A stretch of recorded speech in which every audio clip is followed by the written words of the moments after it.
Hello there, everybody, and welcome to the first game of the CWC Season 9. We do have tonight Little Company coming up from the Civ6 community going against HOH from CPL. We're going to need to see how they're going to do in the game and, of course, how things will evolve over here. They do have they do have quite a few changes in the rules. Of course, the 9 maps that were chosen by the players, and they, of course, do need to take into account the bans for the maps. That was actually why I delayed a little bit, because I did need to actually fix this issue. It seems like somewhere there is a different map pool. Mr. Toast, hello there, sir, and welcome. We got already a fan over here. Let's go, HOHU. I'm pretty sure we're gonna see some Little Company fans in the chat as well.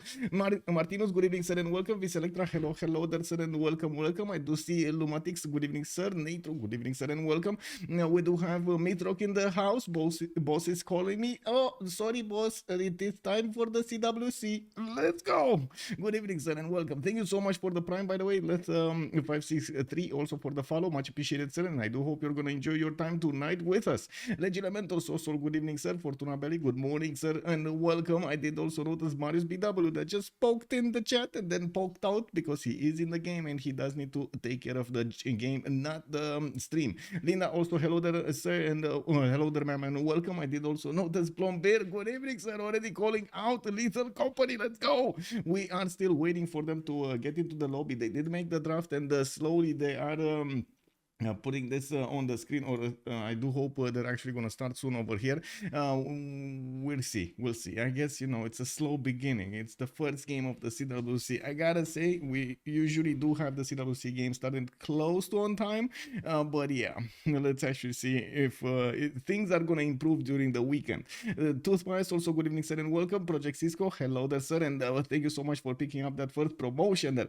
I do have to say that Gilamentos was the first one to talk in the channel. Big man, thank you so much, sir.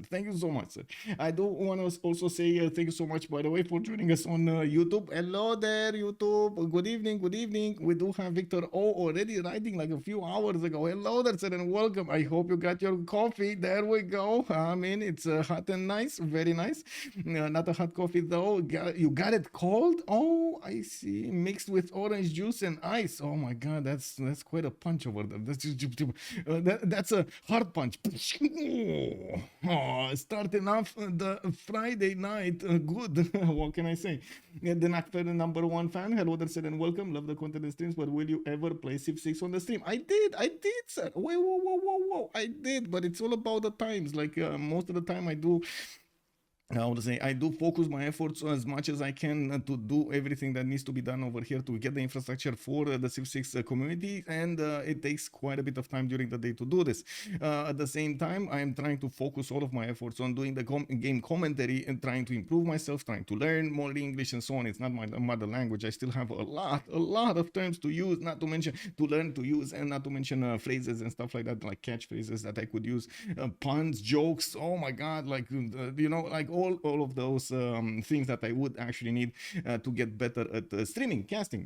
It is what it is. It is my job, so I need to do it as best I can. So all of those combined do eat away at my time here and here. So I find it very hard to actually link 4, 5, 6 hours for a game. I did try out the CWC method, like 3 hours, and then you can exit. But I still don't think it's good for me to do that on the stream. It is what it is. Your English is spot on. Thank you. Oh my God, yes. Oh my God, very good, better than the average. Oh, I guess it's better than my Romanian. Honestly, I speak a lot more English than I speak Romanian. It is what it is, it happens, life takes you weird places. Second monitor, content gang. Woo! Get bored. Good evening, sir, and welcome. You're doing God's work. Thank you so much, sir. Gelushand also, hello there, sir, and welcome. Eric Offen, good evening, sir, and welcome. We still are waiting for them to choose if they start this up or not. What I did do is at the beginning, I thought, we might actually need to take a look here. They did give us a few details, new details about them, but not all of them did update their profile since the last time. We do have on a holiday on Highlands, Dave showing up in the roster with I do see 3 seasons under his belt. This would be his third one, and so 2 full seasons with this one being the third one. We do have Nyreen also joining them with 3 seasons. Lenileinchen, 3 seasons. We've seen him playing the 1v1s, definitely strong pick. And wait a second, we got the map choices started to pop on the screen here. We got 2, 4, 6, 7 maps to go, and one already got ticked off. Primordial, not gonna be allowed. And we do have 2 map bans for this week. It's going to be Tilted Axis and Rich Highlands. They have been randomized out of the 9 pool maps that we do have during this week. And hopefully it is going to be yeah, how to say, it is gonna be a great map for us today to watch. I gotta say, I'm really looking forward to all of this action that's gonna happen in the next few weeks, next few months. Of course, it's an ongoing build-up of hype continuing into the finals, into the semifinals, and into the finals of the CWC. We're basically at the halfway point, or I would say actually, we are kind of at the halfway point to figure out who is the best team out of all of the communities that we have right now linked together in the multiplayer community. That is very big. That is very big. That means like thousands of players that have played, have been interacting for a long time, have gotten to filter each other out over there through teams, through tournaments, and so on and so forth. So right now we are ending up at the top of the pyramid over here with these very, very, very smart boys going into the same lobbies and trying to figure out who's the best out of them all. We're going to need to see how the action will unfold, and I'm pretty sure we're going to have a lot of out of the box thinking over here in the CWC. A lot of these players, most of the players are used to be out of their comfort zone when it comes to playing the civilizations and so on and so forth, because they do like to have that adaptability factor on their side. Hello there, Spear 2, and welcome. English spot on. Woo! TV, let's go. Hello there, Battle Cruiser. Also, good evening, sir, and welcome. I do want to think I need to put a few things. Need to click buttons. First of all, this. I think there needed to be some music in the background there, right?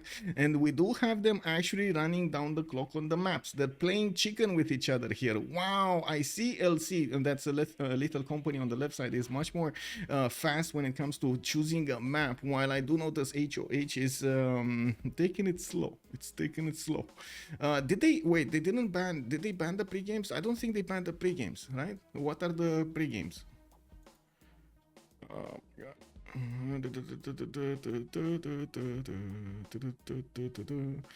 Okay. Oh my god, they didn't actually do the pre-games. Hello there, sir, papas. Good evening, sir, and welcome. Give me a second, guys, and let me actually fix this really quickly.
Give me a second. Okay, let's go. Where are the teams from? We do have, so one side, the HOH is from CPL. Yes, they have been qualified through there. It's a mixed bag of, I would say, actually players mostly from Europe. It's like, I would say, Germany. It started off actually Highlands being mostly German, and then it branched off a little bit. While on the other side, we do have a little company that's coming from Russian-speaking community. I'm not sure exactly which one is which from the games, but I'm pretty sure you can take a look over here in the Civ6 World Cup website. You're gonna see this happening over here. Give me a second, because I still need to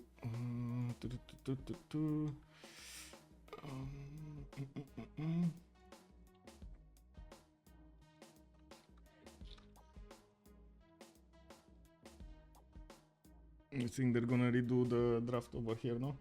They need to redo the draft.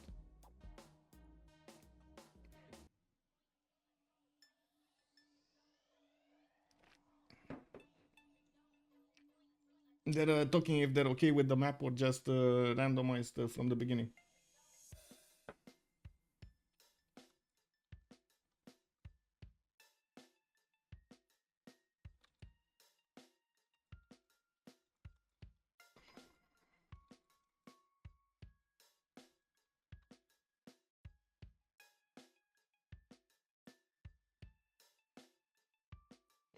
Okay, so just a few more minutes. They're gonna get the new draft over here going, and I believe I can actually do this and take a look over here, and then take a look over here. And no, so many things over here. Wait a second, wasn't this actually? When did they open up to actually put it like yesterday over here? You don't actually have the list anymore, proper list. Anyway, it's fine. I'm gonna get the link over here. There we go. So you know, I need to get back my game. What are we doing today, Pinky? There we go. That's my name today. It is what it is. Also, hopefully, we're gonna get this going. And let me actually take a look over here, Mr. Toes. If you are on my stream and you are also in the game, I do want to remind you that you shouldn't be here. You shouldn't be on my stream. You should be offline and taking a look at only your game. Just saying. Also, especially after the last few days, we have seen a bit of a banning wave going on in CPL over there with some problems related. But I don't want to actually make any kind of advertising about this. We are on it, and I do want to mention players are usually extremely nitpicky, and because they're extremely nitpicky, they're also going to be figuring out, especially the smart ones, they're going to start figuring out if you are doing something suspicious or not, or you are benefiting from extra information that you should not have. This is a tricky road to go to, and I'm pretty sure the players are going to figure it out. This is the community effort. This is the community tournament. After all, we're all here to have fun, and we're all here to try as much as possible to figure out, okay, how can we actually be better than the other, playing and getting better at a single game or a single purpose. Now, I do want to come back to the game over here and take a look at the draft and leave that subject behind. We do need to take a look when they will be ready over here. Didn't Mr. Toes win yesterday? Mr. Toes. Also, Matthew, good evening, sir, and welcome. Ben, good evening, sir, and welcome. Annie, wait, 1 second. Didn't I think he did? Didn't he do it? I think he did. Yes, he did win yesterday. Did I not finish the prediction?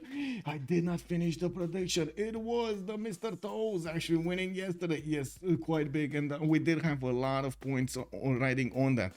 Okay, so now pre-game ban phase, we do have them right now thinking who are the civilizations that they want to take out entirely. I don't want to point out in this particular game they kind of gave up their hand when they chose the map and then said, okay, it's fine to play on that map. This is not really how it should work.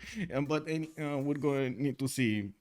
I guess we're going to see what the referees have to say about this. We do have Norway on the right side. The HOH is going to ban it. And while on the left side, we do have Macedon being taken out from a lethal company. Home at last, just in time for the first CWC game. Welcome, Salty. Hello there, ma'am. Which map is it? Well, let's see through the map phase over here. They're just gonna do the same thing, or is it gonna be a new map? I'm actually quite curious if it's gonna be a new map or not. Mariusbw did ask the others if it's gonna be new map or not, and they say okay. So we do have Primordial here with the ban, and we're gonna need to see if this is gonna be it. Let's see. Okay. Standard Regis Pangea. We do have also Inland Sea being taken out. And not Primordial. Yeah, they took it out immediately. They didn't even want to, like, you know, try to play chicken with it. It's just, no, take it out now. We do have a choice between 7 Seas and Highlands, and it will be the 7 Seas. Interesting. Spain is going to be taken out here by Little Company. We do have on the right side still one more ban. Wait, why did they not ban one? Oh, they banned Japan. Okay, never mind. They actually banned Japan. So it looks like there was a bit of a bug over here and they banned Japan.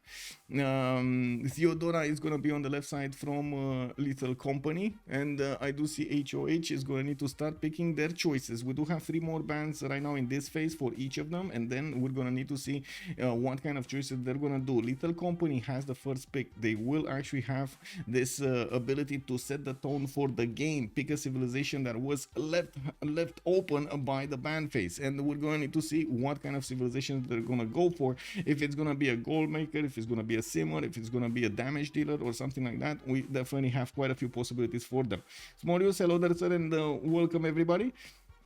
Coupe is still an autoban. We don't have autobans. We don't have any more autobans. That was the autoban, and so we all of the times in any version of BBG, we always had some OP civs, like 4 or 6 of them that will always be on top of the others if played correctly, and of course in the hands of somebody experienced. And that causes quite a bit of an issue, because on most maps you do need to take those out somehow.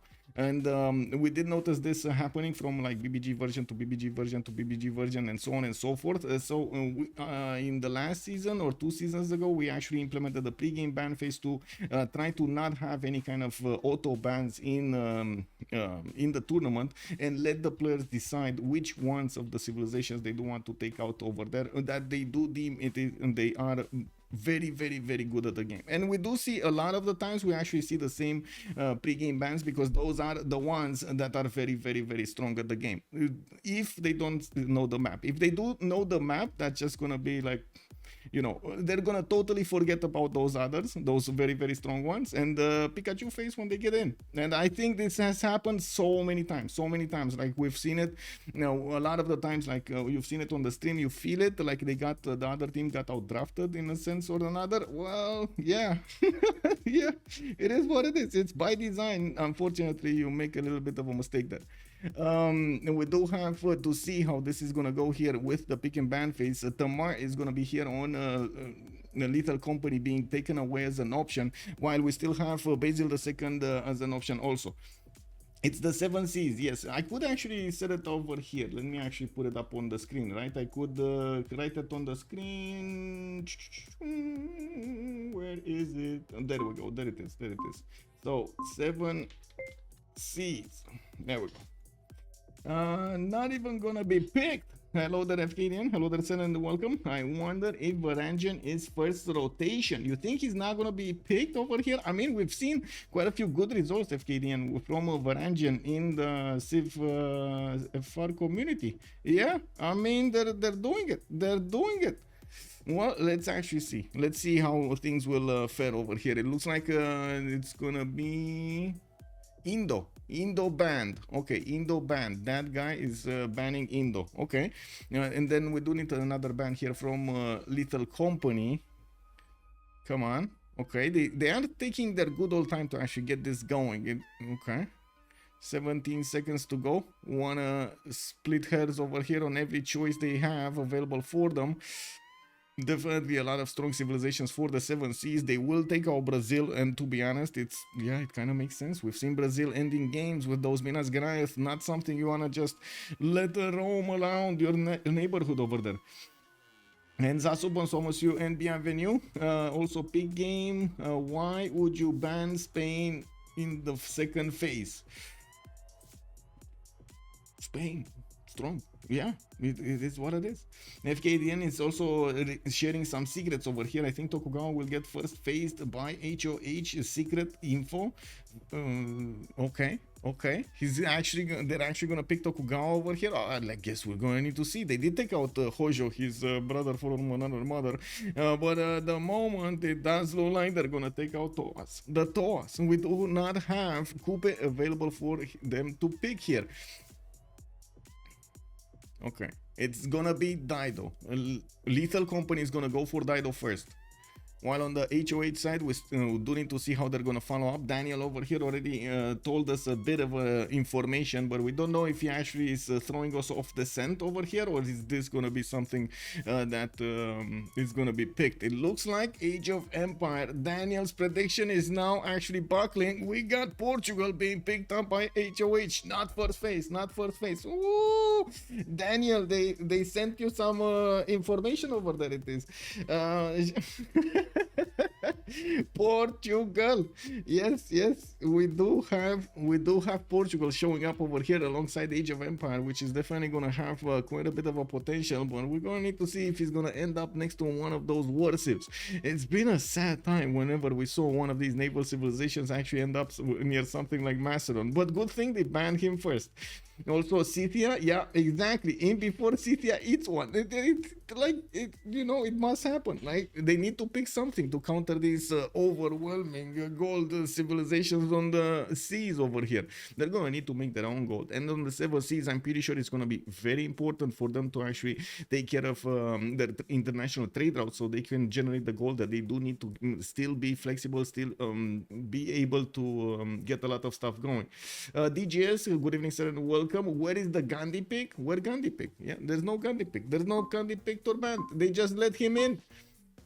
Yeah, they let him in, and look at that. Cree is showing up over here on Lethal Company. We're going to need to see how they're going to follow up the bans here in the next one. Very surprising that they took out Tamar over here. Is this a targeted ban? They took out Tamar instead of Gandhi. Is this a targeted ban? Basil also is unbanned. Like, what is going on here? What is going on? We got Genghis still available, guys. Come on. I mean, we were just talking about out of the box thinking over here. Maybe we will see some Ludwig II enjoyers. Maybe we will see some Ottoman in the game. Although I would seriously doubt it.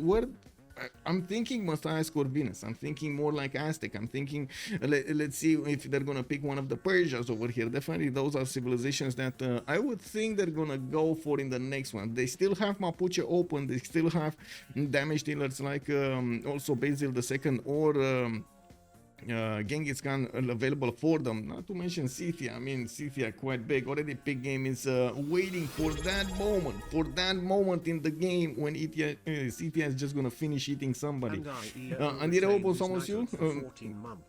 Thank you so much for the 14 months, sir. Much appreciated. Free trader draft. You gotta ban the Persians now. Exactly. You gotta do it. Can you imagine? Like, oh my god, too many traders. I mean, it's not really good for your own team to have too many openers with commercials. They kind of compete against each other there, and everybody wants an extra trader. But still, we're going to need to see what they're gonna do over here with the next ban phase. Since they did take out Netherlands on the right side, HOH is not gonna allow it in. We do have Rome also being taken out by Lethal Company on the left with 2 more bans to go. We do definitely need to see what's gonna happen here. And then you leave Scythia open. It is what it is. Yeah, I mean, you do, yeah.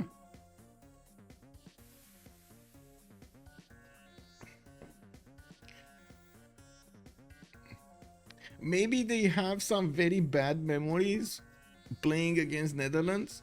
I'm pretty sure they have a lot of bad memories when it comes to Genghis Khan. That I'm pretty sure of. Like the other ones, Toaz, yes, I mean, yeah, definitely Coupe. Rome, definitely strong, and we've seen it multiple times outshine its opponents. While we do have one more ban remaining, we do need to see how this is gonna unfold. I'm actually very surprised they did take out Macedon. Do you think Macedon was a first ban material? Does anybody here on the stream think Macedon is actually first ban material? Like literally the first ban. Macedonian is a Russian thing, so it evolved over there. They ban it. Okay, they pick it in Russia all the time. Okay, so basically they really like they really like that advantage to actually be a wrecking ball in the game with the Macedonian power, and be also relevant in the mid to late game because you do get quite a bit of science. Yeah, okay.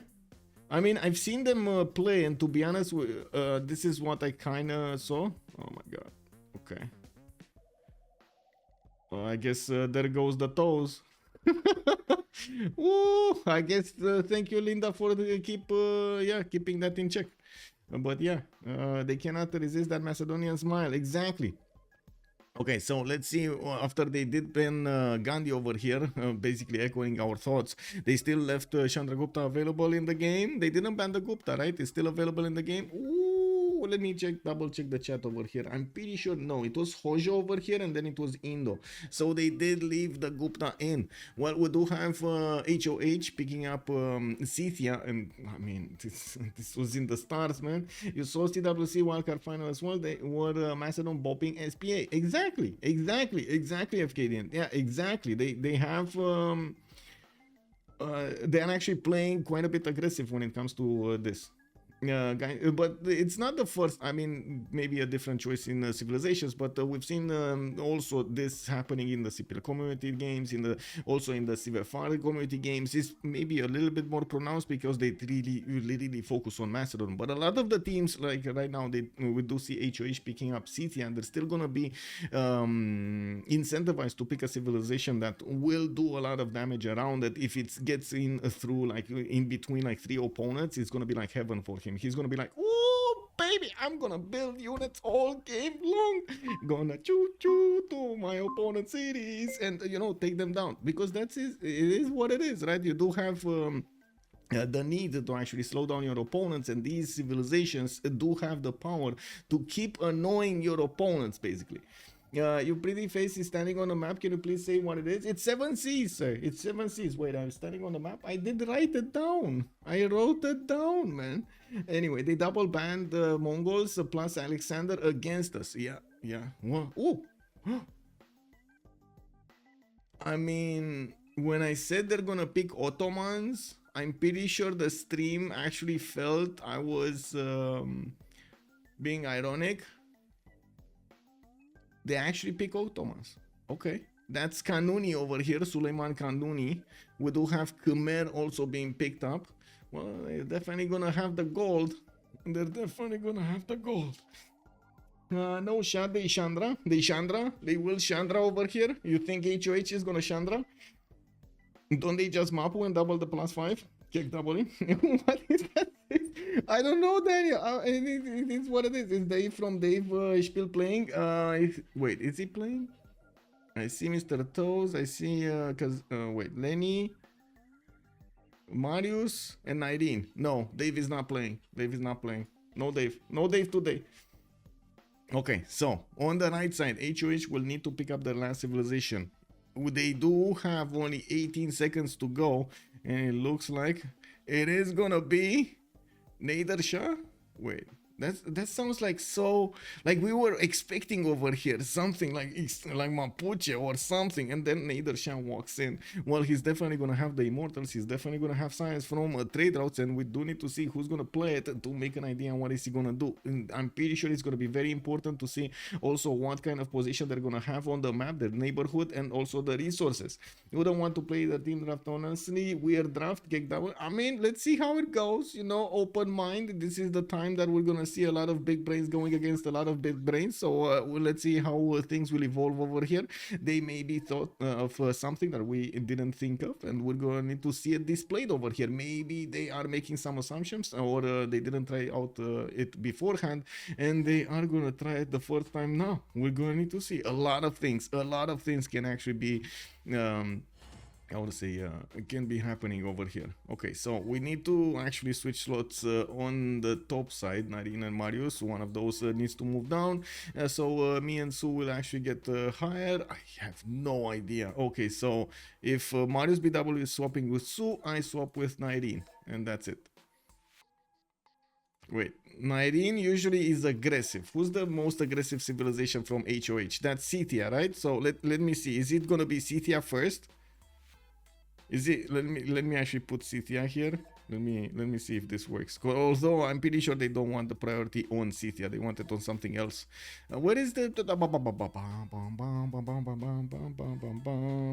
Oh my God! Okay, there we go. Tomeres. Totally forgot its name. Okay, so let's see. Is he gonna go Tomeres? Kick double. 2 times plus 5 civs. I have burned a lot my low roll Portugal pawned bad spawn, so I yeah, yeah, man, yeah. But with wait a second, with BBM didn't the spawns improve or significantly on Portugal? I did see a few games with Portugal, and it didn't seem as disturbed by the attacks around them. Jojo de Bois, thank you so much, sir, for the following. Much appreciated. Bienvenue, monsieur. Bienvenue. Okay, so teams are splitting up. Looks like Mariusbw is gonna take the first slot here with Victoria Age of Empire, and Lenny is gonna be the one with Tomaris. Wait, Lenny is gonna be the one with Tomaris? Oh my god, he's out for blood after a few days ago when he fought on the 1v1. Right now, he's out for blood. We're gonna need to see if he's gonna manage to take down his opponents here. Kazakh also going for Khmer Janvarman the 7th. We do see Kazandar is gonna be the one on Dido, while we do have Nyreen, and outside he need to pick something. So Nyreen is gonna be Nader Shah. That's the only remaining civilization, right, from their roster. And outside it's gonna be, what was that third one? Wait, they got Suleiman, they got Dido, they got Javarman, and what was the third one? And not this. Oh my god, not this. This. Khmer? No, Cree. They don't have Cree. Okay. Cree is missing, so outside is probably gonna play Cree. Interesting that they're gonna put him so low when it comes to the merchant acquirement. We do have outside not really caring about the points, the great people points. He's gonna need to do quite a few projects over there. Nader Shah also will want to go for commercials. I'm quite curious if he's gonna get into a position of wrecking ball, in a wrecking ball position, if he's actually gonna have the ability to go against his neighbors and do as much damage as he can over here. We do need to see the first maps. That actually brings me up to another subject. We do need to put up the predictions over here for how many remaps do we have. How many remaps? 0, 1, 2. We got a 10-minute submission period, and this is starting right now on Twitch. I do have to say, you're gonna get the opportunity to win more points out of the prediction if you do manage to correctly predict this. Didn't Mr. Tones win yesterday? Yes, it did. Okay, I think I'm up to date with Twitch chat as well. Let's start the poll here. Also, how many remaps? Beep, bop, boop. 0, 1, and 2. Okay, there we go. And it looks like we're loading into the map as I am saying this. Let me actually close my settings on my screen over here. This goes here. This needs to go here. I don't need this. Okay, there we go. And then this on top of this and on top of this. There we go. Okay, so CWC Season 9 starting off. On the left side, we got Lethal Company. Right side, we're gonna have HOH, Holiday Highlands. Both teams quite strong. A lot of experience coming up from this in the group stage. You do have all of the details about the teams, all of the details about the tournament on the Civ6worldcup.com website. We will keep on updating it as fast as we can with the information, all of the new information. Also, I believe there's going to be a few more days until we're going to have the available file, the same file system that we did have last time for the same spreadsheet, I should say, that we had last time. We're waiting, patiently waiting. Hello there, Zora, and good evening, ma'am. Bonsoir, madam.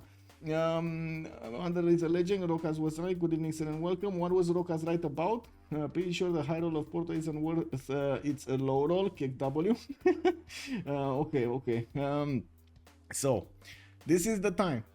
Chat influences the cast. Let's see. Left or right? We go left, we talk about Scythia spawn, or we go right and we talk about Ottoman spawn? Where do we go? We go left or we go right?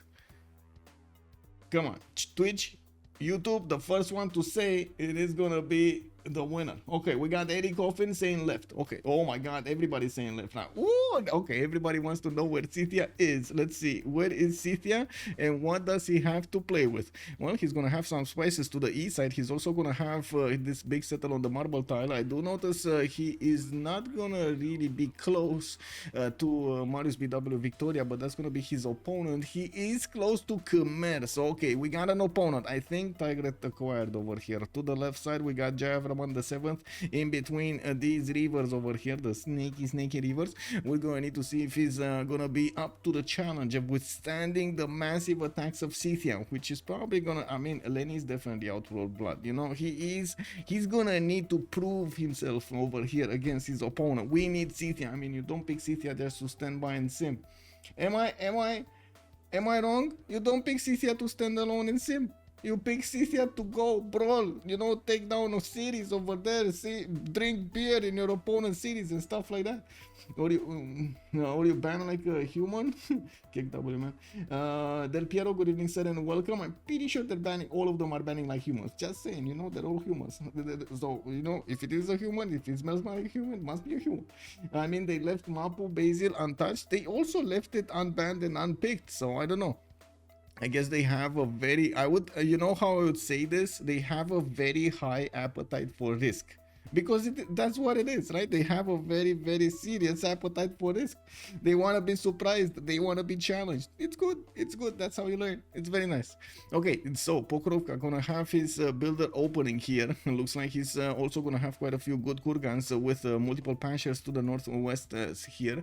Let's actually take a quick pick on Nader Shah as well. We do have Marshal with his 2-2 base, 3 10s for a scout. Looks like he's gonna have Ikil settled to the southeast, very far away from his first neighbor over here. It's gonna be Roy to the south, but he will have the opportunity to settle on the coast and trade with Portugal. This is gonna give them so much gold. We got the Bay of Angra here in the Gulf of Cadiz to the north. I'm pretty sure Portugal is gonna be incentivized to settle cities towards the east side, and I'm also pretty sure Mashad is gonna get some cities on the coast. I wanna really say he's gonna get all of the cities on the coast because, you know, it's Mashad, but he's gonna get some cities on the coast. One, that's it. One, you get one, you plug in over the trade route, and then create that big you know, Ottoman and Greece enemy team. Wait, what? Oh, wait, did I? Ottoman and Greece enemy team. I didn't talk about Cree. I talked about Kazakh. And wait, I talked about Nader Shah, right? This is Nader Shah, okay? And I talked about Mr. Toast. I was talking how they are linking each other. Portugal, Ottomans. Oh, did I actually say? Okay, maybe. I don't know. I was meaning to say Persia. It is what it is. Anyway, we do have to take a look over here on Portugal spawn. Lisbon is going to have his 2-2 base. He does have a 1-3-1 amber tile, and by the looks of it, to the northwest, he's also going to have just one city to settle. I don't think he's going to go that much in the tundra. South going to be a good coast. He does have Cree in the south also. That's going to be an opponent. I'm pretty sure he can close this off with a city here, and I don't really believe Cree is going to be that impactful, I would say, in the war against Portugal. He doesn't really have extra bonus damage against anything, you know. It is what it is. While I do see Mariusbw did also settle his city here, he's gonna have again Cree to the east side. This is a simmer versus a naval simmer. I wouldn't really say this is gonna be amazing. You know what I'm curious about? Continent split. I'm gonna press the button here. Continent split. We got a free trader for London if he settles to the west. A free city state as well. Woo! Wait a second. He has Granada over here to just get a banging. Okay, let's go. Let's go. We got to see how fast he's actually gonna get those galleys out. If he's gonna be greedy to get them before he's gonna get his Royal Navy harbors to get Granada as quickly as possible, or is he gonna wait for his Royal Navy dockyards so he can get the free boats? And we do need to take a look also on Cree here. It looks like we do have him with 1 2 3 4 5 6. Oh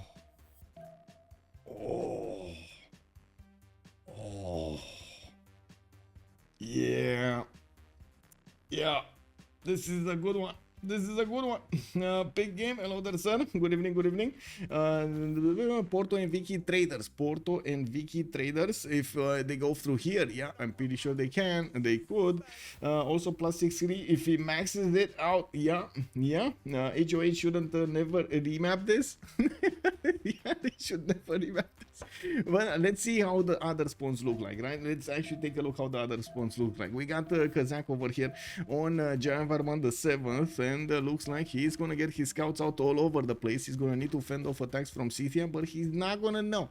he not gonna know before 1010 that this map is gonna be with Scythia on the east side. He did manage to pop an envoy here from the hut, and I do notice he's getting his settler out. I do see he has some good tiles to use here, including a volcano that started getting very excited about the possibility of having some attacks from Scythia here. You know, he wants to see what's gonna happen, how Cree is gonna defend this. And while I do notice he's gonna be quite far away from Phoenicia to the northwest, wouldn't really say he's gonna have the ability to trade with him on the coast here, on the western coast. I mean, that's so far away. Maybe, but so far away, so far. Oh, I don't know if you want to stay. That's gonna take more than a few lifetimes to actually move there with a settler. Now we do need to take a look at Dido as well with his City of Tyre. We got him getting his settler out in 8, and yes, I do see his settler moving towards the south on the May style. We do have him also with some geothermal fissures in the land. That means he's on a continent split. He's gonna get the benefits of multiple amenities in the north, and did also manage to take a builder away from Buenos. Buenos was just, you know, happily seeing the desert, happily going into the forest after they lived in the desert for who knows how long, getting a granary, and then he actually trained a builder to make stuff for him, and a nasty Phoenicia just walks in and convinces the trader to work for him. Oh my god. Well, I guess I wouldn't really blame these Buenos Aires warriors for not wanting to let that Phoenician builder go back home, right? Yeah, man, this warrior, man, this warrior. Anyway, we do have to take a look also on Ottoman, the civilization that we haven't seen in a long time. It has a strong potential when it comes to the gold pattern, and I do believe this is the one with the Janissaries. Is this the one trick pony, the Janissaries? Is this the drums patch? Yes, this is the drums patch. Lenny's pony is kind of sus, but whatever. Yeah, it's not really a very good spawn on Scythia, but it's not a bad one either. I wouldn't really call this like a very bad spawn. I've seen a lot worse, we do have him moving to the west, which is a bit suspicious in my mind, because he's going in the non-freshwater territory on the coast. He's not going to have a lot of housing. He kind of needs to get housing from either a granary or a lighthouse to put all of his districts down, and well, I guess we're going to need to see how the timing will look like. Lenny would have had a pretty good city here on the east side, was kind of lacking food here. Would have been nice to have a bit more food in this city, but the extra amenity and the culture would have been nice. And there we have it. Zero remaps. Man, okay, 0 remaps. This is it. We are gonna need to take a look how they're gonna try to use their civilization abilities against each other, and who's gonna get on top over here with the big brain moves. We do need to also finish up the predictions. Let me actually take a quick peek over here on YouTube. What has happened? What did happen? We got actually 0, guys. Can you imagine? This is such a surprise for everybody that they did a remap, that 0, literally no one voted for the 0 option. No one. Unbelievable. I mean, I guess it is what it is. There we go. There's a late comer over here that just put a vote into 1. Okay, thank you, sir. Thank you. Anyway, looks like everybody was expecting at least 1 remap. I'm gonna end the poll over here. Also give the points on Twitch really quickly. Let's choose and give the 0. There we go. Complete prediction. It is what it is. Nemesis, also good evening, sir, and welcome. Last one, the line. Good evening, sir, and welcome. Easy points. Well, let's actually see what's going on here. We're gonna come back to Tomeris, since he is gonna go for his second settler. He's starting to put down his kurgans, and I do notice he's making a third settler there. We do need to see his strategic resources, but just give me a moment, because I do really need to put up the team labels. We do have on the left side HOH, so everybody does know exactly who are we watching over here. There we go, boom boom boom. And then on the right side we do have a Lethal Company. Okay, there we go, we got it going. Okay, so coming back to this, we do have Lenny already improving his horse tile, and I do see another sheep tile. He did get that kurgan next to it, giving him 4 faith and 3 extra gold. We do have him settling on a cattle tile there, a 3-1 base, and well, he's gonna grow that city a little bit faster until he's gonna hit that population cap because of the housing. Well, he's gonna go for the monuments to get the extra culture going from the beginning, while we do need to see where is he gonna send his other settler to go. We do need to see if he even saw. Did he even see the east side? Yeah, he did. Oh, he's moving south with the scout. Interesting. He did manage to also meet. Well, I guess not him. It was England that met this.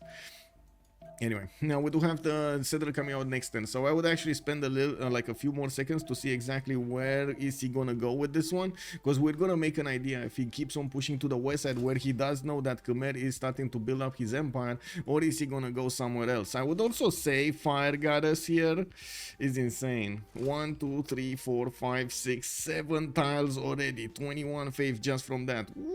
Baby, not too. He open builder and bought one. I think he has to be a marble. Yeah, has to be the marble. Well, it looks like he's moving east. Okay, he's moving east. That's probably the marble tile there.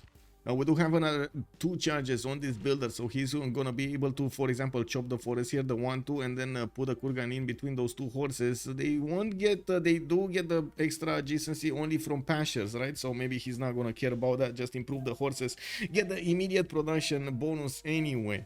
Yeah, I think that's a better idea. Going for Nader Shah, we do have here Mashad and Sparta. I do notice he's gonna have iron in the capital in the first ring, and I do see his horses are gonna be second ring on the west side. He did go for a city that is a bit weird when it comes to the food. We do have him with a 2-1-1 settle on a mercury tile, getting himself an extra amenity and an extra science point alongside that.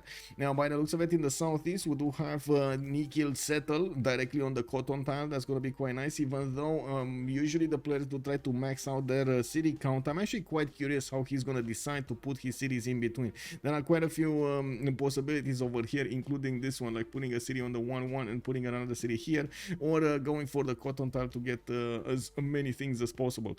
Now we do have the settler coming out in 2 turns, a bit late than his neighbors here to actually get that settler going. I'm actually quite curious what did happen here, because I'm pretty sure he did actually settle turn 1, right? We saw him settle turn 1, there was no delay here, but somehow he's delayed a little bit with his other settler. Now we do have Portugal, Lisbon, okay, 1 turn away from getting his settler also, again, a bit delayed. We do have him with the Pantheon already chosen. That's going to be City, Patreon Goddess. He's going to have the 40% production towards the first district in a city. Usually it is going to be a harbor, and we're going to need to see when is he going to get his trade routes connected to the other side, to his teammates. He doesn't have anybody to trade with at the moment, not even a single city state in the north, another city to trade with in the south over here from Persia, and I'm pretty sure it's going to take quite a bit of time for Persia to, you know, make up his mind of going into the coast. I mean, this is like going into a very, very, very cold water pool. Do you know? In a very cold water pool, you don't really want to do it, right? You put your toe first, you put your finger there, then you splash a little bit on your body, and you're like, you know, and then somebody just pushes you in, and you're like, woo! I'm alive. Cree scout on Portugal settler. Yeah, it is here. Ochitao is standing on the hill. He's trying to see what's going on over there, trying to see if he smells the settler moving. It is moving to the west side, and we're going to need to see how this is going to go. Orpheus, you love cold water? No? Hello there, welcome. Yeah, oh, it is what it is. Now we do have to take a look at his strategics as well. He has the iron in between Coimbra and Lisbon. Also, I do see the reef tile. That's going to give him a pretty good adjacency towards his campuses over here. We do have him with the possibility to put the Gavron Plaza directly on the iron, actually. And looking at his horses, he has them in the second ring towards the south of Lisbon. I wouldn't really say he's going to need a lot of them, but I'm pretty sure he's going to need some to close off this southern choke.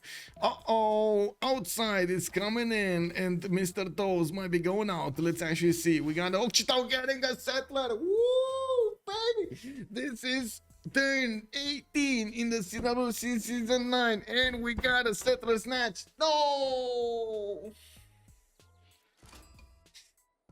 Oh my god! Yeah, it happened. Classic. It happened. It happened. Is he gonna get the trader also? Okay. How much?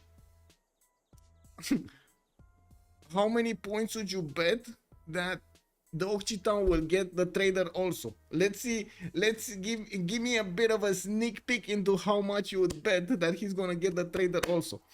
So I can put up the prediction. Are we doing the prediction? We're doing the prediction here. Oh my god! We do have more even coming up from this one, and I'm pretty sure right now they're talking about this. There's quite a bit of a discussion about how he should proceed in the next part, and we will see this trade and this Occitan coming back. You bet 10k against it? Okay, there we go. I think that's more than enough, Sam. Let's actually see. Will Cree get a trader? Yes, no, and then we put it for 1 minute, guys. 1 minute.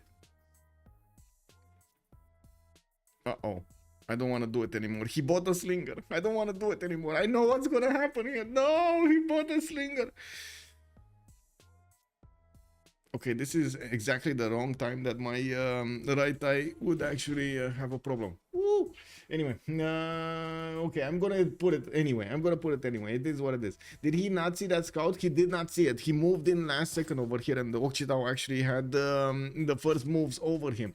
We do need to take a look what's going on Cree's side when it comes to his resources. We do have Cree over here with his so many, by the way, pashas, but he just cut himself off from one. Unfortunately, he put the city of Aktakakub way too close to that horse tile, and that will create a bit of an issue when it comes to linking it back to Civ6. We do have a trader coming off from Civ6. We do have slingers also starting to protect his lands, and I do notice the builder in Civ6 is going to start improving his horses. Is he going for the horses or is he going for the truffles?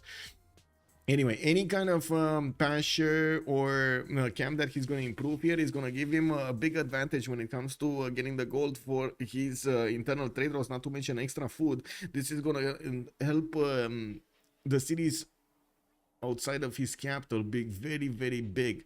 And I'm pretty sure he's going to want to influence that with Magnus also. Looks like it is a no. I'm sorry, it is a no. It is a no. The settler didn't see the Oki with his vision when it was in the camp? No, he didn't. He couldn't see this. I don't think he could have seen it. Or he saw it? You think he saw it? I don't think he saw it because of the forest, right?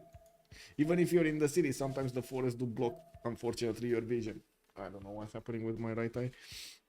And that is such a weird delete. Well, he did it. He could have gotten it back. I do have to agree. Boom. Till you're forced to delete, you're escorting with an Okchi. Yes, you are right. You are absolutely right. Okay. Oh, sure.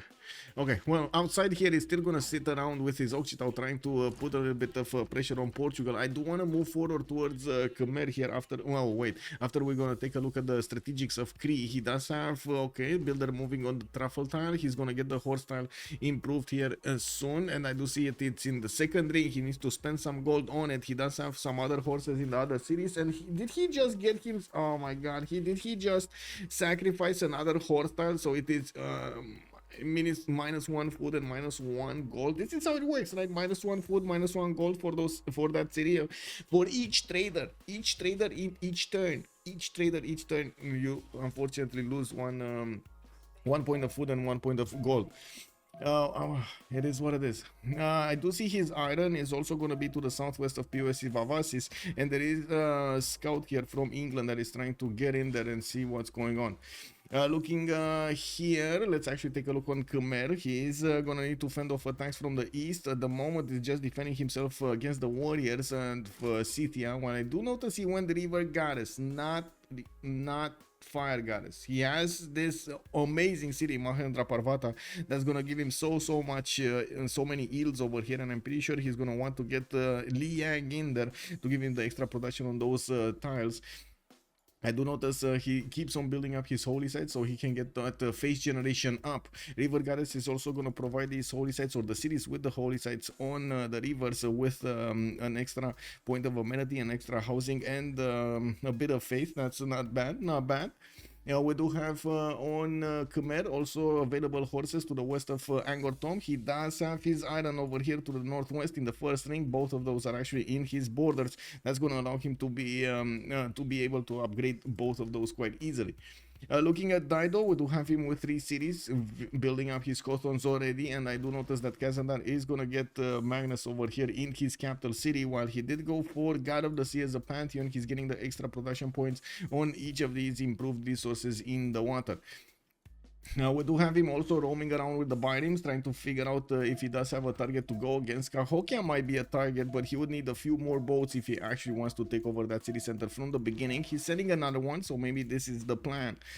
Looking at Ottoman here, Ottoman Kanunni, he did go for a very far away city in the south, Civ6, which is gonna get his monument out next turn. He did manage to put down his commercials and is already establishing Magnus in the city of Istanbul in 4 turns. He did manage to, I think he chopped the wheat tile for the extra food, or what happened here? The builder is, no, he didn't do anything with the builder, never mind, it's 3 charges.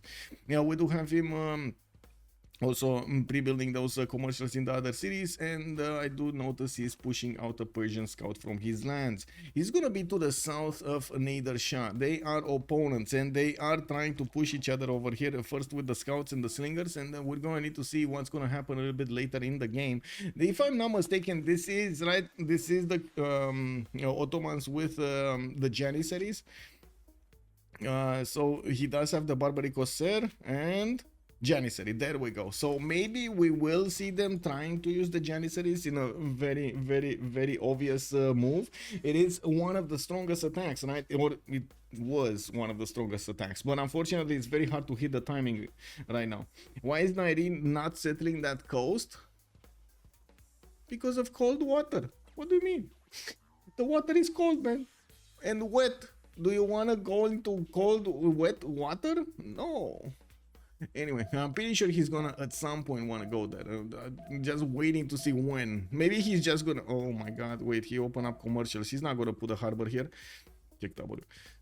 Anyway, yeah, we do need to see also his strategics. We do have Roy benefiting from iron to the southeast of Istanbul. He did choose to go for Lady of the Reserve Marshes, giving himself some extra points of production on all of this floodable land. We do have commercial hubs in Konya in 5 turns, and I do notice he had a forest fire here in the city of Konya, giving him some extra fertility on these tiles to use, the extra food, the extra production. It's all gonna be amazing.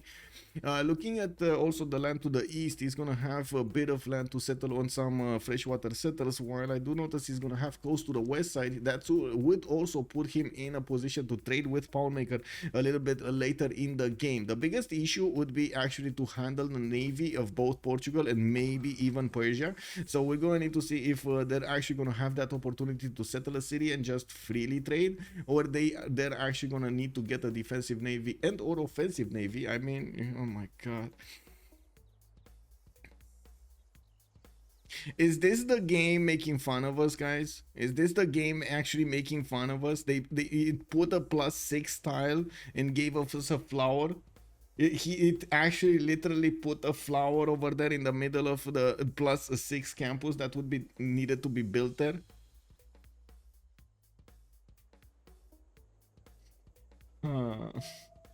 Kick W, man. It would have been a +9 Indo campus. Yeah, exactly. Exactly, +9 Indo campus. So big, and it's not. The flower is weirdly shaped like a when they print a good evening, sir. Oh my god. Yeah. Okay, let me actually put up on the screen also the chance here. Farouk, good evening, sir, and welcome. Why he deleted? I think it was just a rash decision over there. He wanted to take it out as quickly as possible and deal the damage. He was probably overexcited with what he did. Maybe he also didn't want to move the Occitan so far back, and to be honest, to him, there was a Portuguese warrior that was making his way through the mountains and getting in there. We do need to take a look at the other pantheons, since we did figure out all of the civilization spawns and what they're gonna do. Looks like Granada has been defeated. The boats of England, and we got our answer. He did not actually build the Royal Navy dockyards. He got a bit greedy and got in there into Granada. Hey, Zondaxkind, thank you so much for the 6 months. Thank you, sir. 6 months. Is this the first CWC game? Yes, sir. It is the first CWC game. Can you show great persons, please? Are merchants taken already? Let's actually take a look. We got Zankian here, the first one. Looks like Persia is making projects for it, and he's gonna get the extra trade route capacity one. He's the only one making the projects right now. Didn't we see Kanunni here getting? Oh, wait a second. He didn't actually get it. Whoa. But wasn't he making points? Is this? Oh my god, he should have been making points soon. Anyway, now on the side of the screen, we don't have Hypatia, Great Jones, nobody's making anything. Admirals, Artemisia. Do we have any naval fights? Like, except this obvious one. Do we have any naval fights over here? So, west side, I'm pretty sure England is gonna trade with Scythia. And guess what? Scythia, Lenny went for second city on the coast.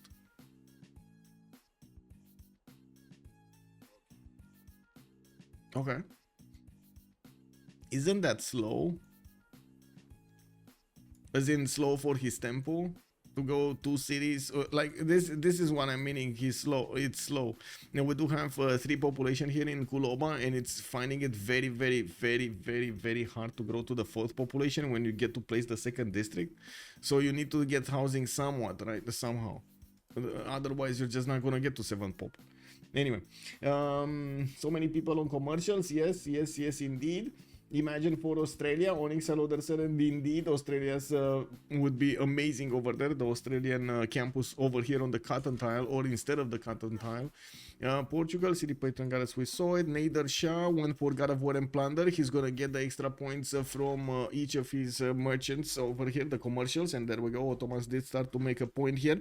Persia is back to 4 great merchant points a turn, and yes, I do see he's gonna pick that merchant up next turn, with the commercial hub finishing up in Sparta next turn. Portugal does have a scout roaming around there. Well, I guess he did come all the way towards from the west side. Well, I don't see any opponent. We do need to see how close or how far away Nyreen is going to want to put his cities to Ottomans. I'm pretty sure he's going to be aware about those Janissaries, and he doesn't want to go against them. He's going to want to not go. We do have also to take a look here on the right side. Khmer, River Goddess. This was God of the Sea. Scythia went for Open Sky. Okay, he's gonna get the extra culture coming up from all of these pastures, and he did finish up another 1 kurgan here in the city of Pokrovka. While he's gonna get Audience Chamber that will help him balance out the housing. He's gonna get a bit of housing, not a lot, but a little bit of housing and a little bit of food in the cities that he has governors in. Looks like he chose Kul Oba to take Scythia here, to take Pingala here. I'm actually quite surprised about this opening, because no Magnus and no Amani and no Liang, and we don't have an encampment. Like, if this would have felt normal if he opened up 3 encampments, not gonna lie, like going 3 encampments into Moksha, into Pingala, so you can get some culture, some science. I've seen it used multiple times. I'm very curious, what is he planning to do? If he is gonna start putting down encampments, or is he actually just gonna take it slow until nights or something? We do have a Kazakh just, you know, casually getting his cities out, getting his monuments out, finishing up his holy sites. He doesn't feel the pressure. You know. Holy Scythia, yeah. Oh, the builder died. The builder over here from Kazakh. Oh no, from Scythia, I mean. Anyway, we got some slingers coming around to start protecting that, and yes, I do see a trader is internal here. Now, while we do have Lenny about to send his slingers toward the southeast, unfortunately, Kazakh scout is already in position to do the pillage, and then he's just gonna be out of there. Now, we do need to see also what England is gonna pick as a pantheon. Mariusbw is 3 turns away from getting his golden age, and I do notice he has to fend off some attacks from Cree from the east, while he's starting to get his Royal Navy dockyards out. That will also increase his count of galleys here.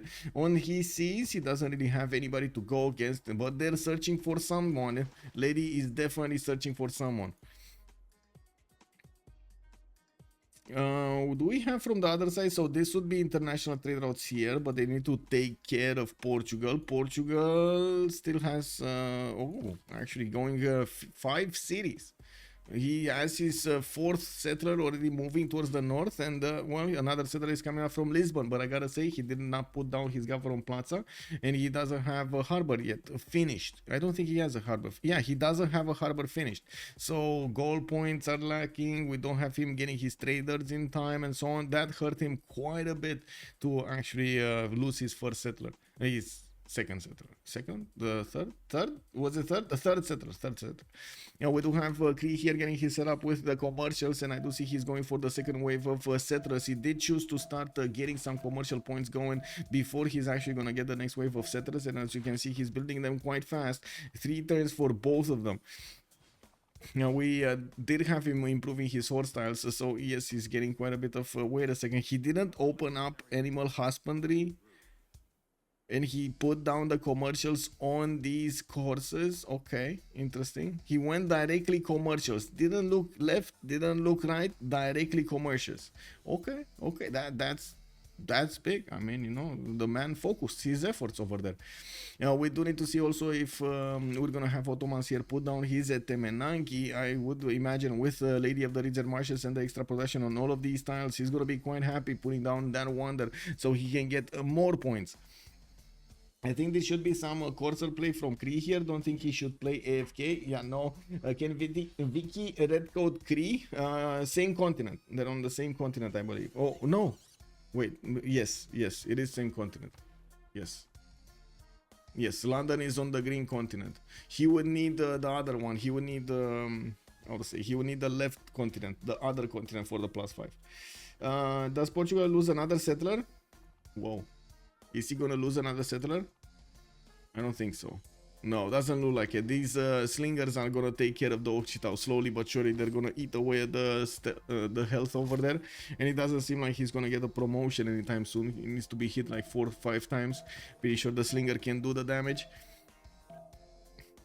Let's get the promotion, the prediction going over here. Okay, it looks like everybody won on the no. You saw the slinger, not fair, not fair. Who will win? We got on one side Holiday on Highlands, and on the other side we do have Little Company. And we're starting off the prediction. Let's actually put the same thing over here also on YouTube. Give me a second, and I click buttons. Where is the button? There we go. Button. Hello there, sir. Just give me a second so I can get this going. Who will win? On one side Little Company, and on the other side we do have Holiday on Highlands. There we go. How does work ethic work in the BBG mode? Balbi, hello there, sir, and welcome. Does it give the same output of faith with production? It does not, sir. Work ethic works like Feed the World or choral music. You just get +2 production on each shrine, and you do get a +4 production on each temple, and that's about it. It is not linked to the adjacency of the district as it is linked in the normal, in the base game, I should say. In the non-modded game, actually, because base game actually means something else. Anyway, we do have to take a round look on all over the place over here to see if they did manage to get their points. It looks like yes, they did. It's Roy that did manage to get it last, but it's fine. He's 19 out of 19, getting his political philosophy next turn.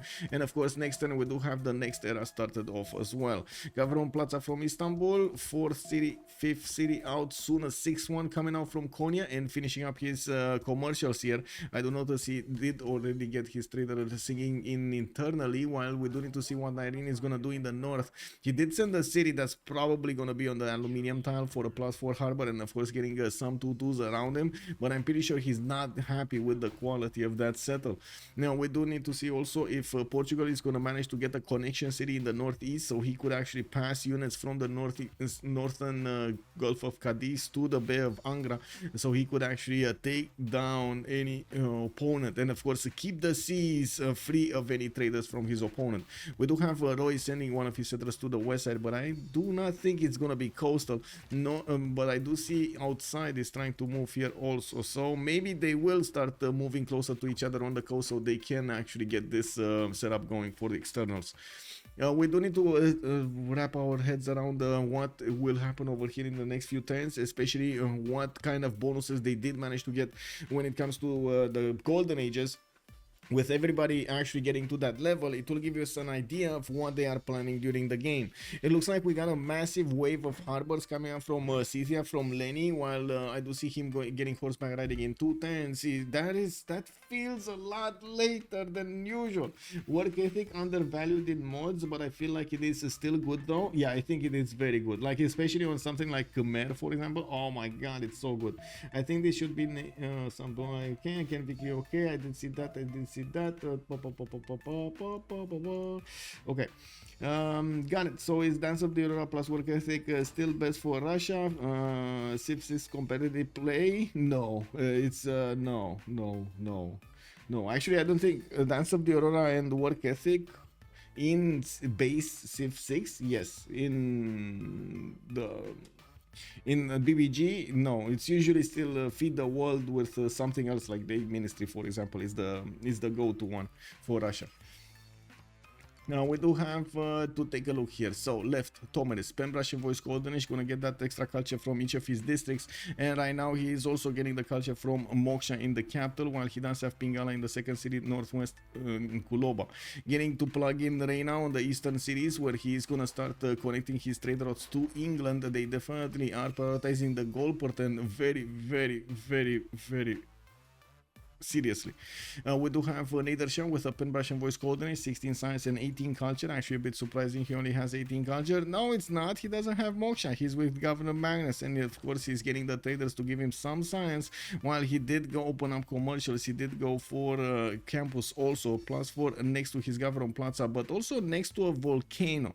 And if that volcano senses Persia over here is having some very dirty thoughts with Ottomans, he's gonna explode. He's gonna be mad, and he's gonna destroy the science, the campus of Nyreen over here. He needs to be careful, you know, control his mind. And we do have also Jiao III with 9 science and 12 culture, definitely quite a bit behind his allies and his opponents here, because he lost his third settler, while he still is trying to push out that Occitan from his lands. Looks like the volcano did already start to explode. I mean, this volcano sees, he saw a settler getting snatched. I'm pretty sure that volcano knows what's going on here. He knows what's up. And we got the settler moving to the east side from Mr. Toes, while I do notice he went for Magnus internals. We're going to see him start improving some more of his territory. He did manage to get the reef fish improved, and the Governor Plaza is on the iron tile. He's gonna have a very strong campuses over here next to his cities, in between his cities, the reef tile, and of course the Governor Plaza with the harbors. We do have also to take a look at Victoria with 11 science and 24 culture, pen brush and voice gold rate. She's already on 44 gold a turn. We got over here 4 cities for Mariusbw. He is pushing back the Cree units out of his territory, and I do notice he's going for the next traders. He did manage to get to turn a campus here from Birmingham. Probably did manage to get a discount there with Governor Pingala being established. It's only a +2 campus, but still probably much better than having a 0 or a +1. We do have also in the second city Moksha establishing in Leeds, so he can get some extra culture per turn, while I do notice he's gonna have some access to some extra amenities here in the seas. I only see amber tile for him to improve. That's a bit unfortunate, but you know, he still has 2 continents, so it's gonna be good on amenities. Now we got Cree also with 8 science and 18 culture, while Cree is still on 3 cities. He's getting his settlers out and starting to push towards the north with at least 1 city.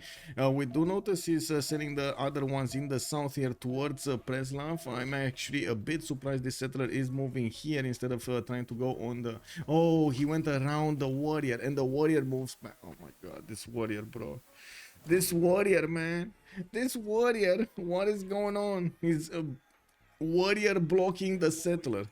Anyway, we got markets coming around, so he can get the extra trade routes. Unfortunately, he sacrificed a lot of his food and gold portent for the traders when he killed off all of these pastures, but I guess he knows what he's doing here. We got him with 2 points over here, 2 points of extra gold and 2 points of extra food, while he's gonna get a scout horse out from Mixivoacic. We do have him needing to push back the Portuguese nation from the north. He did manage to recruit Coleus, and I believe earlier he did also manage to... No, it was Nader Shah that did actually manage to recruit Zankian. Okay, Nader Shah.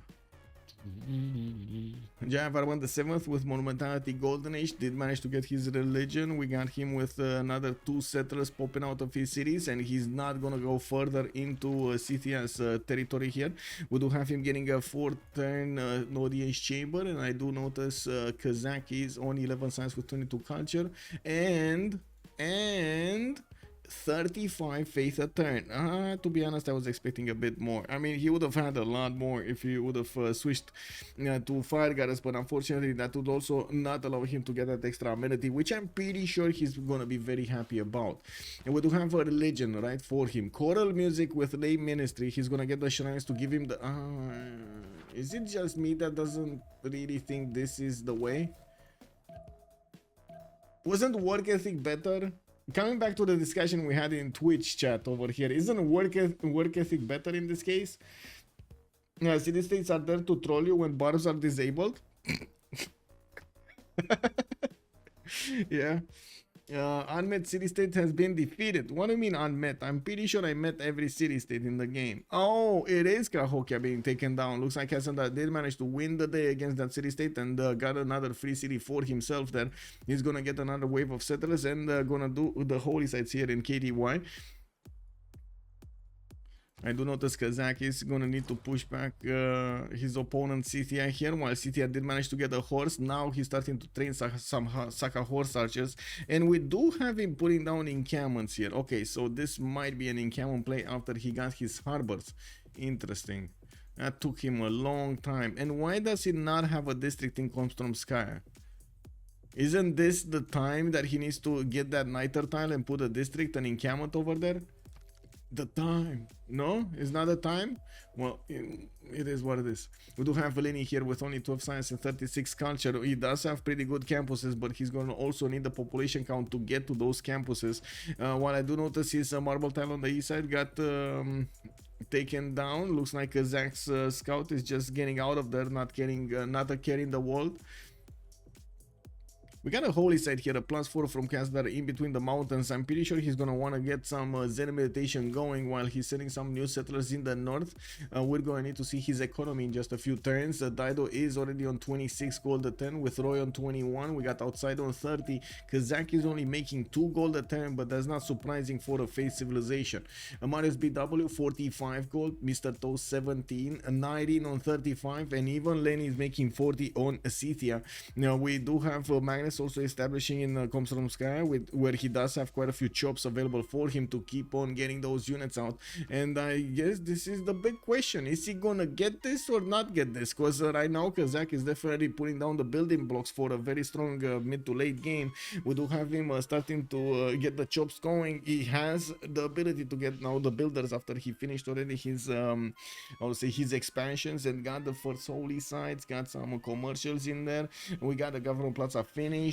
That's perfect for him. So we do have him with the opportunity to get an army out, while Scythia is gonna need to get a general. It will take some time to put the encampment, finish it, and roll the projects, or wait for you know, an eternity to actually get those bonuses back.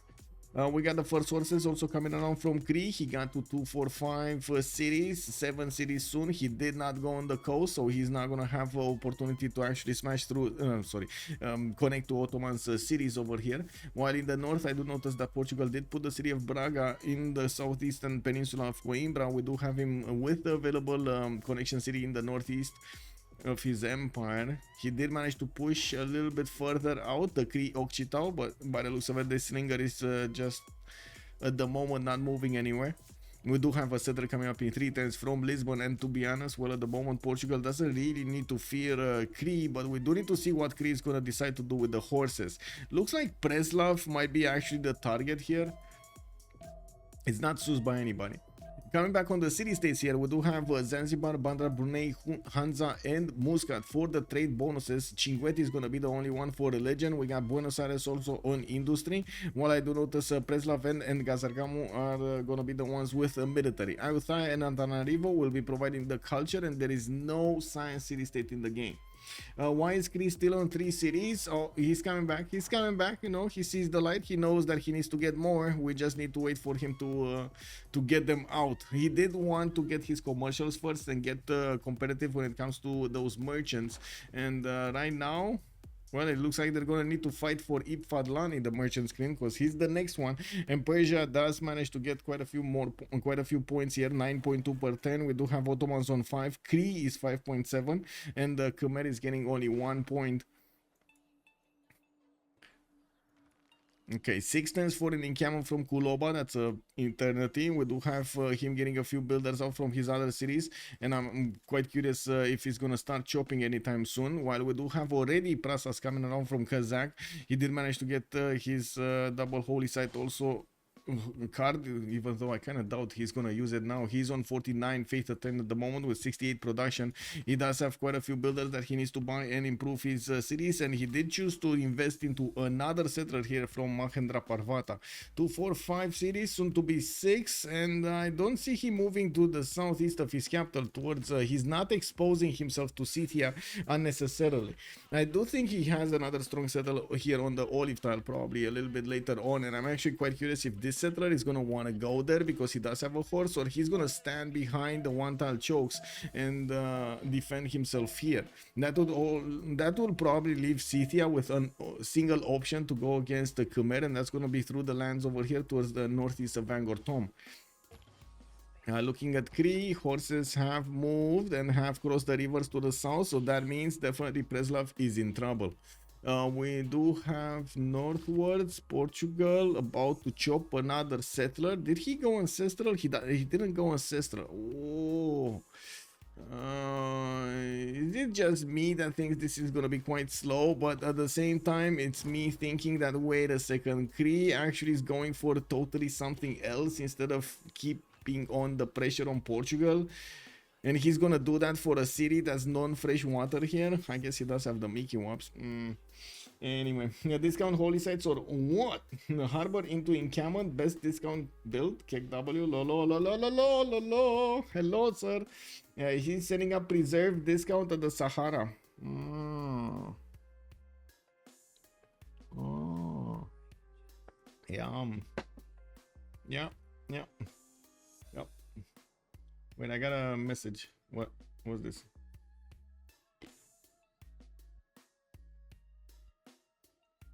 Kick.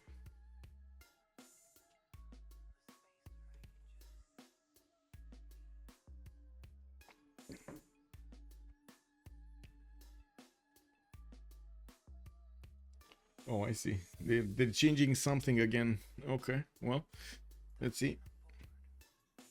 Still didn't get to finish that encampment over here. Looks like he's gonna get the builder and probably gonna want to chop it, so it's gonna be quicker. He still needs to get quite a bit of science, but I believe at the moment for a first attack against Khmer, he's not gonna need that much. It's not like Khmer is very, very far away. You know, we do have Phoenicia also setting up quite a few cities on the coast, and he's gonna get all of those with extra trade routes. He's still gonna go internal first. That means he's not gonna get the extra gold from those international trade routes, but still 33 gold a turn right now with his harbor adjacency. It's pretty good. We do have him with 77 production also. I gotta say on this screen we don't have them that far away from each other when it comes to the production. Surprisingly, right now Mr. Toes is quite higher than Tomeris when it comes to the production. Okay, is this all because of the initial settlers? Is this because of the initial settlers on the water? He's setting up for Mr. Toes Despair Fusion. Hello there, sir, and welcome. We do have to take a look surely on Ottoman here. He did manage to get the city of Bursa to the northeast. That's actually going to allow him to trade with Dido, not on the west side with Cree. Looks like they might be looking to actually do something else over there.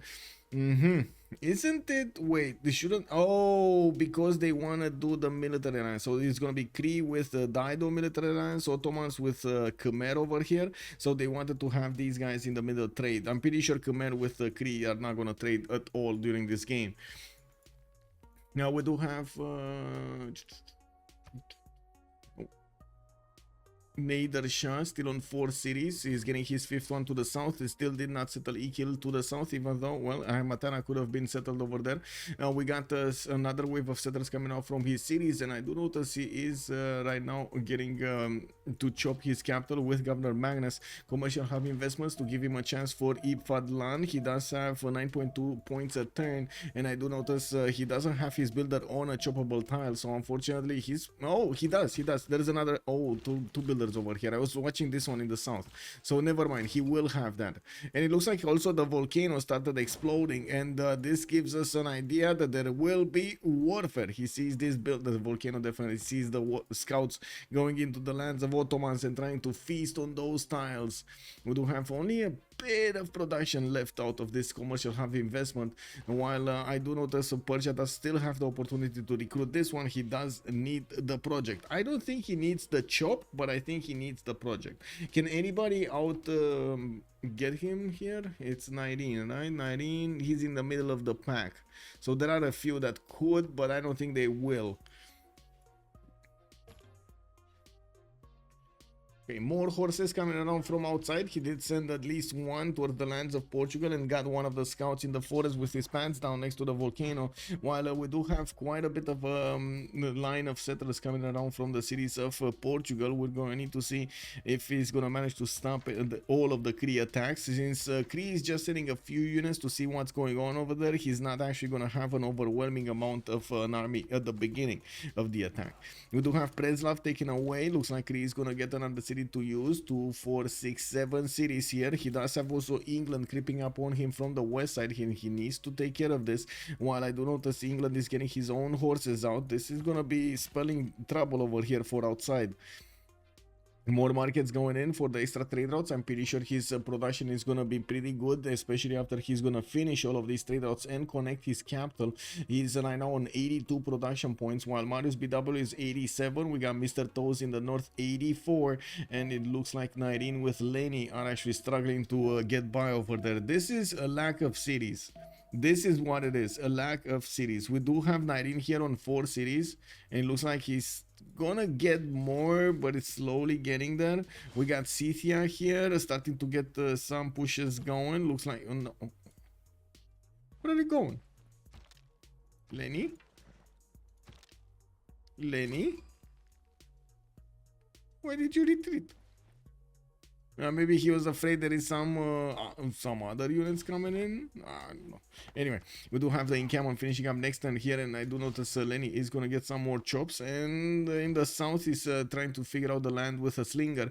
He's also going to start improving his the majority of his territory, finishing up a campus in the city of Visik for a +3. And they're still running internals, and remember Portugal's later scaling on the trade routes. Yeah. Dido 8 cities, he will go for +15. I mean, he has so much space, to be honest. I'm not faulting. This is what Dido does best. Get a lot of cities. This is basically what Dido does best, right? 2, 4, 6, 8, 9 cities. And he still has a lot of space to settle. Whoa. Well, we do have him with Buenos Aires in between. I do notice he's sending another settler somewhere. I don't know where, but somewhere across the rainbow. While we do have him with another city from the city of Tyre. He just keeps on getting cities. Doesn't care. Just keeps on getting cities, trade routes, customs, you know, buying anything. Doesn't seem like anybody's well ahead when it comes to the science, but I do see Mariusbw on 30, while he only has 34 culture points. On the other side, of course, Kazakh with his choral music is on 48 culture a turn, but only 20 science. He's still busy getting his traders out, getting his cities out, and right now he's gonna start to get pressured by Scythia. I do have to say he did come out through the mountains, through the one-tile chokes, and he's gonna put a city on the marble tile, actually, on the river. Is that good though? Isn't that city easy to take out with trebuchets from the other side? Like you don't even need to do that much to take it out. Like put a trebuchet here on. Oh, anyway, it is what it is. We're going to need to see if that's actually going to be the thing. Hey, Koliap, thank you so much, sir. Good evening, good evening. 8 months, thank you, sir. Retained his knighthood for 8 months. Howdy, good sir. Hey there, chat. Well, we do have a lot more faith banked up on Kazakh. He's on 75 now. He was on 50 something the last time we checked. And yes, his holy sites are going to need to get all of the prasats and the shrines in them. There are a few of them that still need to finish. We do not have him yet getting his aqueducts, but I'm pretty sure he's going to want to get some strong industrial zones later on. In the moment he doesn't have the ability to get a general, unfortunately he did not put down an encampment, and he's not making any general points with the cards. While on the other side we do have Lenny about to chop his encampment training project over here. He still has quite a few chops, and he did put down that encampment from Komtromskaya. It is unbelievable. It took so long.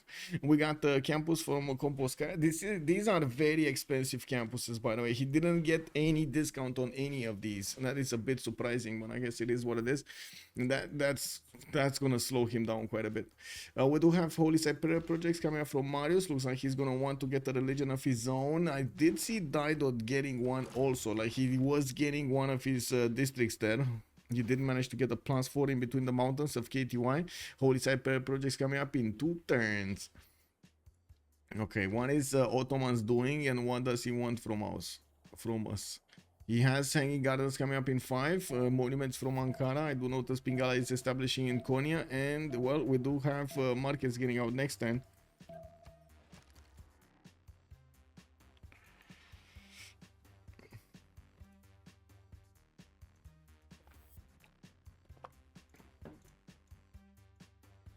Oh, this Dido gonna freeze him to heaven? Yes, exactly. We're going to need to see how it's going to spike in the stats over here over time, and we do have Cree also starting to get those science numbers with the culture numbers going. I do notice he did retreat from Portugal's actual borders, but he's still there with a few horses trying to see what unit he can actually take down. Now, while to the west side he deployed a few units, I don't really see a massive wave of attacks here that could go into England and take down cities. There are a few more units from Mariusbw that would need to arrive in Plymouth and of course defend Bristol. Now we do have outside units that did take out Preslav going towards the west. It looks like there will be a race for pyramids. I think I saw pyramids. I think I saw Pussycat. Didn't I see pyramids somewhere else? I think I did. Where are pyramids, and why are we not talking about them? Where are the pyramids, guys? I'm pretty sure you saw it just as I did. Come on, show me the pyramids. Show me the pyramids. Is it Kanunni? Is it Kanunni? He doesn't have desert. Does he have desert? No. Did I not see the pyramids anywhere? Wow. Okay, this was hanging gardens, not pyramids. So it's only here? Pyramids in 8 turns coming up from Mr. Vasis? Okay, well, that's going to be an extra point of builder charge on each of his builders. I'm pretty sure he's going to be very happy with the free builder as well. Did Persia get all 3 traders? Let's see. So Nader Shah got this. Fadlan, he got also Zankian at the beginning, and there still is Marco Polo available. So I would say not yet, but he's well on his way. It's not there yet.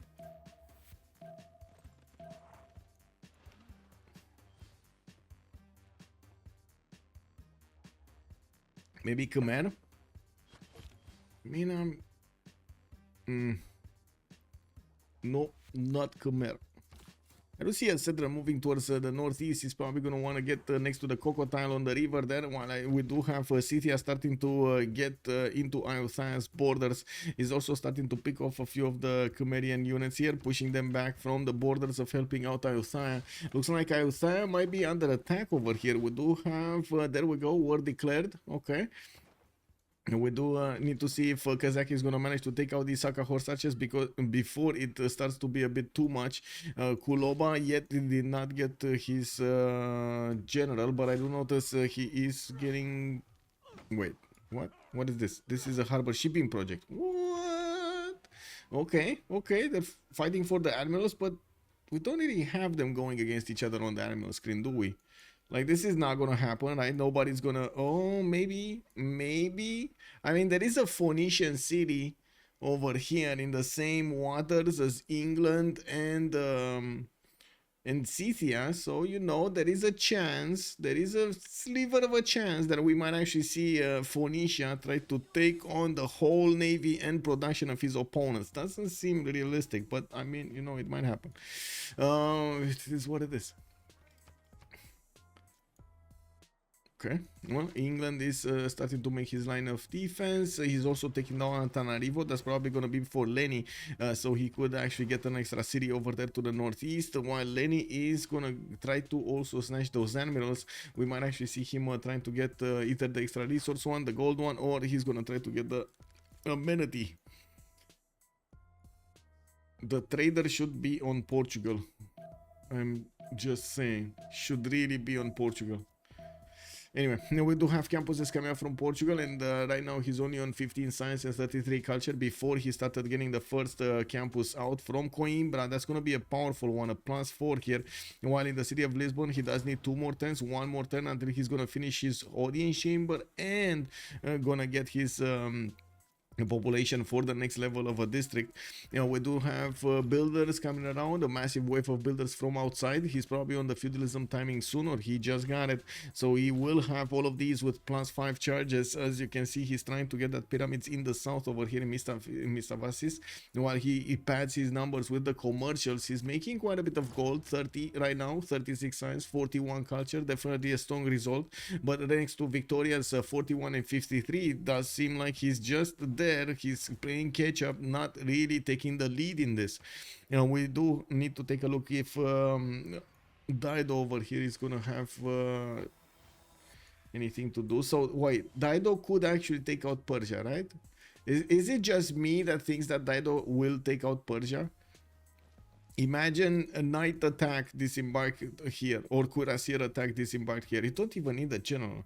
I think Persia will be so surprised that you don't even need a general. He's gonna probably be looking here, and then he's gonna be like, Pikachu! You know, knights just going around everywhere. Woo, woo, chaos, chaos.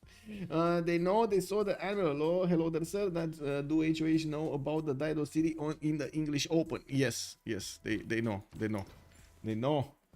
Yeah, they also scouted this coast, by the way. Lenny did scout this coast earlier, right? He was on the way to scout all of the northern ones, so he could get the information if any Phoenician city is going to be placed, or any city of his opponents is going to be placed.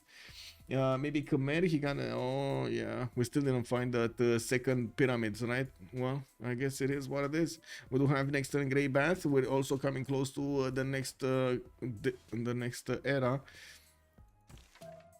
It looks like Scythia is gonna lose all of his units. That is very surprising.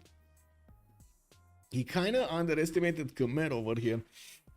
Well, I guess we're gonna see a lot more units coming around next time. We do have Lenny with an army of builders that are ready to chop in quite a few forest trees that will fall to those axes.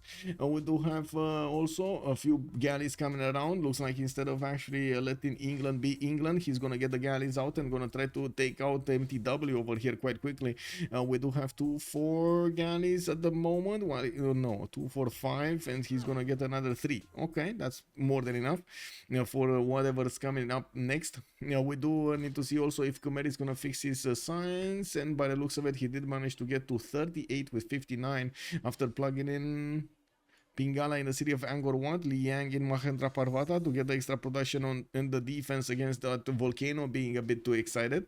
Now, I do notice also Kazandar did manage to get his religion. We got England also with his religion, Crab with Zen meditation and stewardship. He's going to get extra 2 science on each campus, extra 2 gold on each commercial.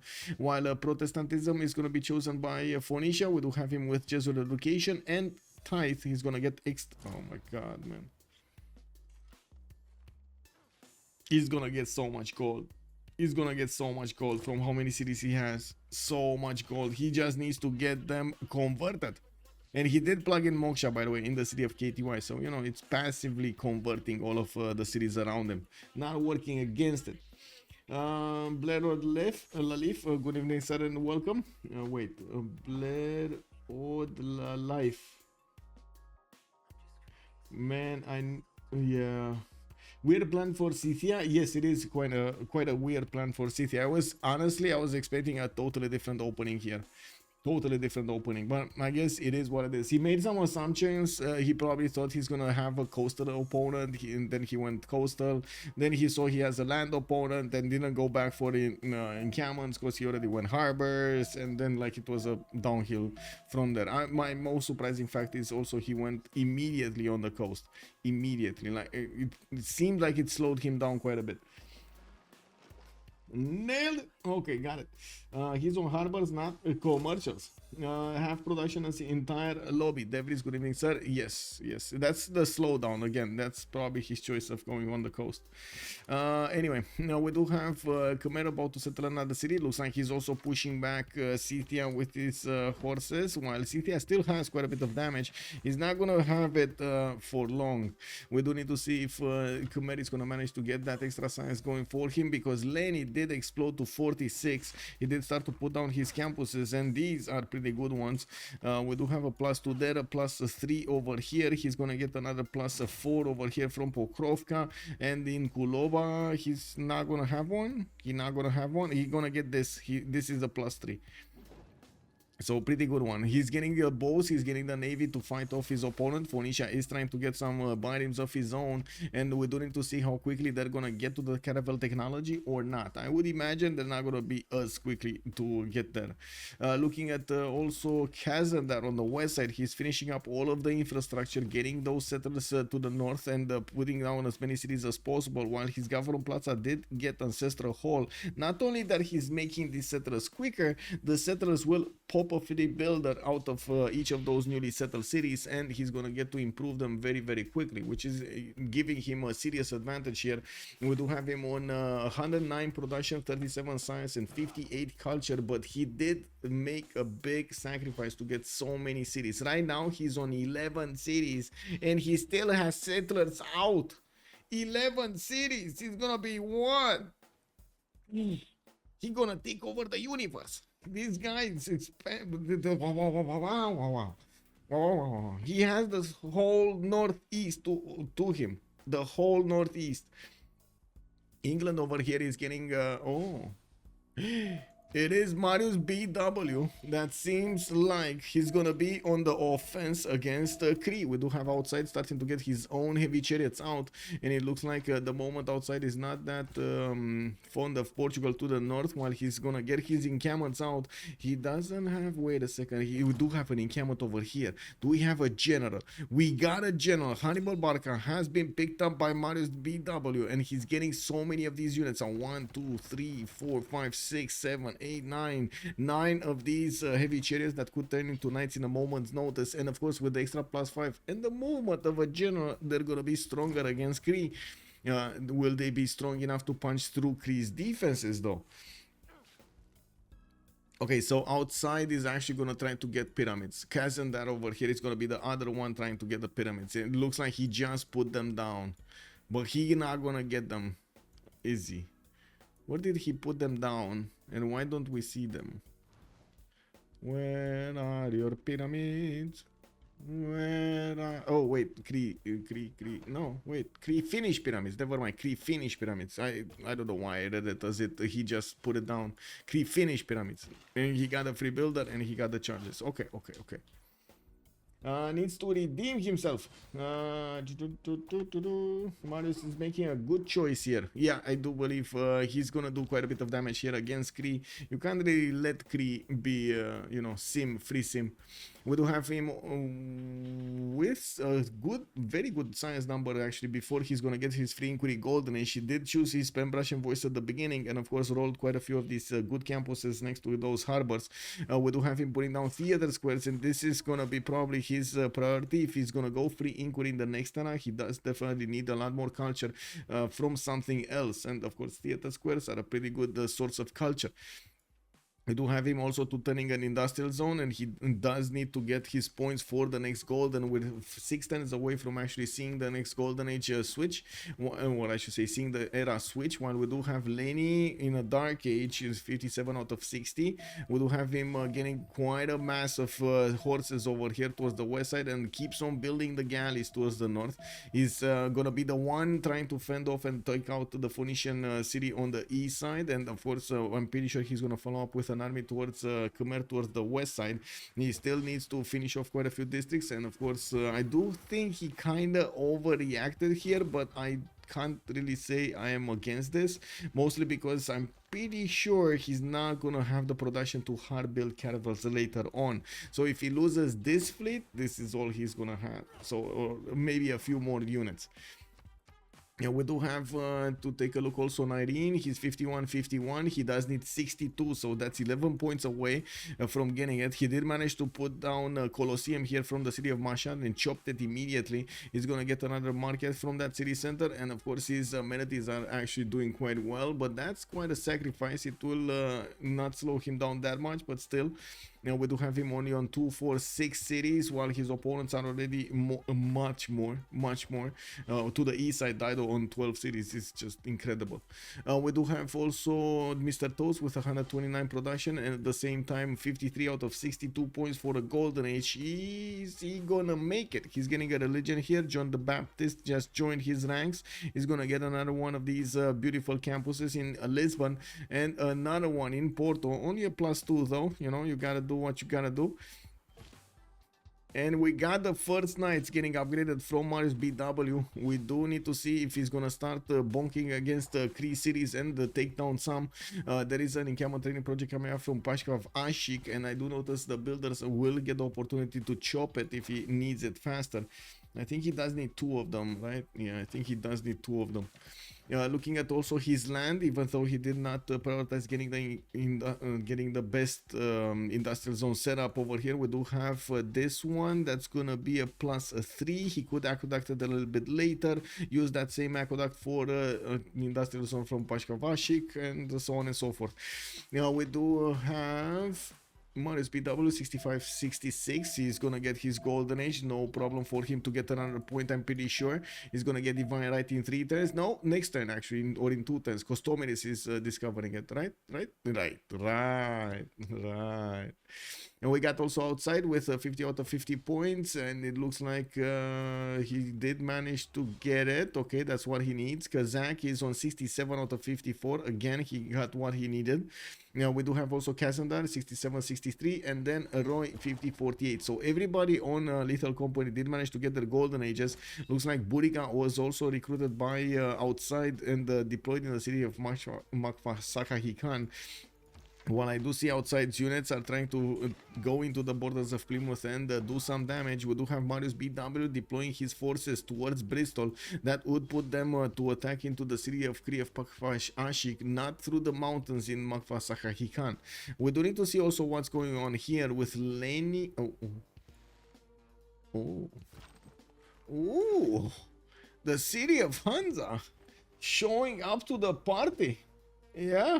I mean, I wouldn't really call him fully rel, because that would mean he's not influencing the game at all. He's still making gold. He still has quite a bit of a navy. He's gonna be he's gonna protect this coast from Dido, and we're gonna need to see what he's gonna do to be very annoying against Khmer. Omega Irel. Oh my god. Lenny Mr. Dark Age. Well, it is what it is. He will have just a few more turns to get his 11 points going. Yes, protect against Dido's one city, but it's still gonna protect it, right? When you boost monarchy for a team, you can't go into it because it ruins Dark Age. Team player Lenny. Well, I mean, he did go and boost it, you know, it is what it is. Scythia is gonna get bullied by Khmer, probably later on. Also, Nemesis asking about the continent split of England. We do have London on the right continent and then a white continent on the left. Do we have a red coat possibility here? Oh, yeah, red coat possibility on Phoenicia. That's never gonna happen this game, I gotta say it. It is a very nice dream, but it won't happen this game. We do have foreign ministry coming up in 5. Looks like there was a flood here in Plymouth, and that city is gonna be fine. We do have Mariusbw also getting into the borders of outside, and he's gonna start bonking against the first units, while we do have a wave of heavy chariots available for outside to upgrade. He does need to discover both stirrups and mercenaries, and that means it's gonna be next turn. We do have him also with aqueducts coming in. There we go, from Aktakakup, and he's gonna finish his intelligence agency soon. He does need to chop it probably, or just wait for those. We do have him needing to do something here. Actually, no, he doesn't need to do anything here. I was thinking maybe he can upgrade units and try to push into Plymouth. Are there enough units? There might be enough units actually. With 4 knights and 2 archers with 3 horses, they should be more than enough to take down Plymouth. Anyway, we shall see. We got also a push from the north. Looks like Mr. Toes is not gonna stand by, and he's gonna want to do the push against outside. I do have to say HOH has a lot of gold. We got 126 gold, 142, 102, 158 here for HOH for each of the members, while Little Company is only going to benefit from 65, 25, 153 on Kazandar, that's big, and Roy on 104, that's also quite big. Now we do need to see what's going to happen also with the pillage mechanic. We do have Kazakh also sending a few more units towards Scythia, while Scythia didn't just fully get a lot of Saka horse archers. I was expecting him to have a few more to help him fend off these Khmerian attacks. You see how much the Saka horse archer does to a single horse? Imagine having like 4 or 5 of these Saka horse archers just running around everywhere. Man, they're worse for than emus.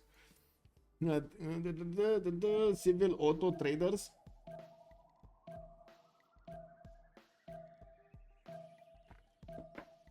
Yeah, this is gonna be explosive science on Kazandar. 65 science with 85 culture at the moment, but he has so many more campuses to build, and he's slowly getting them. Not to mention his Kothons. He did keep on building biomes in the city of MTW, but he didn't have enough jobs to actually get exactly what he needed there, exactly the number that he needed. And of course, Lenny is also going to have the problem of fighting on the land against Khmer and on the seas against his opponent. He did manage to get all of his boats out. I'm pretty sure these are all of the pre-builds that he's going to get, and gonna follow up with finishing up his campuses. That's gonna be a good enough science and a good enough culture to work him in the next era, but I don't think he's gonna get the next golden age. I don't think he's gonna get the next golden age. There is like no points for him. And why is he still on 4 cities? I'm very confused. But anyway, we do have England to the east side, managing to do quite a bit of damage against the units of Cree. Cree is going to chop his walls and going to finish them next turn. That would mean these units of England are just going to go in chopping. They're going to go into the traders and going to go into pillage his opponent, not really take him down. Now we do have also England needing to fend off attacks here from Cree.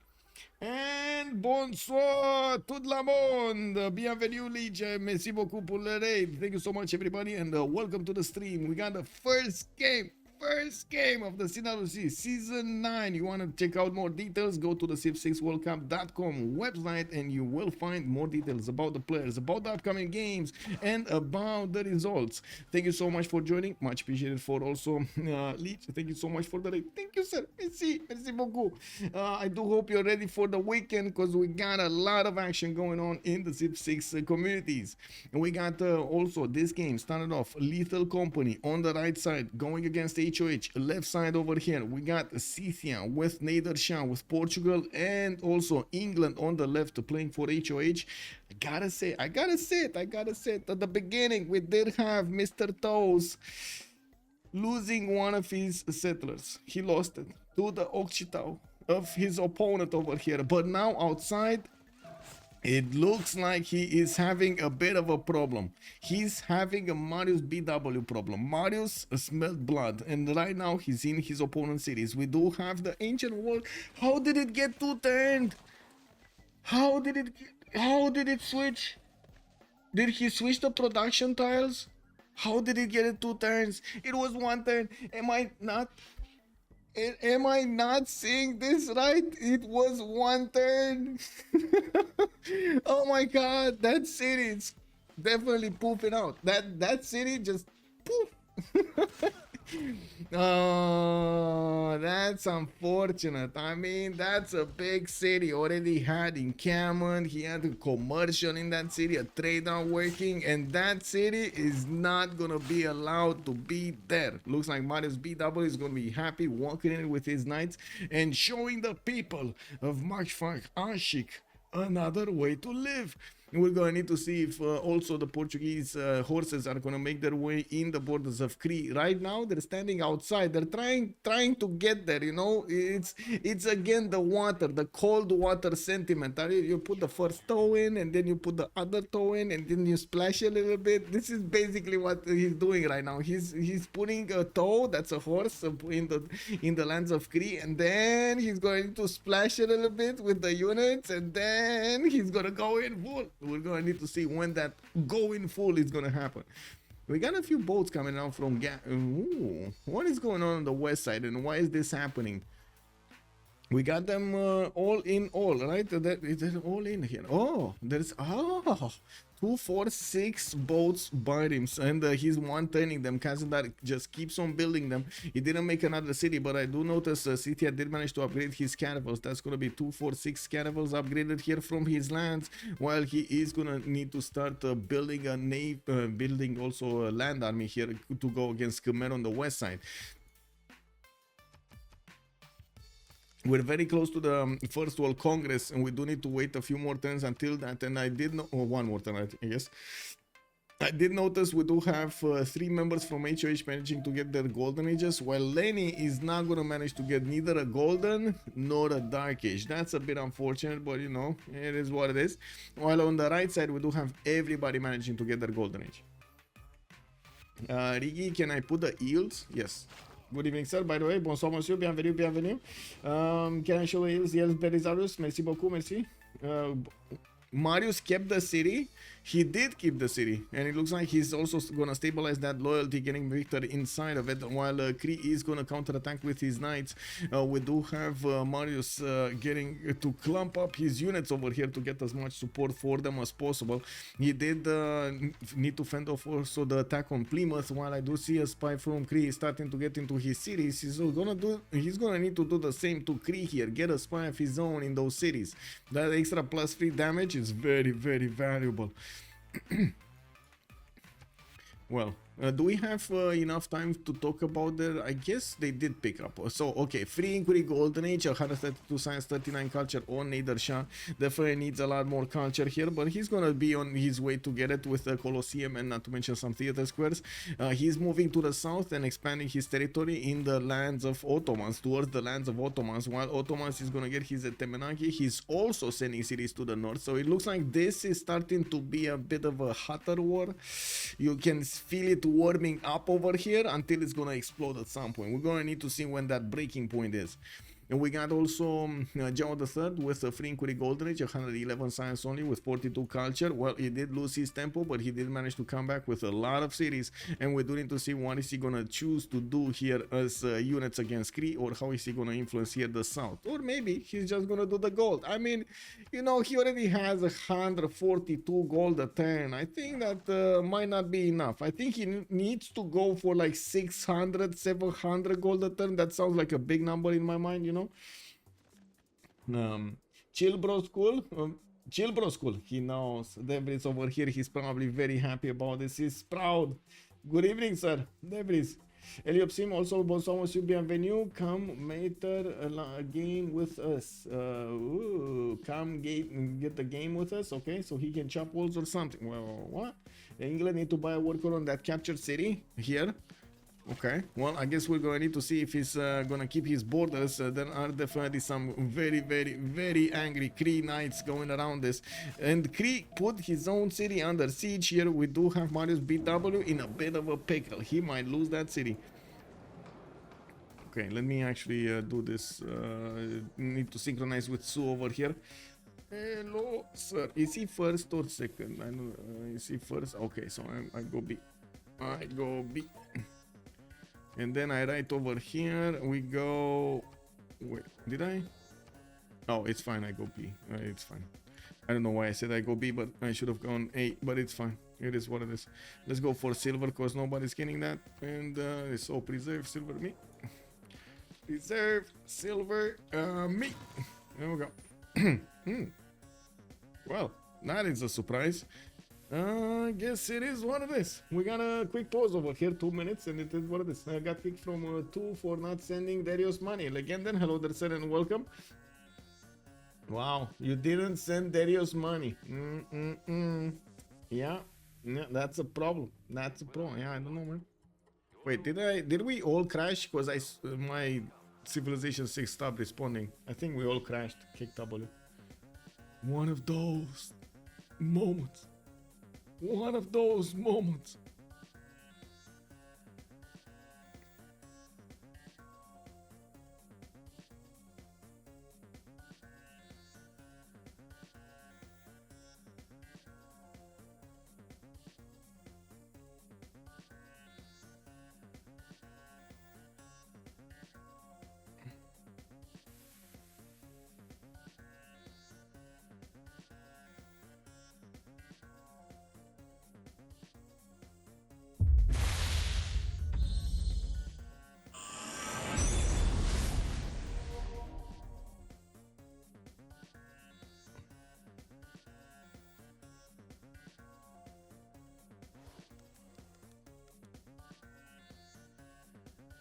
Give me a second.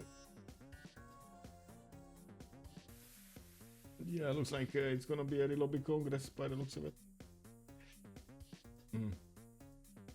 Waiting for the link. The link. Or do we get this going and then... I'm actually quite curious. Do we get this going or not? I'm gonna try to join regardless. Let's see. I think game doesn't look bad for HOH though until the bank guy go crazy. Yes, yes. Ottomans is a problem over there, and maybe that's why Nyreen is getting closer to him, so he can keep Ottomans busy. I saw a documentary on Nickelodeon. It said that Legenden is spying for GPN, and this team 2 thing is fake. Okay, can someone confirm this? Kick W.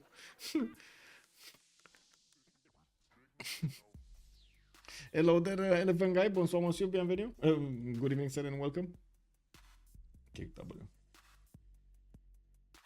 Why did I get...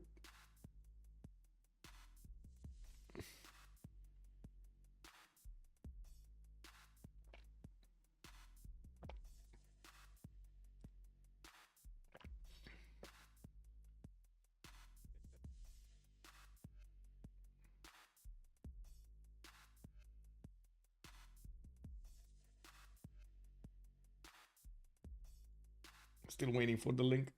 Oh, there we go.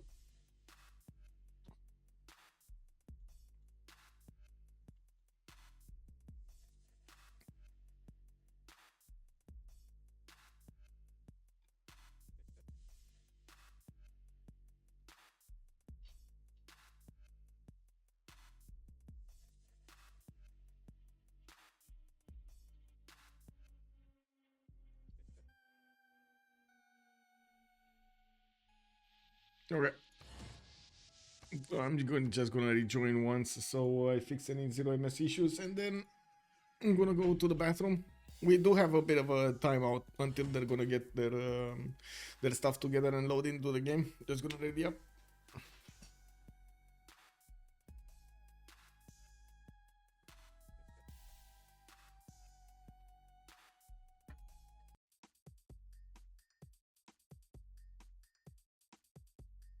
Wait, did they not get in? Did they get in? Not all of them? What are we missing? We're missing the toes. Wait, is he actually not in? Let me double check. Maybe I don't see him. I hope I didn't see him, honestly. Is he in? Is he in? No, he's not in. Why you bully me? Yeah. We are all here to bad talk. Don't worry, you can bad talk me tomorrow. Come on, guys. We got massive people in the chat today. Yes, we do. Yes, we do. All of the big brains over here. Yes, indeed. Yes, indeed.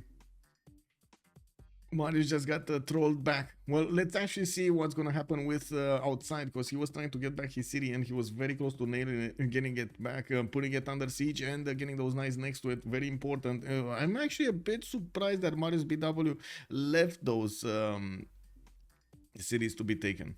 Left those tiles, I should say, to be taken.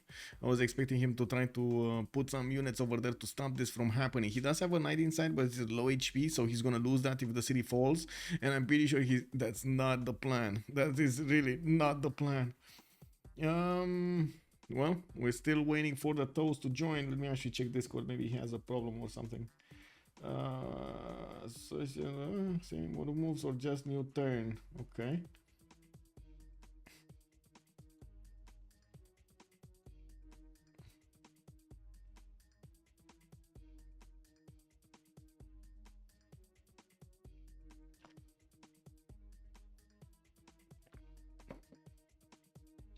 Oh, Ibanka, thank you so much, by the way. Merci beaucoup. I did update it a little bit. I'm talking with Ibanka on the. I was just seeing what he's writing to me on Discord about the thumbnail. I did start to work on new thumbnails for, of course, the CWC. And I was playing around with different settings over there for them. Okay, Mr. Toes is joining. There we go. We got him joining. It's fine.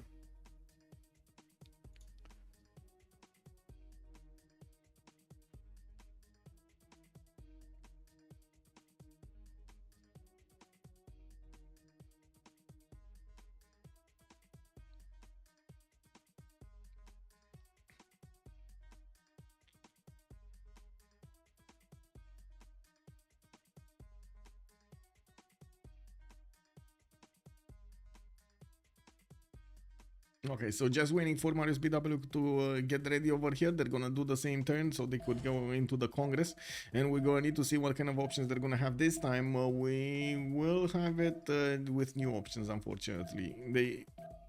I don't think we can actually. Can we actually have the same Congress? Is there a setting? I don't think there is a setting, right? They could do with like BBG, for example, to remember the settings that they were from one side to the other, or force the same settings. Like every time it's randomized, if I remember correctly.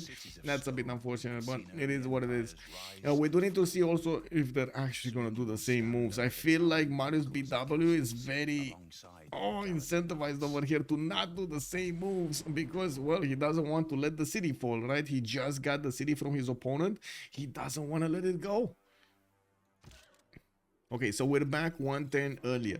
We do need to take a look of the others, right? Ottomans, for example, did manage to get his Penbrush and Voice Golden Age. Did not go free inquiry. This is surprising because we got most of everybody else actually from the other team didn't go free inquiry. Oh, Mariusbw did not actually. Okay, he did not. He went for 118 93, and I do notice Penbrush and Voice coming out from him. He's gonna be the base for some caravel upgrades, and I'm pretty sure we're gonna see Scythia fighting off Phoenicia, or gonna try to fight off Phoenicia. While we do need to take a look on Dido. He still didn't pick his Golden Age. Kazakh, probably a second monumentality. I wouldn't imagine that he's gonna go for Penbrush and Voice over here to start pumping out units against Scythia, or like while he's getting his Grandmaster Chapel. He did manage to get it, and he is on 183 faith a turn. That's a pretty good result for Kazakh.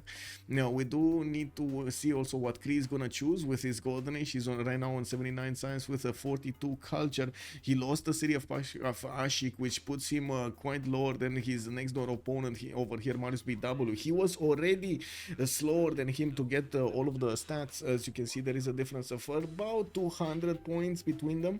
200 points of science, 200 points of culture. Okay, 250-ish points. Okay, we do have a few crossbows coming up from outside also that will need to get onto the front line. With his knights, he's gonna start the attack run soon, and we do need to see what Mariusbw is gonna well, he's gonna need to do the same things, isn't he? He's gonna need to do exactly the same things. We got also England upgrading coursers to defend Plymouth a bit better, getting his amphitheaters here. Now this doesn't make sense. I guess he really wanted to get nationalism much faster than his opponent, which, yeah, I can't disagree with that one. But usually, oh wait, he did go. Okay, free inquiry golden age. Maybe I was watching. Yeah, I was watching the last turn. He did go into a free inquiry. Okay. We know. Now we know. I'm all okay. It's all good. How did the gold CS steal 2 builders from Marius? It just walked in. Zanzibar just walked in. He sent all of his units to the east and, well, left unprotected the south. And it looks like the builder of Zanzibar is just gonna walk back home. No problems, no worries.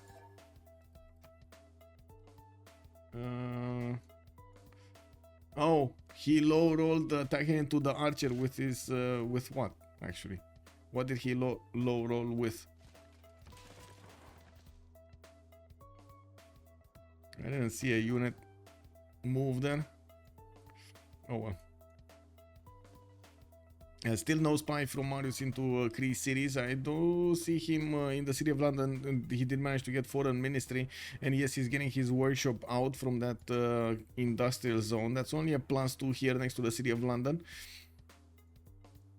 Dido gonna get some granaries for the extra housing, gonna start massively spamming out campuses from his cities. He's on 126 science with 76 culture, 200 gold a turn in a free inquiry golden age, while we do have him still needing to get his religion everywhere. We're going to need to see how fast he's going to manage to spread it and how quickly he can actually get this on the east side. Also, you moved differently last time. You didn't kill that knight. I guess we just do whatever now. What?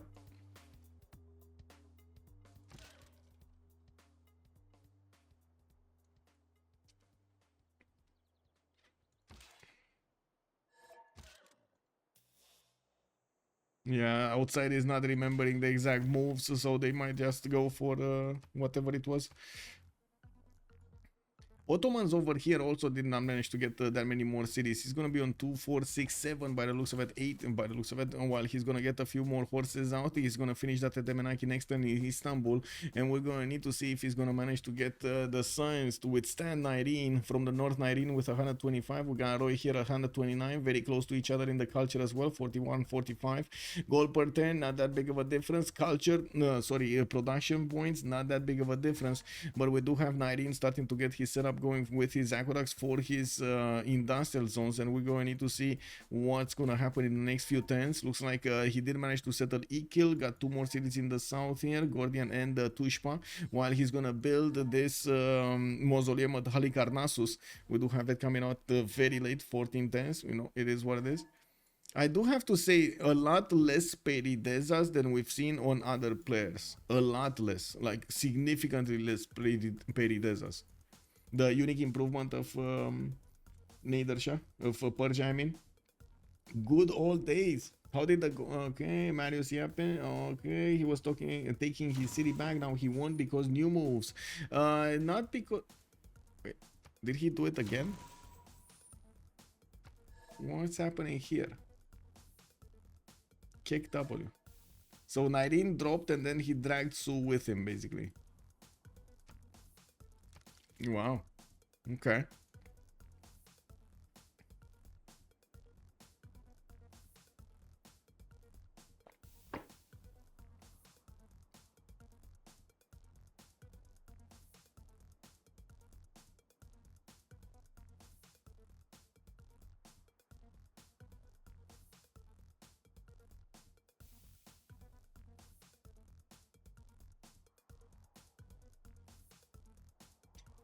Back in the old days, we disqualified those laggers. No, not really.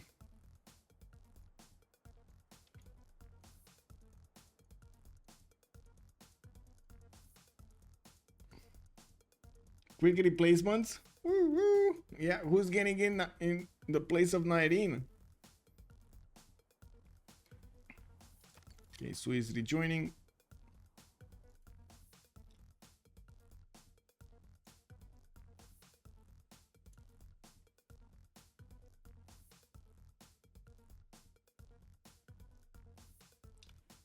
Wait, did Nyreen get? Oh my god.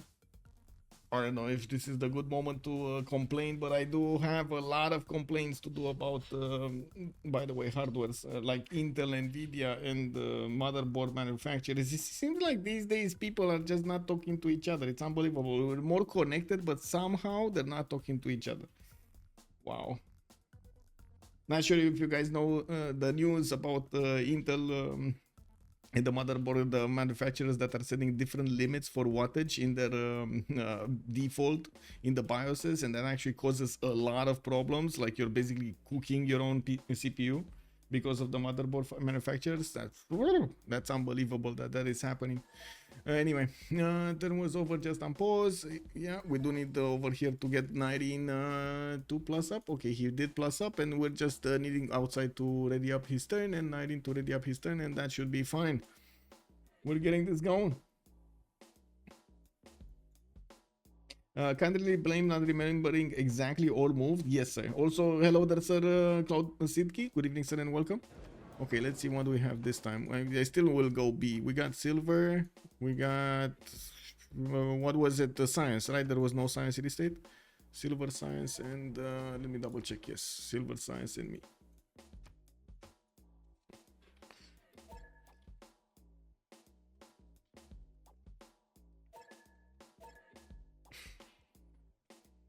Don't get what are you talking about? The word cooking makes me eat.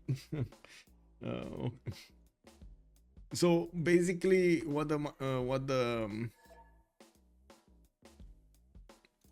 okay, let me finish this.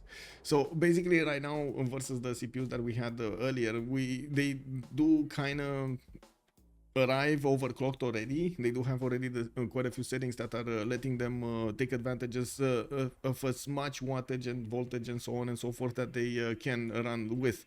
Unfortunately, that also lowers the lifespan of CPU, and also it sometimes gives weird results that we do see in a lot of the games, actually getting crashes and so on and so forth. And it is even, I would say, very, very hard to like get the heat out. It's not a problem of the coolers, for example. You just hit 100 degrees immediately, unfortunately, with how much power you put into these.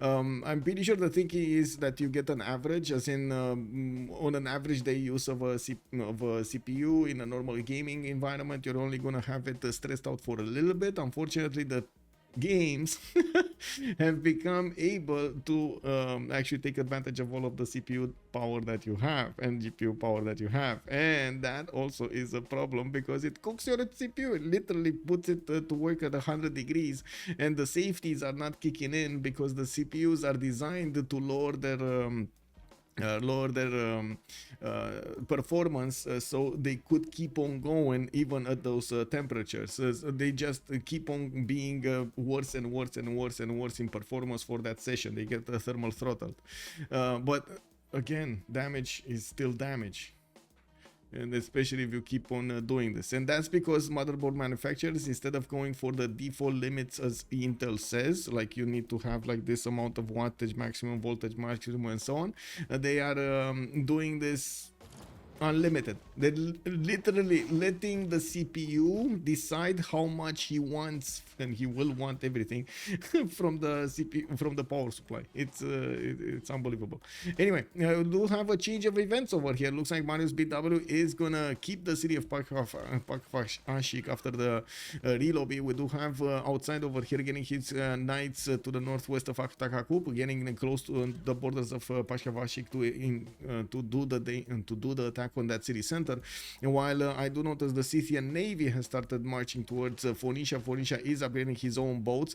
There are 2, 4, 6, 8 boats over here from Scythia with an admiral. While we do have Phoenicia also with an admiral, he did not upgrade all of those. We're going to need to see if he actually can upgrade all of those and withstand the power of Scythia here with an extra +5 and with the ability to heal after he takes down a unit.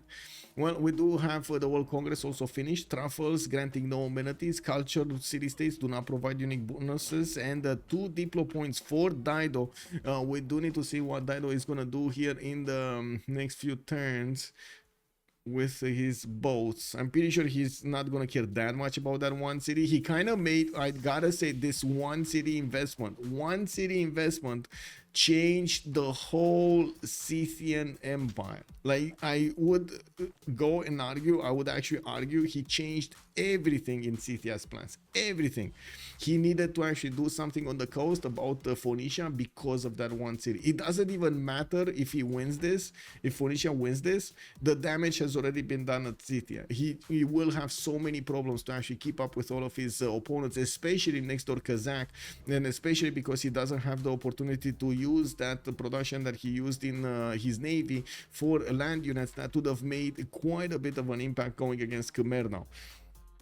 Looking at also the other golden ages. Did we talk about all of the golden ages? I think we kind of did, right? Everybody's kind of in a free inquiry. Yeah, no, sorry, everybody's in a free inquiry. It's not kind of, it's everybody's in a free inquiry. We do have the defense of Plymouth taking shape. Looks like we do have also a spy coming out from London in 2 turns. While I do notice there is a weak unit over here, a swordsman, it will probably get replaced by a heavy chariot quite soon. Looking at Mariusbw trying to get advantages over here against Cree. Looks like from the north, Portugal is only sending, well, just horses, not really anything strong. He still is trying to catch up to the game after his loss of a settler from the beginning. More knights, more crossbows coming around. Oh my Cam is also appearing in the Cree's territory, and I do want to say we're coming very close to Newton and getting Newton and Ibn Khaldun. We're going to need to see who's going to pick those up. Hypatia was picked up earlier by England. That did give him a free library and quite a bit of science extra. 1 point of extra science from each of his libraries afterwards. He is on 151 science a turn right now, but not as big as Roy. Roy over here with only 6 cities does manage to output 161 science with 47 culture. Did manage to get to his grand bazaars as he's starting to get them all over the place. This will give him an extra trade route capacity. It's the unique ability of the grand bazaar. If I remember correctly, you do have this receive 1 amenity for every luxury resource this city has improved. And you do get +1 trade route capacity. Amazing. And you do get some more gold also. D Beasley, thank you so much for the gift. Thank you, sir. Overlord, welcome. We got D Beasley in the house. Hello there, sir. How is this opening of a weekend for you? SQ, good evening, sir. Wasn't Cree taking it back? Yes, he was. He took off the pressure off Khmer with 1 city. Exactly, just 1 city. Just 1 city changed everything. Intelligence agency coming out from Pokrovka next turn. We do have also, it does seem like some pre-builds in knights, some pre-builds in frigates here from Isik. He still is putting quite a bit of an effort into this. Now, Mariusbw is also going to want to take down Zanzibar now that it got taken over, and it kind of annoyed him. Can you imagine losing 2 builders to a city-state from the back lane? That's a bit too much. That is a very, very aggressive city-state. It needs to go. We do have also... England's attack stalling here. Outside is going to try to take his city back, but that's also going to slow him down in the next part of the game. He's already losing his economy. He's on -7 gold a turn. He never actually put a city to at least dip his toes into the waters on the east side because, well, there couldn't be a city there. Portugal and Persia were already on that coast. Now, we do have him getting a camo from Mikisiwachik to the west, and it looks like this is going to be a mud fight here in between Lethal Company and HOH in the next part of the game. Okay, let's see, what do we have here? Nader, Shah, industrial zones. He's getting a lot of campus research projects, industrial zones, logistics projects for Emotep. Looks like in the scientist screen, they're going to need at least 155 points so he can recruit the next one or pass it. We're probably going to see him pass it. While Khmer is starting to roll the points for the writers, he's also going to get more culture out of those. He did switch. He's the only one in a Penbash and Voice Golden Age. He did get a lot of culture with it. That's going to put him right on track to getting very early his nationalism. And I'm pretty sure if he does manage to get his science number up much higher than Lenny, he's gonna hit tanks very quickly here. We do need to see Scythia managing to get enough units to defend his opponent, but I do see Iotha is in danger. Is it in danger enough? No, Iotha is not in danger. Okay, chat, is Iotha in danger or is Iotha just perfectly fine? Wait a second, they basically just woke up. You had a long day. Very long day. And the Lololo is calling it out. It's just chilling. Ayutthaya just chilling. No worries. No worries. You see unit next to us. They are here to take out the garbage, okay? That is all good. It's all good with us. You know, you put garbage in front of you throw it over the fence and they pick it up and they take it home. It's all good. It's all good. Okay, got it. Chilling, chilling. Yeah, good evening, sir, and welcome. It's Khmer also on choral music. He is on choral music, yes, with the lay ministry. City state is dead. Man, I mean, I think it's gonna survive here. These horses have zero chance of taking over Ayutthaya. Look at these. They're like they can't snatch it. They just can't do it. They can't do it. And what is with these city states? They keep on attacking them. But anyway, we do have Scythia managing to clump up his units, and you can see that he doesn't have enough damage to go against the caravels of his opponent right now. But I'm pretty sure we're going to need to see the numbers game play out here. Looks like Phoenicia did manage to get enough boats so he could withstand an initial attack from Scythia, while Scythia is going to get a massive wave of secondary boats coming up, a second wave coming up. Now we do have also Colossus finishing up in Mariusbw cities for an extra trade-out capacity. That's pretty pog. And I do notice he has managed to stabilize a little bit the defense here in Plymouth with new knights being upgraded. He has a problem with one though. This one will probably die next turn if he doesn't move it at the first opening of the turn. Needs more units. Unfortunately, deploying a few units to Zanzibar is not going to give him the exact units he needs in Plymouth to come out unscathed, nor does it let him keep reinforcing the city of Pakfashik so he can fend off attacks from outside from taking back that city. But that is a lot, by the way. He got a bone to chew over here. He basically got Cree's one leg, and then he's just not letting it go. Not letting it go. I would be like, I'm not in danger, you're in danger. I'm the danger. Yeah. Well, Zanzibar, a lot of food. We got Izmir. What is Izmir doing over here? What is Izmir doing so far away? I guess he just wanted the city, and it is what it is. More bazaars coming in. A lot of trade outs are going to come out. And yes, I do see that Persia is starting to get a few heavy chariots in the south. He did recruit Isodor of Miletus alongside Imhotep, and I don't see what he actually built with them. Oh, he did manage to get Mausoleum, did he? This was building much slower. I think he got Mausoleum over there. By the looks of it, he doesn't have Imhotep anymore. Okay. Well, Cree's territory, spies coming around. Spy coming around from England soon in the cities of his opponent. We got a spy from Phoenicia in the city of Isik, and it looks like Khmer's units are moving towards, well, creating a semicircle to actually keep Scythia contained over here, using the desert for a bit of defense. While I do see Ayutthaya is still two turns away from getting ancient walls, these units of Scythia just cannot attack into that city center anymore. They need to wait for the Saka horse archers to actually do the damage, and it's gonna heal through the damage. That's the problem. The Saka horse archers just don't do enough damage to out damage the heal. That is a bit of an issue. And it looks like Scythia just realized that it would be just much better to actually attack the Khmerian units, and he's starting to attack him with the Saka horse archers first. Now, there is another courser coming around from the north, and I'm pretty sure Kazakh has enough faith per turn. On 230 faith per turn, he should be more than capable of buying units over here and sending them towards the front line. With a wave of campuses coming around from, and good campuses coming out from Khmer, he will surely come back in the science screen. He's right now on 97 with 157 culture, 225 faith points, and 180 production. And while on the other side, we do have Mariusbw, 173 science. Mr. Toes, 173 science. I do also notice quite a decent amount of production on all of them. Well, kind of except Lenny. Lenny is still on 100. What do we have here? Did the attack begin in the Gulf of Tunis?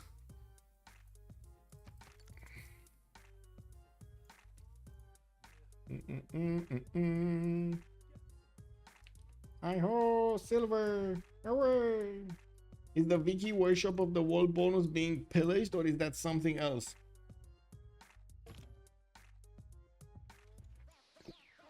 What is getting pillaged? Oh, Zanzibar gonna build the walls. And it looks like there's no movement here from between Scythia and Phoenicia, or at least not yet.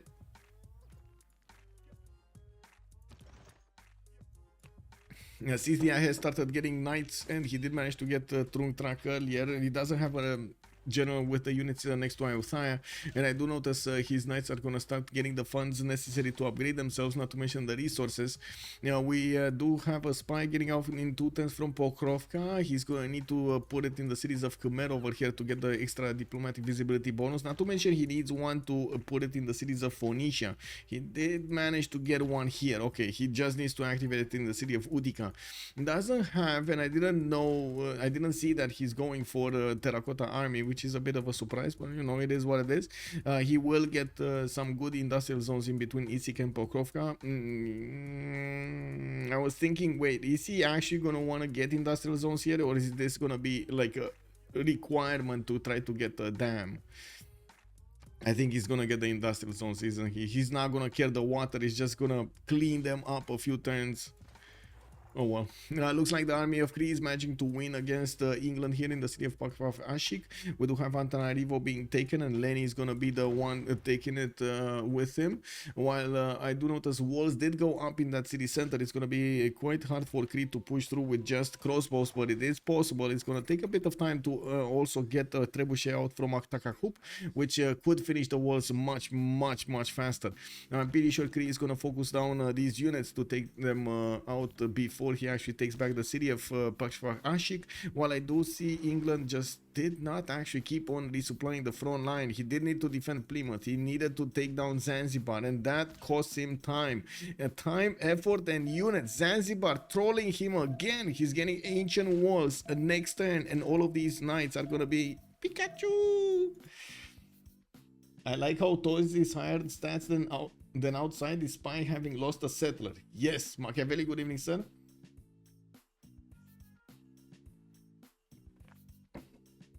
Oh, you mean the workshop, his workshop, the only workshop, you mean? Yeah, I guess so. I was thinking, like, are you talking about something special? I don't know. Like, is there like a special ability over here that got pillaged from Mariusbw? David, you're just throwing, how to say, sand in my face over here, and at the same time shining a light and asking me, is it bright? Can you see the color? You know, like, what is this? Antananarivo, Zanzibar, and Ayutthaya, about the only workshop in the world. Yeah, KW. Anyway, we got outside, managing to get closer, but not done yet with what's going on here. Looks like a lot of projects are also being done for the scientist screen. We do have Portugal that wants to take it, and it doesn't seem like he's gonna have enough points, or at least not yet. He's 21.9 points, while let's see, he's making 1, 2, 3 projects. Only 3 projects. I don't know about this. He would need 4 or 5. No projects here from England, but he was like on 17 points a turn anyway. He did manage to get a lot of them.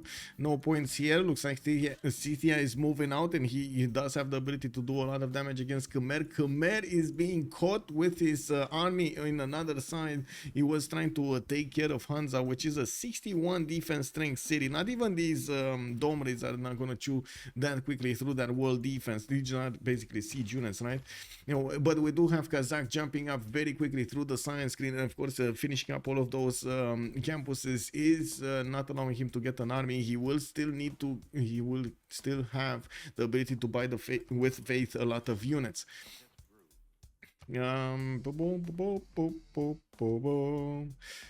Okay, what's happening here? Not much. Still poking around. I'm pretty sure the trebuchet needs to walk in to decide that. And we do have the double line of defense here from Phoenicia, while I do notice another line of units is coming out from Scythia. We should see these going to flank through the north. This is oversaturated anyway, right? This attack is overly saturated. He needs to go through the north to overly saturate that one and catch these units in a pincer movement. I'm pretty sure he will need to sacrifice a few boats anyway to try to take these out from Phoenicia. He's gonna trade them, not really sacrifice, trade them, so he can get through the line of defense, but he can't just let Phoenicia be on his coast. Like, you just can't do that. Khmer nationalism in 3 turns. When will anyone from HOH get it? I mean, with Fininkuri, Golden Age, and all of them, probably next game.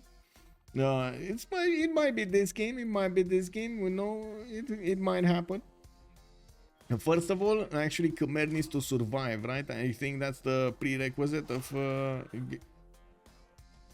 getting praises. Let's actually see what Lenny is gonna do over here with his knights. I do still not see a very big army. I still believe this is defendable. Maybe it's just me, because at the same time Khmer doesn't have a general on his side, so that's a possible plus 10 that he will have against him because of the plus 5 of Scythia and the general of Scythia. HOH cannot defend culture victory if Khmer survives. Nemesis throwing in over here one rumor. Can HOH defend the culture victory if Khmer survives? And I think there is a very high likelihood that Khmer will survive. If Scythia takes down one of the city down south, MVP, this one, Preaviar, yeah. Well, let's see if he's gonna manage to get in there. If he does manage to also get in there to just keep pillaging, it's gonna be damaging to Khmer. Khmer is gonna be a beast. Like there is a moment where yes, he's gonna be a bit problematic, but he will be a beast. Okay, what do we have here? We got Mr. Toes getting back his units. He's going to defend against the knight here. Lonely light from outside. We do have also the crossbow starting to do damage against the knights of England. While England is scrambling to get new units on the front line, he has problems to get enough of them. He's starting to pre-build again another wave of heavy chariots, and I do see Cree is doing another attack run on the city of Plymouth, getting to promote these crossbows with higher stats over here. It looks like Zanzibar has been also, you know, successfully kept from being taken over with the walls. While I do notice England that did need to get a trebuchet there, now he's gonna get the opportunity to do the damage against that city center. Campus research projects coming in. Did they get Newton? No. It's Portugal first. 130. He just needs a project. He just needs a project. Can he get it actually without the project? There are like 1, 2, 3 libraries finishing up next turn, but that's not. Is it enough points? He needs so many points. He needs 25 points. Well, 24.1. But can he get these without a project? Is Ottomans just gonna snatch it? Wait, does he? No, that's an encampment training project. Okay. That's an encampment training project. I wasn't... Portugal bought it? Yeah, Portugal bought it. Okay. So Ibn Khaldun has been taken by Persia, and we do have Portugal. Mr. Toes managing to get Newton. That means both of these very important scientists are on the HOH's side. We do have Nyreen going for metal casting, while I do notice Roy is going for a buttress. Ottoman, you might have a very nasty Persian problem to your north. You might have some cuirassiers just walking in and taking over your cities. This is a problem. Roy, I believe he has a few warriors here that could turn into janissaries if he wants to. I'm pretty sure these they still die to cuirassiers, not to mention field cannons, and we do need to see if Roy is going to manage to put up a strong defense in the city of Halep. We do have Roy here with 244 production, so I'm pretty sure it's going to be a good enough production to pump out keep pumping out units. Only a single encampment, but I can't really say that Persia did go crazy with his encampments either. We don't even have a single encampment here from Persia. He did manage to also get Forbidden City in the city of Parsa, giving himself access to one extra wildcard policy slot to use, which is extremely valuable. We can take a look at Nyreen's empire here, and we do see he's using Republican Legacy for an extra amenity on each of his cities with this one specialty district. He does have the extra gold and science from the commercials, and of course the gold and the culture, the science and the culture from the Trade Confederation here for his international trade routes. So he is trading a lot with Portugal, and Portugal is trading a lot with him. They are on 700 gold a turn here, but to be honest, so is Phoenicia on 300 and so is Roy on 315. Does seem like both teams are managing to get enough funds to do whatever they want in the game, and we're going to need to see what with the first Janissary coming in on the table over here, if Nyreen is going to manage to get enough units and upgrade them in a good enough time to do the damage there. Kilvakisivani coming out from Shah. Let's see what's going on here. Nothing much. Portugal just setting the tone. We do have Lenny moving in with the flanking maneuver over Phoenicia. He's not even gonna just, you know, he's not even gonna want to mass this. He's just gonna go. I mean, you know, you see this island, no problem, no problem. This is big island. We go around it and then we take down your boats. You might be safe if you go into the island, okay? Every one of the sailors from Phoenicia that wants to be safe, go on island, you get your own country over there. It's all good. Who got Da Vinci? Wait, we got a Da Vinci? Portugal on the level of Dido despite losing a settler. SF613, hello the sir and welcome. And yes sir, is he upgrading Janissaries on Zanzibar? He is upgrading Janissaries on Zanzibar, and looks like 72 strength units to go against Birmingham here. They still need to kill off the knights and the units, but they did take out the trebuchet. Roy did manage to save Zanzibar. That's pretty important. Now we do have the next wave of units from Mariusbw, actually struggling to get into the borders of Bristol. They're not quick enough. Their wheels were just too tiny. We do have the knights of Cree here managing to get into the borders. Got to pillage the diplomatic quarter, while he did take out the walls of Pashashik. The trebuchet, only one trebuchet, will still need to do a lot more damage if he wants to totally take back his city center. The knights are not strong enough to go into that city center and do the damage without taking a lot of damage on return. Okay, we got units from Scythia getting into the borders of Khmer here. He's starting to get into Priaviar, while Khmer is scrambling to buy as many of these courses as possible. He can do the damage against the knights and the Saka horse archers, but the horses and the Saka horse archers, but these knights are a bit out of the range of damage that these courses could actually handle. Now, while I gotta say, Scythia doesn't have a very big army, he's putting a bit of pressure on Kazakh to get more units out, which is gonna slow him down. Is this gonna matter though? If he's not gonna lose cities, if Khmer is not gonna lose cities, I don't think it will matter that much. I guess we'll see. Anyway, we're gonna need to see how Kazakh is gonna defend his territory. He did manage to make a line of defense in the north, and as you can see, there are one tile chokes here in between his cities and Priaviar. He could close them out from Scythia. So basically only Priaviar is in danger, which I don't think it's in much danger, to be honest. There are enough units over here to counterattack if any of these units from Scythia actually attack the city center. I believe Lenny would have needed way more units if he wanted to win that. We do have the naval fight here starting to ramp up, and of course we do see that Phoenician boats are starting to do a counterattack here. They did manage to take down one caravel, almost two, but that one will have a promotion, and we're going to need to see if Lenny is going to be quick on the buttons to actually follow up the attacks against his opponent here. He does have a few boats that are very low HP. He could replenish his health on his own boats if he does manage to take them down. While I do notice something else, Phoenicia has a +6 on Lenny. Did he not get printing? Oh, he doesn't have printing. But he still did manage to do significant damage against Phoenicia's fleet, and of course he still has a lot of boats alive. This is what I was talking about with the trades. He needed to do the trades.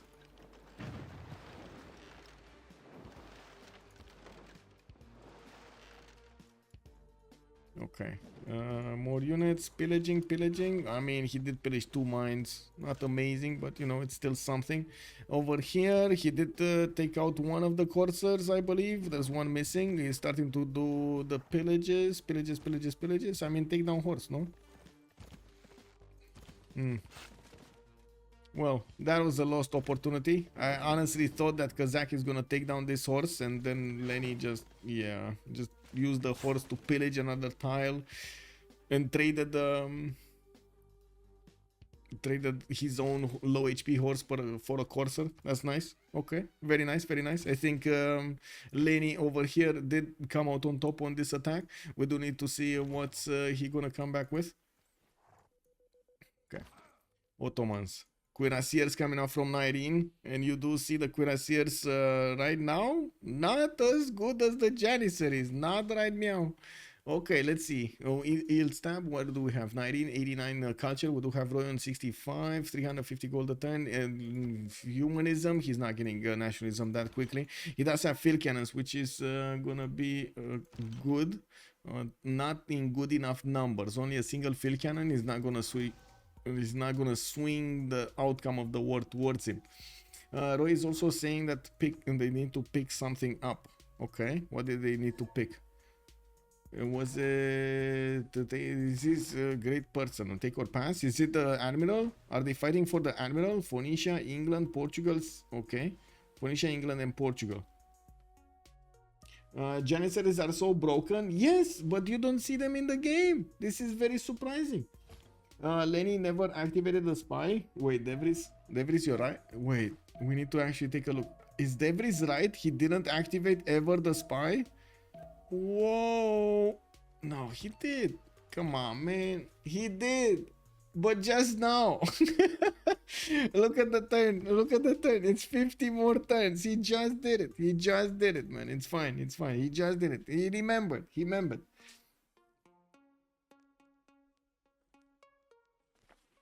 Domzi, good evening, sir, and welcome.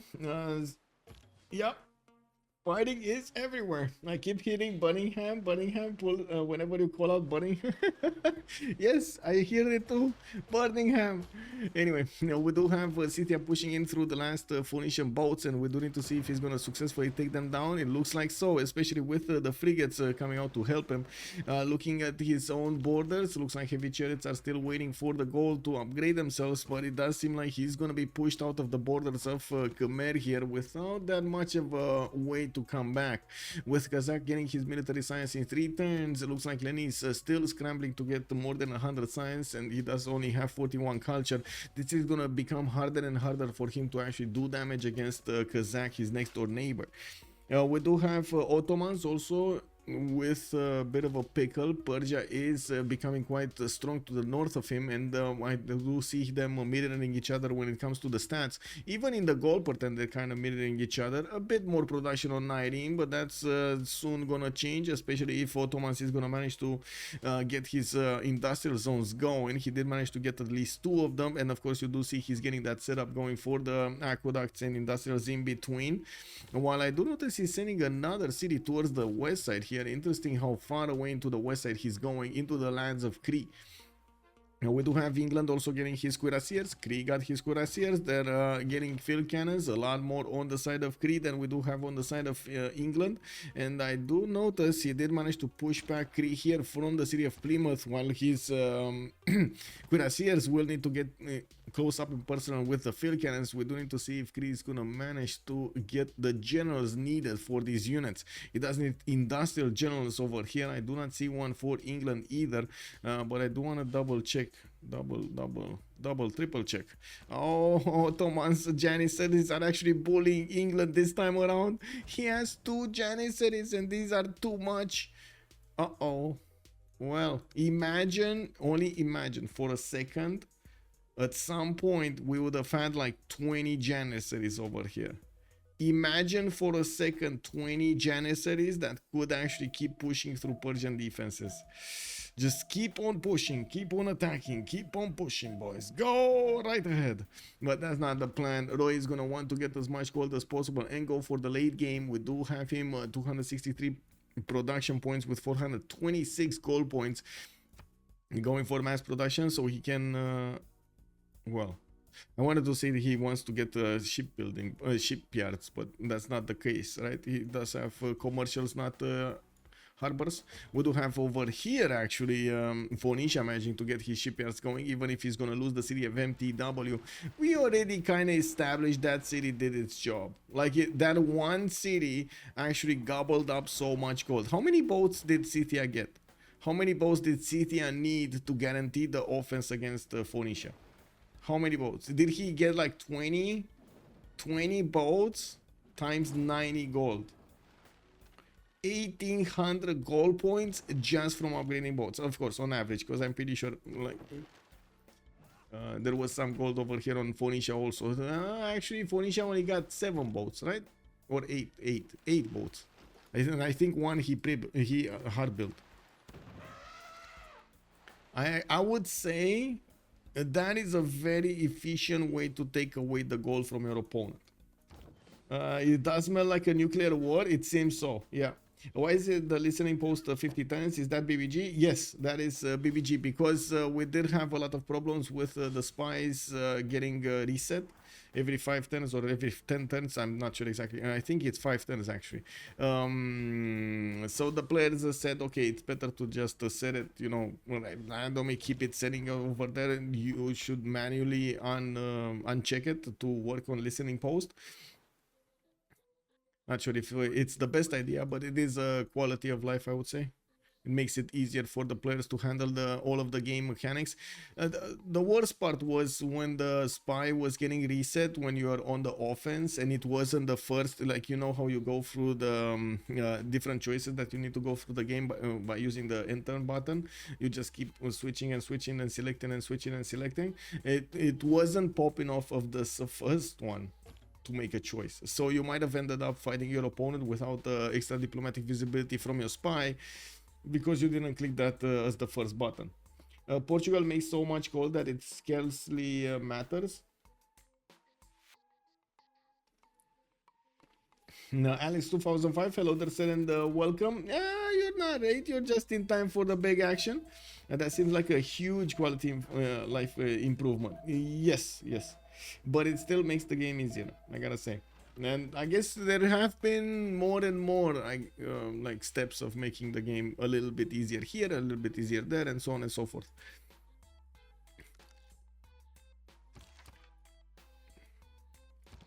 Okay, so Khmer did manage to take down the walls and the defenses of Hansa. He pushed back the army of Scythia. Scythia could not manage to do enough damage, nor did he get that many pillages over here.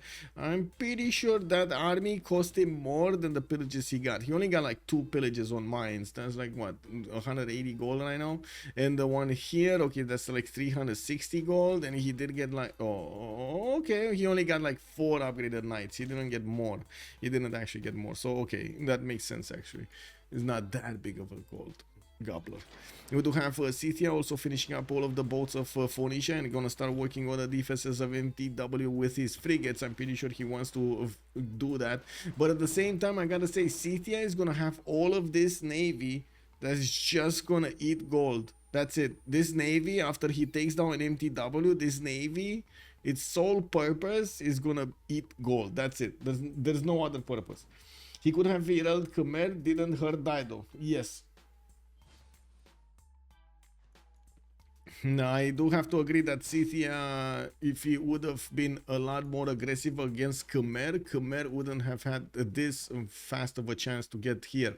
But at the same time, Kazakh is not that big when it comes to the science. He still needs to get his universities out, and we do have Nyreen, Mr. Toes, and Mariusbw managed to get a lot more, significantly more stats than him, than Kazakh. Well, we do need to see what Dido is gonna do. He did already jump up to 300 science points. We got Roy on 266, while I do see Phoenicia over here. It just keeps on getting more campuses and more libraries every other turn. He's also going to finish his shipyards, which is going to boost him significantly when it comes to the production potential of his nation. With 307 points right now, is definitely on the high number. He's actually the 3rd one in the lobby. No, 2nd one in the lobby in total production. Nyreen is 338. We got him on 306, and then Roy is 302. Looks like England Trading with Scythia. Okay, and I do see Ottomans just, you know, pillaging back his opponent here, no problem. Makavash got a line of cuirassiers to defend that city center, and it doesn't seem like at the moment Cree did not manage to get the walls down or even went through the defenses of that city center. Only has a single bombard, and it looks like this bombard that just cannot touch the city of Pakfahashik with 69 defense. Is this a correct general? This is, no, still Hannibal Barca. Do we have a correct general coming up for them? No, we still have like medieval Renaissance generals over here. Oh, that's a bit of a bummer. Okay, let's see. We do have them starting to need to get their era score if they want to get their golden ages, even though I would imagine some would want to reform the coinage. Not all of them would actually care about this upcoming era. We do have Ottomans managing to get, what is it, 400 gold. Nyreen has 500 gold per turn, guys. It looks like Roy with big Ottomans is not as big as we thought at the beginning, especially with the traders, the extra traders.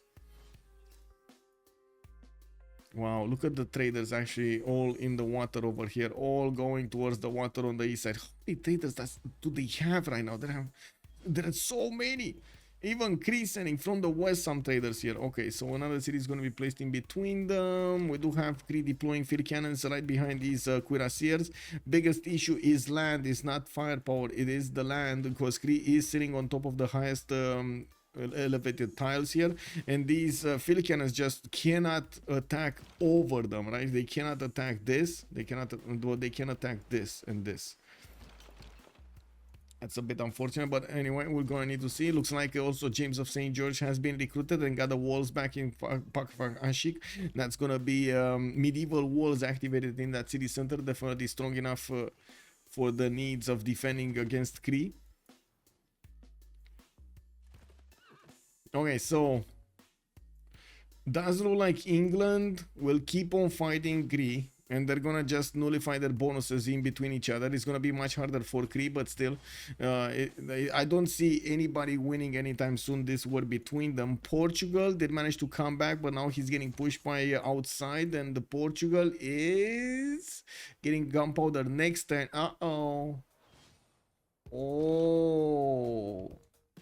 Oh, that's a problem. Gunpowder next turn, it's a problem. At least Portugal is gonna have some frigates on the water that are gonna help him actually defend this. He's getting walls in 2 turns, and I find it extremely doubtful that Cree is gonna get the units to actually take down the city of Faro before the walls go up.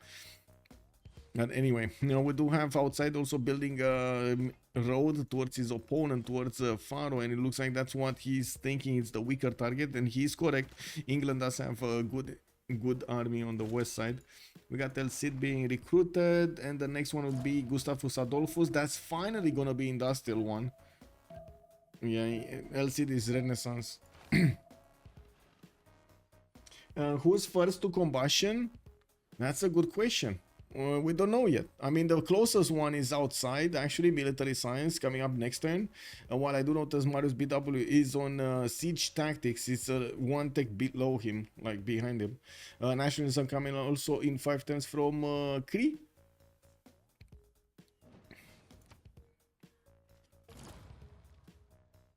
Oh, this 300 science on Zhao III is very juicy here, but it does need to survive. It did manage to one-turn the walls in Faro, and by the looks of it, these Cree cuirassiers are having a hard time actually getting everything, but they're gonna go for the pillages. Okay, not taking cities. He did see the walls went up, and he said, you know what, I'm not gonna bother myself sitting next to that wall. I'm just gonna go and pillage whatever mine I have to pillage. Well, Ottomans here, still not moving. We do have Persia getting industrial zone logistics projects for, what is he doing? For Bisheng. Oh, no, he actually passed this one. Didn't he pass this one, or did he still needs to get it? I don't know if he passed it or still needs to get it. That is extremely cheap, by the way. 60 points, very cheap. There we go. He got it, and now he's gonna get Filippo Brunelleschi next. Nice. That's actually very important. He did manage to get that in Sparta. A great library coming out from Hamatana. Looks like Nyreen over here is setting up for a culture defense. We do have him discovering industrialization. He's going to be the first one discovering industrialization in the game, getting himself one extra point of production on each of his improved mines, not to mention access to the factories in his industrial zones. I really like that he didn't go crazy with industrial zones, but he did manage to get this one, a strategic one, that's going to give him bonuses from the factories to all of the cities around when he's going to get those going. While in the lands of Ottomans in the south, we only have that setup over here between Konya and Istanbul, but that's still a pretty good setup. Extra trade route on Grand Bazaar is literally similar to Owls of Minerva. How hasn't it been removed yet?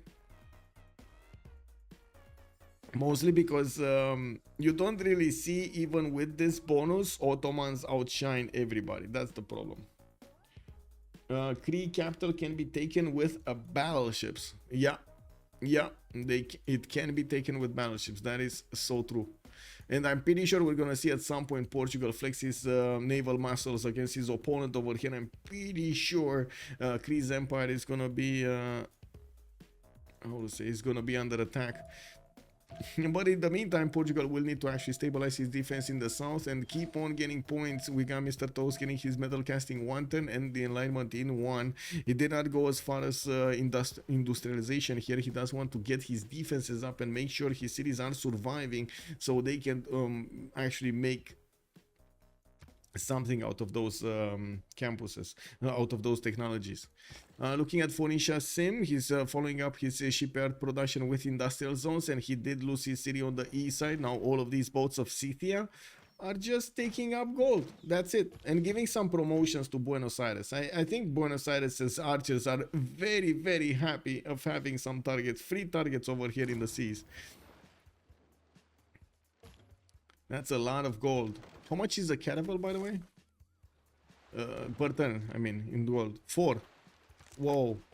1, 2, 3, 4, 5, 6, 7, 8, 9, 10, 11, 12 boats. So 48 gold just from that, 52 just on this, 52 gold a turn just from that. And when is he? Where is he? He's on -2 gold a turn. Wait, why is he getting coursers? Okay, he's actually going on another offensive attack against Kazakh. Not bad. I mean, don't get me wrong. I'm quite happy to actually see more stuff happening over here. I doubt that the knights are actually going to do enough damage. I'm pretty sure Kazakh should be quite close to getting his upgrades, right? Yes, he does have upgrades. He does have calves. So it's just a matter of putting the gold where he needs it into these calves from the courses, and that's it. Now, unfortunately, he doesn't have a lot in the bank, so he won't really get to upgrade immediately something when he's going to see his opponent get military. He's getting some military academies in his encampments and putting them down more. This is okay. This is the moment when we know Khmer is not going culture victory. I mean, we might have actually taken a look at the signs that he didn't build a lot of theater squares, he didn't actually go for the musicians very early on and so on. But right now I would say this is a tank artillery timing for him, or helicopter artillery timing for him, because we do have all of the infrastructure getting ready. The encampments are starting to be built with the military academies. He's clearly having a goal to get all of those armies immediately built out of his cities. So I'm pretty sure it's gonna be a cleanup over here on Nile 5 when he's gonna get those technologies. He's on 173 science. He has a long way to catch up in the science screen over the others, and I'm pretty sure we're gonna need to see him invest a lot more production into his universities. But still, his opponents are gonna lose their free inquiry golden ages, so they're gonna slow down significantly in the next era. We got 5 more turns until the next World Congress, 4 more turns until the next era. I think you know Khmer isn't going culture victory when you see a war Mongol Monger next to him. No, he could still get there. Pedro, good evening, sir, and welcome. Warlord's Throne, did he get Warlord's Throne on Scythia? Let's see. No, Audience Chamber. He got Audience Chamber, so no Warlord's Throne. But I'm pretty sure he's working the -1 card, isn't he? Yeah, he's using conscription here for the -1 card.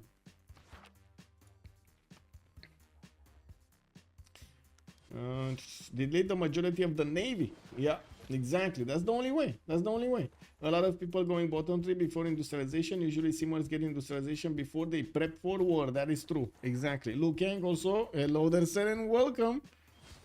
Warmonger spent so much production and gold to delete one Dido city. Yeah, and there we go. We got Kazakh investing some gold into his calves. This attack of Leni is still going to do some damage by the looks of it. These calves of Khmer are not as strong as advertised.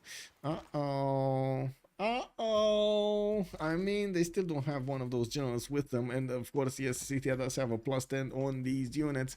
We do need to see if Scythia is also going to manage to pillage some of these tiles. At least this mine over here does look like it's in danger.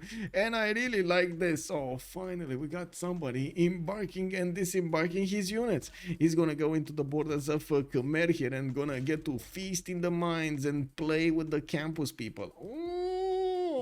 He gonna join a fraternity. Okay, big question. What would be Kazakh's fraternity? Can we get some examples over here so we know what kind of fraternity also Scythia will want to join here, or is there an opposite of that fraternity? Is that how it works over there, or no?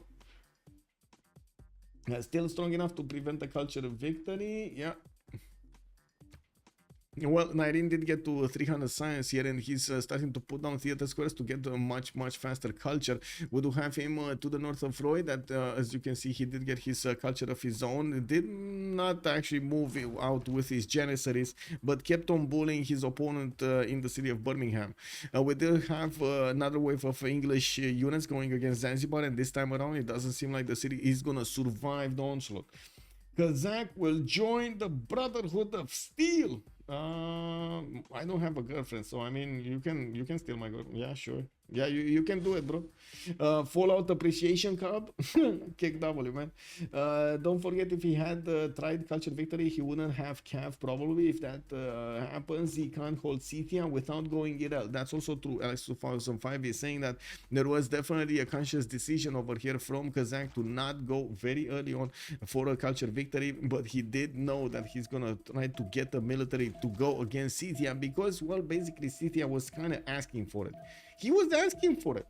He was, man, Scythia is basically, you know, the, no, wait a second. I wanted to do something and I think that's a bit, I wanted to say something, but I think I need to abstain. No, well, okay, we're coming back. Scratch that line. Delete, just delete the last line. We got over here, Scythia getting a few of those coursers, and yes, the calves are getting much numerous in numbers. We got Kazakh upgrading them from the north, buying a few new ones, while he does not know about the Scythian invasion in Haralaya. We got granaries coming out from Hunza, and yes, he's building up his library. Still did not get his 200 science, but it's fine. Well, he's dealing the damage, he's pushing back the Scythian units. Doesn't seem like any kind of, you know, extreme event happen here. Big gold deal. Well, whoa. Oh, we got actually, wait a second. We got Kazakh pushing back Scythia, and Scythia's on the back foot. He's running away, boys. Scythia's running away. Yeah, I mean, can't really do much about it. He spent so much on this navy. Okay, industrial zones. We got Cree still doing the damage against Pasha of Ashik. Still also a single bombard doing the damage. While in the north, looks like Portugal did discover pike shots. These are gonna help him fend off attacks from Cree's units, especially with a single field cannon. Yes, that field cannon is crazy strong. If he would have had more than one, it would have been amazing. Yeah, he did. Oh, I do see Portugal did get his own industrialization, which does help him get those extra production points on the board here. Still not as close as Nyreen's 421 points. We do have Dido also 385 with his shipyards, and industrial zones are coming around, trying to build the rural valley in the city of Tyre, which is quite fast over here. 103 production points for that one single city. Okay, not bad. Looks like we might be watching a GDR ended game over here soon. We're going to need to see if any kind of nukes are going to blow in the meantime. We got Potala Palace coming up from Nyreen. Didn't he get? No, it was Dido that did manage to get the points, right? In 1 or 2 congresses. Dido got it in 1. That's it. Okay. Actually, wait a second. This is gonna be the second Congress, right? No, never mind.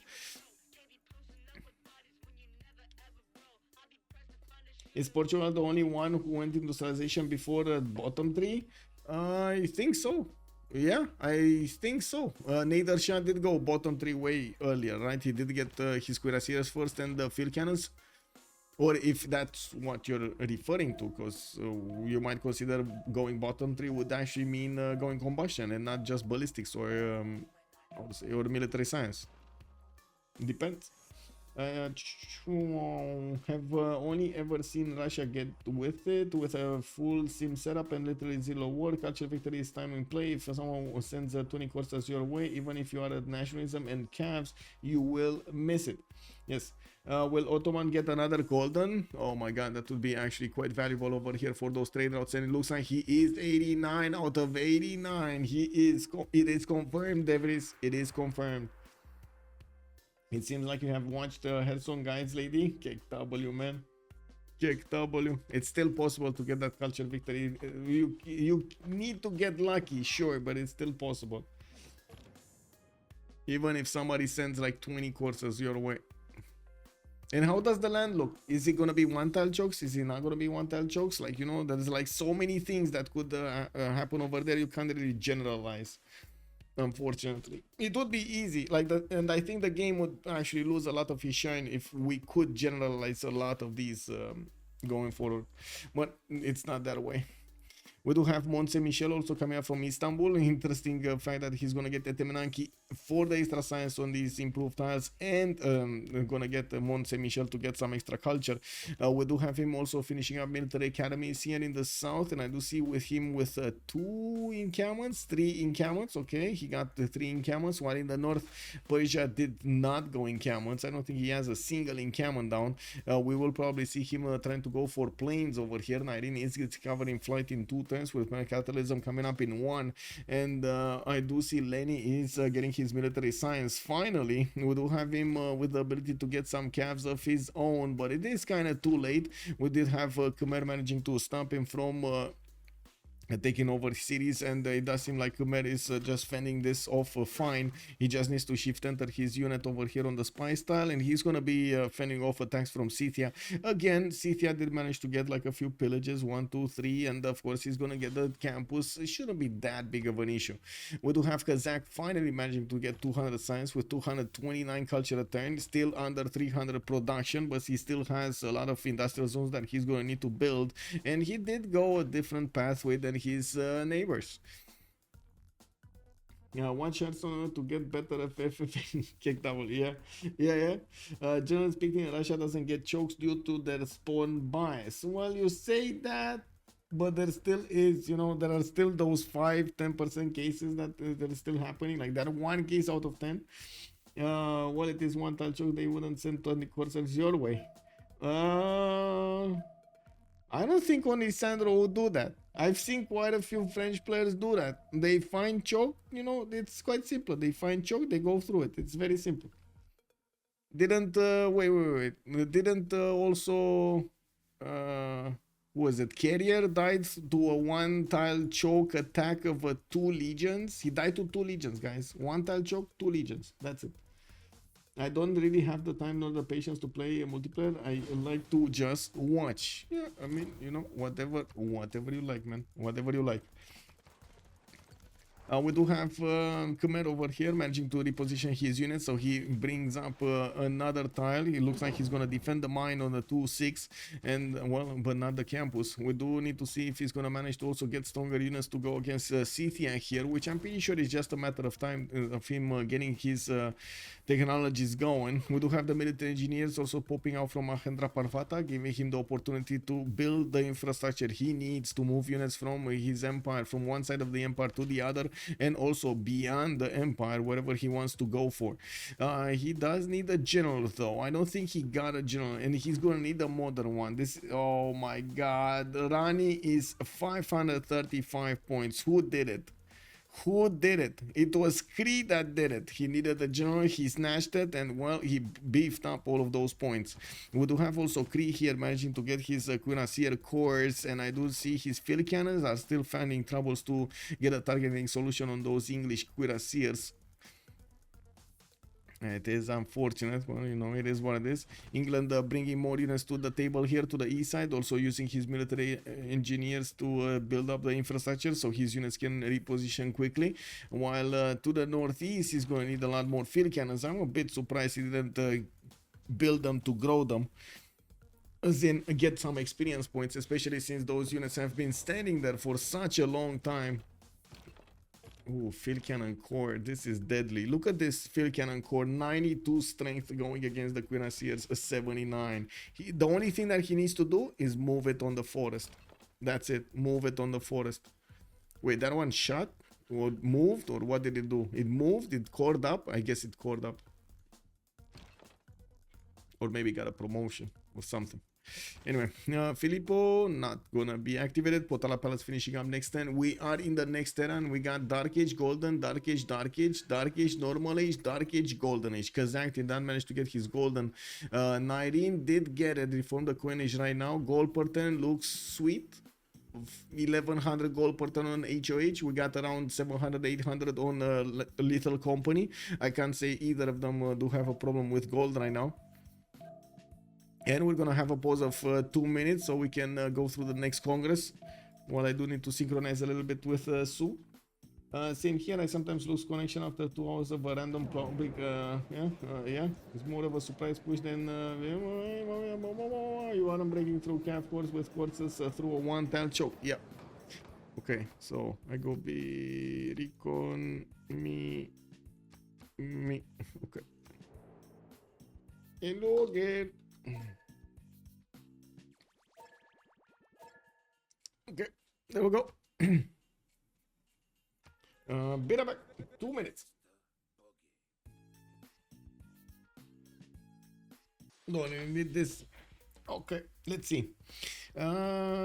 Space VK, not at home at his girlfriend's place. Okay, have fun. Space white bench when Marius playing. Oh, I see, that's why. Machiavelli, also you're currently got a CWC game to watch instead of working. Yeah, that's true.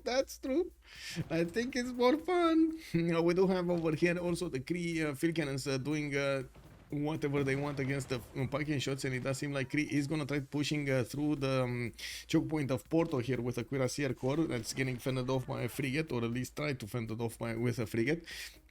I do see in the science screen, it does seem like things stabilized over here. We do have Lenny and outside, both with very low science and kind of low culture.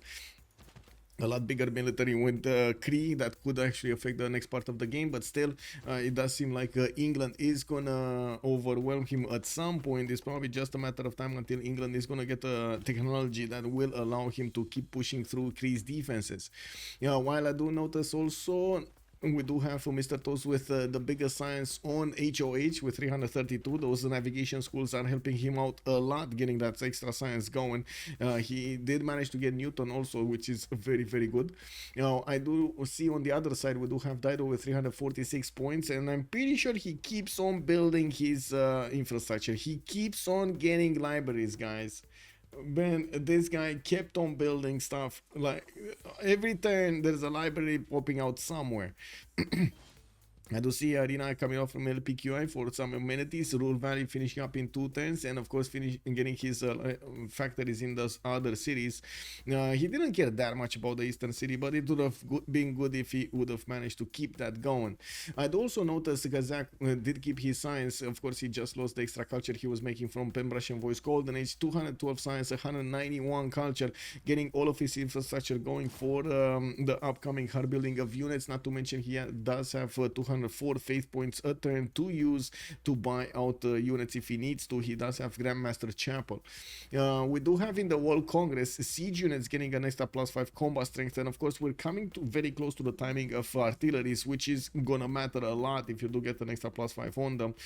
Suleiman also getting -4 on the trade routes. That's a bit of a problem, but it looks like they're moving forward without that bonus, no problem.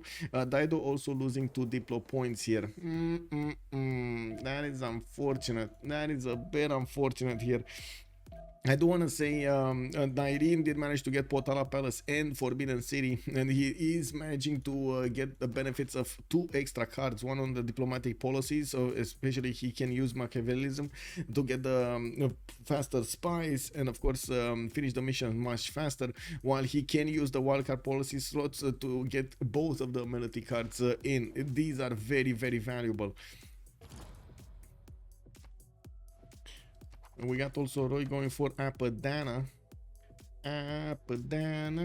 Oh wait, Roy is this. Roy is Ottomans. Ottomans did build a lot of wonders. A lot of wonders. Not very good ones, but he did get a lot of them.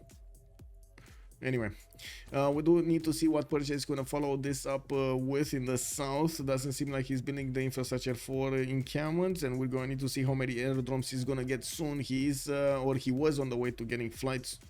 If he didn't get it already, he's coming back on the bottom 3 now to go ballistics into, or I should say go into steel and refining, and of course towards combustion. While I do see Mariusbw is going to get his steel walls in 2 turns. We do have outside mirroring him with steel walls in 2 turns. We do have Marius also barely getting his nationalism next turn. He did go into other directions. He did want to get his industrialization first, and you do see the extra production popping out on him. That gives Marius 442 production points against outside, which is only on 195. That seems like it's a massive difference, not gonna lie. This seems like it's a massive difference. Why Kanunni? Daido is way better. Okay. Why minus Kanunni minus Daido is way better? Well, they minus Kanunni.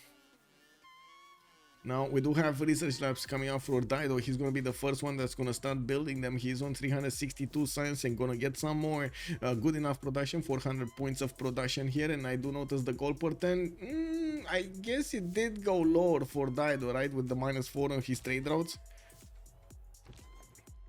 Or is it, wait, it's trade routes sent to the chosen player. Yeah, so, yeah. It's hitting both. Hitting the Phoenician ones and the Ottomans ones. Who's playing Daido? Kaba? I think it. No, I don't know actually if it's Kaba. Give me a second. I don't think it's Kaba. Give me a second. I can find out. It's Kazandar. It's Kazandar.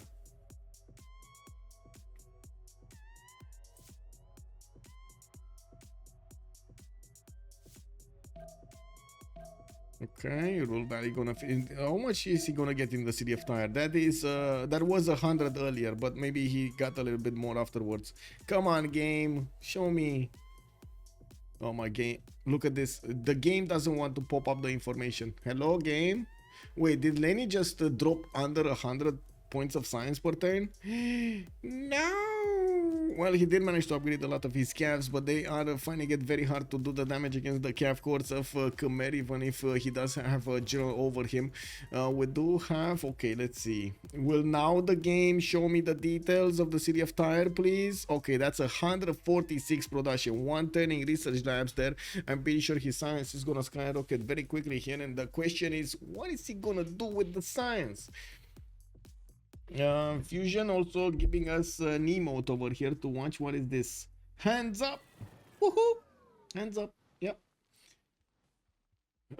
English close to tanks. I don't know how far away Ottomans are, but if they have a significant gap in the timings, it could break the game. To be honest, I think Cree will get to his own tanks. Like, he's not that far away from Marius, because Marius didn't want to go for industrialization. Marius could have had tanks way earlier, but he went for industrialization, and now you do see that he's going to need to put up quite a bit more effort to go against Cree, while we're gonna need to take a look how he's gonna get the next two technologies. I don't think he's that far away. Oh, he's making oil already? They're both making oil already. So they just need combustion. We're gonna see next turn what's the difference in the turn count. I don't think it's more than like maybe 3 turns. It can't be more than 3 turns. Can you show take 3 for space? For space? You mean to look at the food? Sure. Filter by food. Wait, not this. This. Here. Food. There we go. This. Oh. Oh. Oh my god, this is so easy. This is so easy. What is this? One single future era, one unrevealed one in the first one that opens every one of them up. Oh, that's gonna be amazing. The Honda spaceship already calling it out. There is no space in the game. No one is free sim enough. If I saw all those English tank pre-builds, I would just go biplanes and plug them in the chokes and hope for the best. I guess so. Well, we do have over here Cree that's gonna need to get a lot more field cannons to fend off attacks in the next wave, and that's exactly what he's doing. We do need to see also how fast Mariusbw is gonna manage to get the tanks over him. He's gonna also require a lot of gold, which they hopefully will benefit from. We do have Mariusbw with significantly more production than his opponent, and he did put down quite a few encampments so he could get the cores immediately. He's probably gonna hard build armies afterwards. It doesn't seem like at the moment outside is gonna benefit from that much production. With only 196 production, it does seem like Cree is not gonna be the Cree we know. Yeah, not gonna be the Cree we know. Those can try space. I think Nyreen is close enough to die though. Those can try space.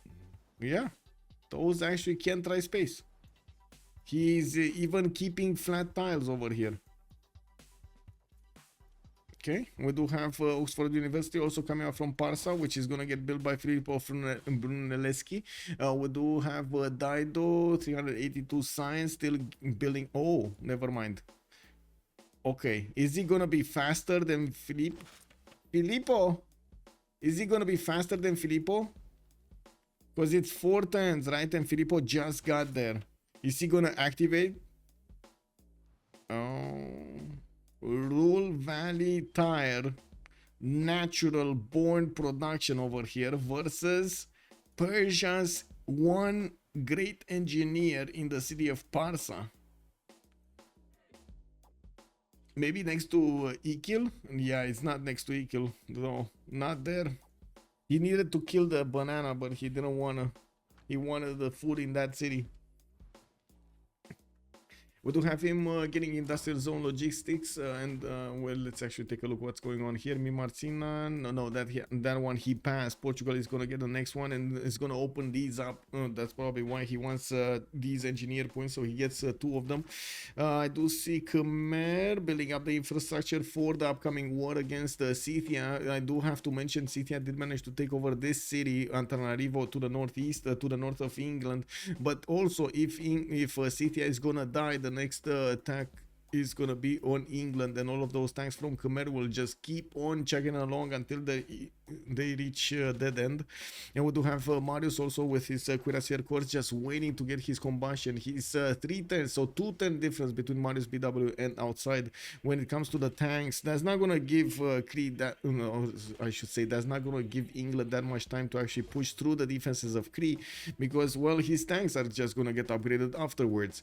We do need to see how fast he can output artilleries and go towards balloons. That's gonna be the breaking point, because afterwards, like immediately after tanks, the only way to break tanks is with artillery balloons.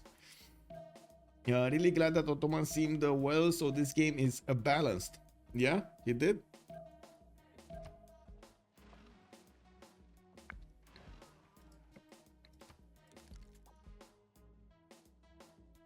And we gotta congratulate over here Portugal. He did manage to recover from losing a settler. And this is something that a lot of people for a long time has said, this is impossible. You lose settler, no more sim, no nothing. IRL, full IRL, we're full IRL, we can't go anywhere. Not so much, not so much. If you see, you put your mind to it, you definitely can get out of it. Tanks are also breakable with bombers, jets, and nukes. I mean, sure, but that's much later. That's what I mean. I was meaning like the immediate unit afterwards. After that, to break the tanks is the artillery. Artillery with balloons. I mean, artillery with balloons. Nyreen gets it if it's it kill if he has charges. Never mind. Let's actually see. So he has one charge, by the way, left, and Oxford is 13 turns. Does he have another one? Leonardo da Vinci is here, so he got da Vinci. He did manage to get da Vinci. He doesn't have a lot of industrial zones though. Didn't he go for the like one? No, he did go for a few more. So 1, 2, 3, 4. Okay, 4 industrial zones. Okay, I mean, he does have a mausoleum, so that's going to give him 2 charges for Leonardo. That's going to be very, very good for him to pad those culture numbers. He's on 161 right now and still has a charge left. And while I do notice 3 turns for Oxford University to finish in the city of Tyre, it does seem like Dido's going to get it. Who's got the balloon BW outside in England? Is this the industrial England? No. This is Steam England. This is Empire England. Wait, that was the host. Kick.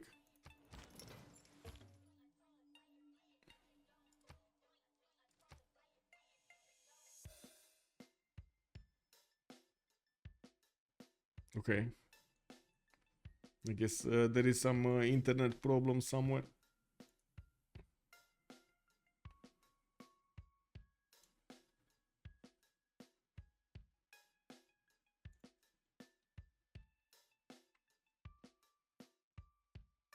Let me see if he dropped from the chat also. No, he's still there, or at least right now.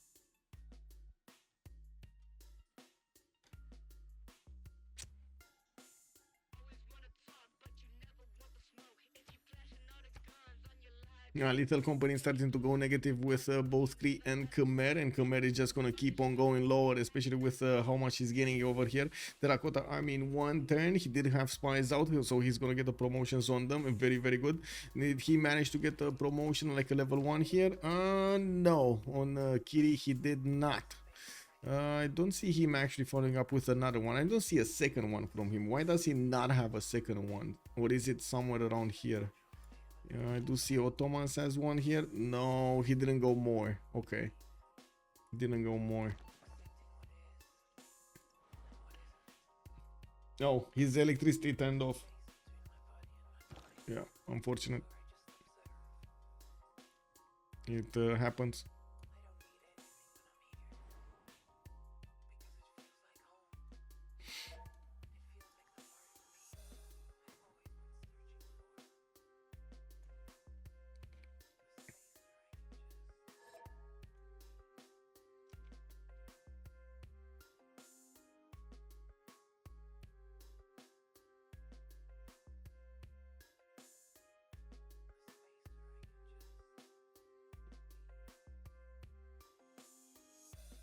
Okay, he's rejoining in just a few seconds.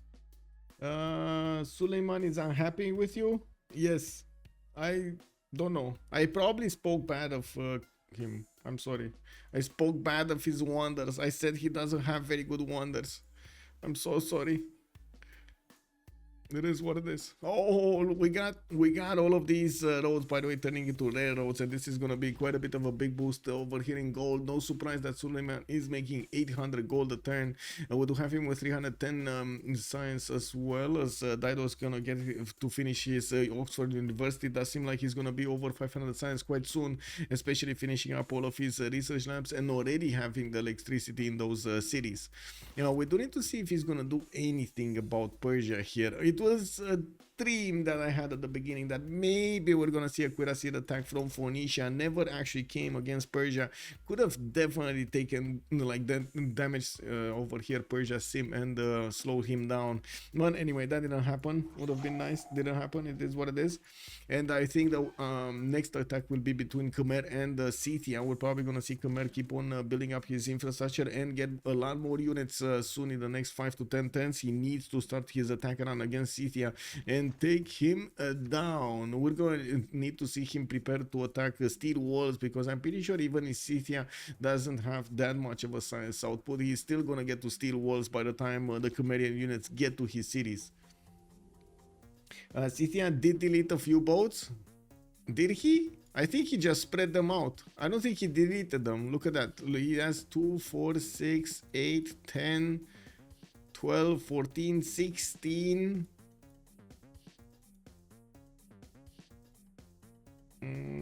16 boats. Okay, he had a few more. Or maybe he did lose like four of them. Did he delete? Maybe 1 or 2. I don't know. But it does look like he still has a lot of them. Okay, we got a team plus from LC.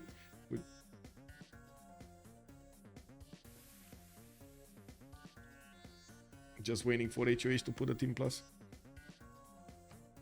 And hoping it's actually gonna be stable and not desyncing every other turn. Okay. We got unpausing. And we go. Vroom vroom. I don't think you should ever just delete, just use them to try and pillage. Well, yes, I agree. It's kind of a waste of resources to delete them, but at the same time, they can't do anything. They really can't do anything. They're just here to protect maybe from another city from Phoenicia. That's it. If they die, you don't care. That's also true. Okay, we got some more amphitheaters coming up from Khmer. He will want to get his fascism as quickly as possible if he wants to keep on going against England. England is going to be late on fascism compared to Kazakh, but it also will matter quite a bit when Kazakh is going to get to his opponent's borders with his units, and of course how efficient Scythia will be to defend himself there. Now, definitely a lot more potential on Kazakh to push through him, but we're going to need to see how fast. Now, we do have him getting banked in right now. Next turn, Lenny gonna get his ballistics, Nyreen gonna get replaceable parts, and probably gonna try to go in towards labs here, finishing up his factories. Ooh, wait a second, he didn't have his factory finished? Wow. Anyway, it is what it is. Cuirassier is coming up from Tushma. Ispahan gonna get the banks for the gold, and yes, gold per turn is not a problem either team. We do need to see what Phoenicia will do here. Does he have a flat tile? He does have a flat tile. Actually, 2 flat tiles here to put the spaceports. Is this gonna be a space race? Are we getting ready for a space race? Dropping DZ, hello there sir and welcome. Yeah, who got Oxford? We still don't know. I think it's the city of Tyre, but we still don't know. And it's good that Nyreen is not actually activating Filippo Brunelleschi over there to finish up the production of Oxford University faster, because he is probably gonna get refunded, and you just lose so much production if you get refunded. So much production. You get like half of the production back or something. That's insane.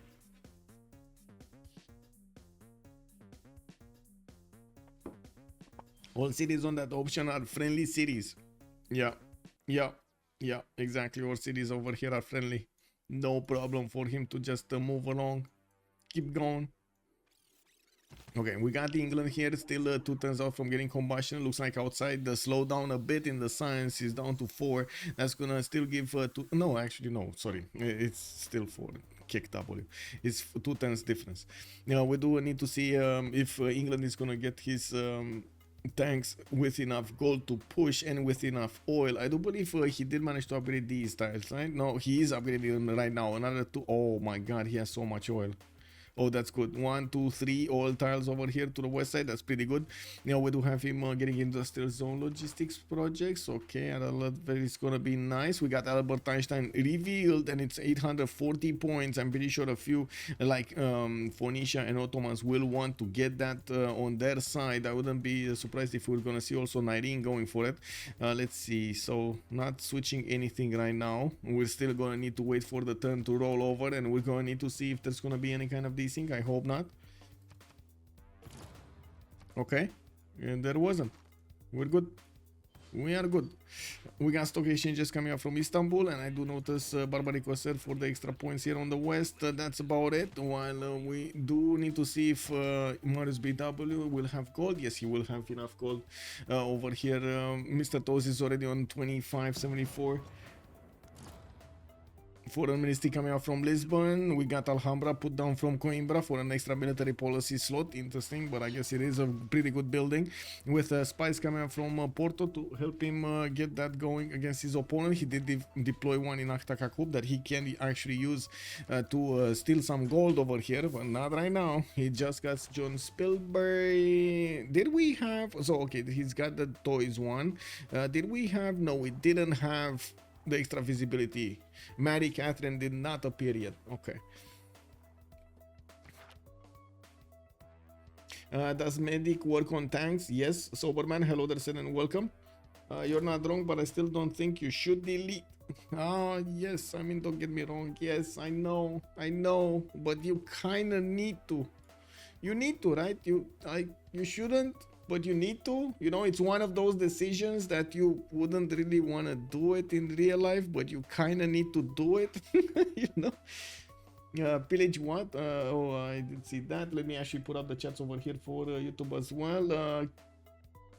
Canon, hello there, sir, and welcome. Love your videos. Thank you for casting and love for the game. Thank you so much, sir, also for being here and being awesome. Thank you. Quick fact, I usually catch up on your videos after the casting ends and watch them on 2.0 speed. This is sounding odd. This is sounding odd. Why? So this is some... Oh, I see. Because you are... wow. So, wait a second. You're actually hearing me speak a lot faster, and you're accustomed to me speaking a lot faster than me slowing down to speak like I do right now? Oh, that is so funny. Yeah, that is so funny. Oh my God. Yes, but you're right. I mean, it is what it is. But to be honest, I want to say... I do sometimes make a lot of mistakes because I do need to speak quite a bit faster than usual, than in the usual conversations, because there's like so many things happening on all over the map, and I need to keep up the the hype about them, right? But it is what it is. Anyway, I hope you guys understand. We do have England with the Cuirassier core line just waiting to get his upgrades into tanks, and I do have to say not all of them are in his borders. He's gonna upgrade probably the ones behind this, and he did manage to get one of these generals. Rani is still there, able to be picked, but it looks like they still need 300 plus points to get him. Doesn't look like they're gonna get him anytime soon. Industrial zone logistics here, more military engineers for Mariusbw, upgrading his oil rigs, and that's about it. Well, I don't think England, even if he upgrades tanks, will do anything. Nyreen chemistry, we got Mr. Toast chemistry, discovering his research labs over here, and I do notice he's gonna get his Alhambra in 4 turns. So do we have... Yes, we do have Oxford finishing up next turn, while campus research projects are coming out from his other series. He definitely wants Albert Einstein, and Phoenicia is in a prime position to get it. We do have also Ottomans here to the southwest that is building up his gold per turn. It does look like Roy right now is on 915 gold per turn. Wow, 534 points of production, very close to Nyreen, and I gotta say Nyreen is holding very, very good on the science, in the culture, and in the gold per turn. 700 points of his own per turn from Nader Shah, because he can trade with his ally over here, and he does have quite a few Fedorias in his territory.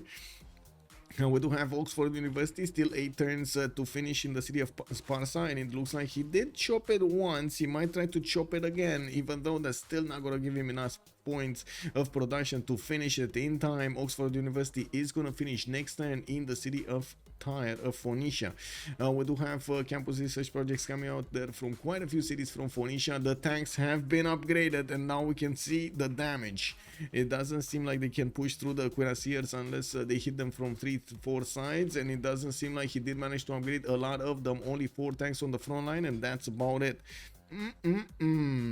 Well, he's only time. Wait a second, did that side just move away from getting combustion? Oh, he's gonna get it. Okay, never mind, he's gonna get it with the boost. If I have to catch up on 3+ hour games without fast forwarding, it means listening to you talk super fast. Yeah, always wanted to ask you this. If you personally had to rank your favorite player based on playstyle, who would be? Totally understandable if there is wait, need to understand the request first. No one answer. Wait. Okay. Based on playstyle, like if the playstyle I like based on their playstyles, that's what you mean? Or based off playstyles as in different playstyles, like who has significantly different playstyles one player from another? Extra heal, yes. Movement, no. Hello there, Dash Green. Good evening, sir, and welcome. You're not wrong, but I did catch up on that. Karen, I would actually need a follow-up answer from you to give you the answer back. Okay, so more tanks being upgraded. Mariusbw did get an infusion of gold, and it does seem like he's gonna start flexing here a bit. No, we still didn't have him get his oh, he upgraded these ones in the south also. On the other side, Cree is gonna need to get his not only oil per 10 but also get to upgrade the tanks quickly. You need to get them quickly. Look at that, he did manage to get them quickly, and now these are gonna be strong enough to fend off tanks here. Based on what you prefer and appreciate, everybody plays different. Some more aggressive. Okay.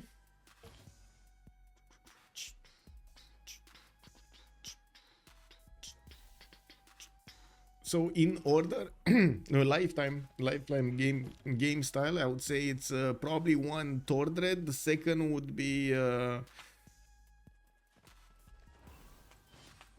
be Chuck, and third, this is actually quite tough on third, because I'm split between like being one of the most aggressive players, like for example like Red Phoenix, or one of the balanced players that we do have in the communities, and that's a hard one. Task for Fish should probably be the third. He's actually a good mix in between the sim and the aggressiveness. You watch Civ so much more than anyone else here, so who are your favorite players to comment? Yeah, basically these. I mean, I have quite a few. You can imagine I have quite a few players that I really like to follow and watch and see them actually break the normal meta, evolve the meta in a different direction, try out different things, and managing to get them working from the beginning. And that's why I mentioned Chuck, for example, and Thor, that both of those are usually the path openers, or they are the path openers in the meta that we have right now, with Task for Fish also over there. Yeah.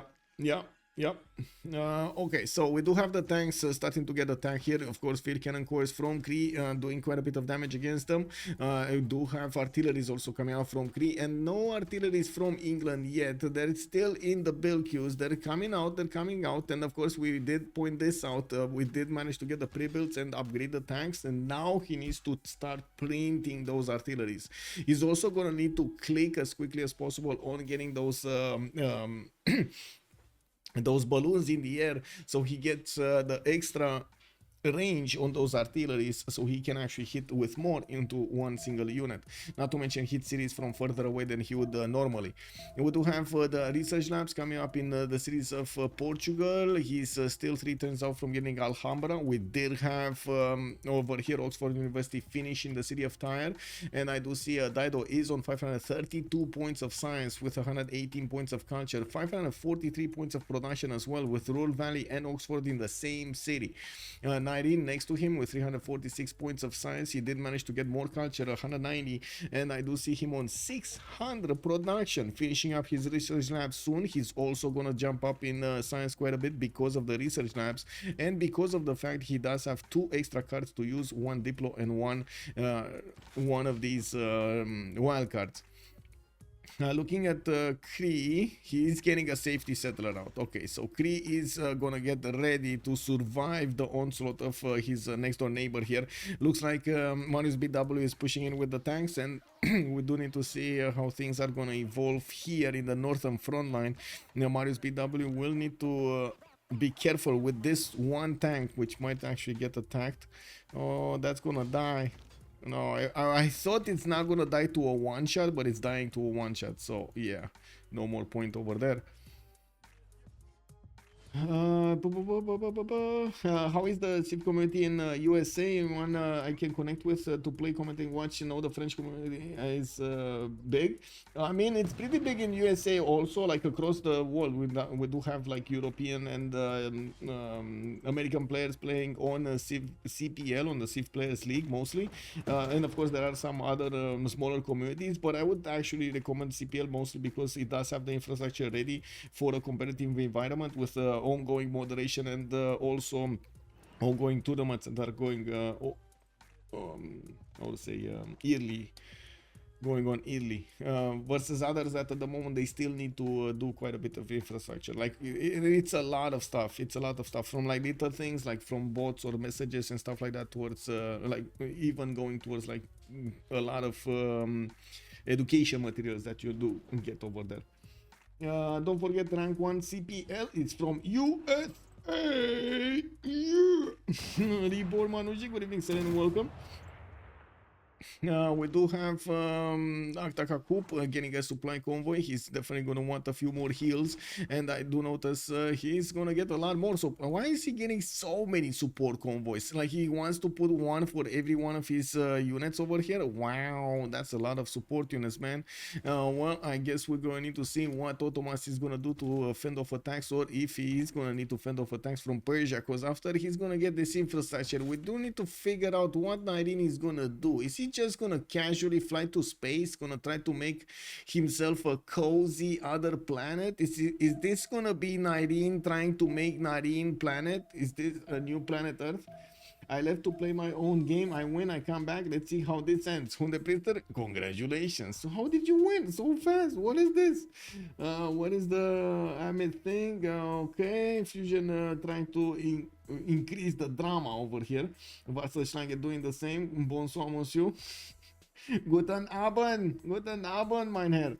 Ahmed the King will forever be. Okay, Scourge got banned. Yes, Scourge got banned. Well, not Scourge, all of the members of Scourge, but a few players from Scourge that were doing some very, very nasty stuff. Very nasty, very bad. They've been very bad. No, okay, we do have Khmer getting his cav course. Oh, cuirassier armies. We start to see the cuirassier armies finally, bombard armies, to upgrade into those artilleries. And I do notice Kazakh is gonna get his steel walls in 2 turns. He did manage to get 260 science, but look how much gold he is losing. Does it even matter? Doesn't. Like, look how much gold Roy is making. 1220 gold a turn, bro.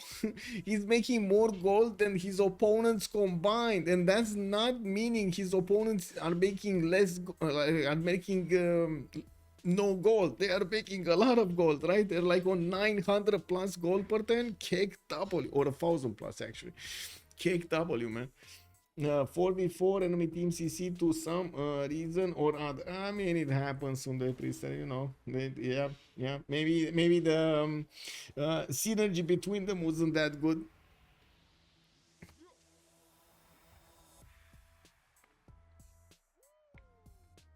We do have Lenny trying to build up his navy on the coast so he could try to do more damage against his opponent. He's probably gonna remain with this navy after he loses the cities, the core cities. He still has Antananarivo available, and that's gonna be a hard city to actually go and take over. Even maybe helicopters. We're probably gonna see helicopters here from Khmer. It shouldn't be that hard. Of course, it's gonna be hard to actually move around the boats.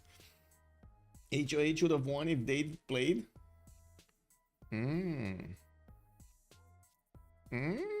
That is a very strong assumption, Fusion MK. That is a very strong assumption. Yeah. Well, we do have England still trying to push against the Cree, and it looks like he's finding it quite hard to deal the full damage against the tank cores of his opponent, but he's still trying. We got the artillery getting in range to start shooting down the city center, and yes, there are counterattacks coming up from outside into the defenses of Ashik, especially that encampment. We do need to see if the tanks are just gonna sit there pretty and wait for the walls to be down in Ahtakakup, or he's gonna still try to bonk all of these units of Cree.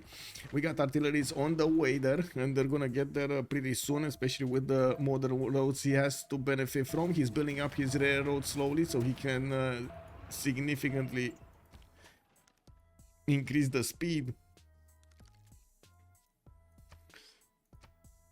Oh, finally, Dido is going for nukes. We got nukes. We got combined arms. This discovered next turn over here by Dido. We're going to need to see if he's going to start going for nuclear fission.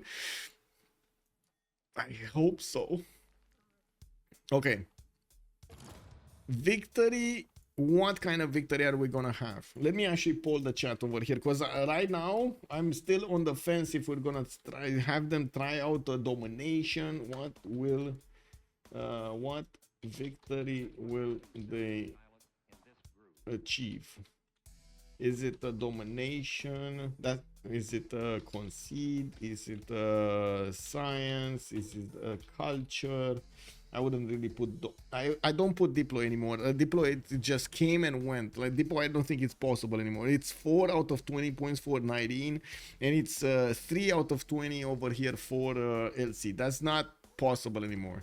That's not possible. Okay, let's see what chat has to say. This Grand Bazaar is very good, but the problem is you won't play this far, even if yeah, that's a problem. Usually you don't get this far with Ottomans. I do have to agree, yeah, but yeah, he did manage to get it, and right now he did also manage to get all of those trade offs with Phoenicia. He's still affected by the -4 gold, by the way. He's still affected by this, and he doesn't care. He's powering through it. He doesn't care.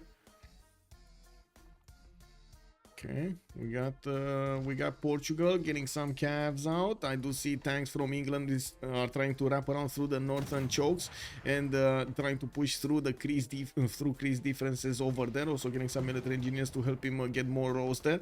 Now we do see that this time around he will have the opportunity to take that tile from the Jade, from the tank core of his opponent. Did he manage? No, I do see Abu is here. Supply convoys are there also. Did he manage to get general or close to a general? That's what I want to know. Khmer, no. Ottomans, no. England is 23 points. He does need 250 plus points to get there, and he's not making anything else other than artillery corps and making his people happy. I can't fault him for this. What exactly is all the Turkish gold get spent on right now? Well, that's a very good question. I would say nothing. He just kept it. I don't know. It doesn't seem like he's actually spending it on anything. He must be spending it on something, but it's probably upgrades. I would say he actually upgraded all of the tanks of Cree. That's probably one of the things. Khmer still doesn't need upgrades, but he will need soon. He's not really spending it. But to be honest, he could buy one bomber a turn at this point in the game. He's 1400 gold a turn, guys. 1400 gold a turn. Yeah, Khmer is gonna, I would say, clean up on aisle 5.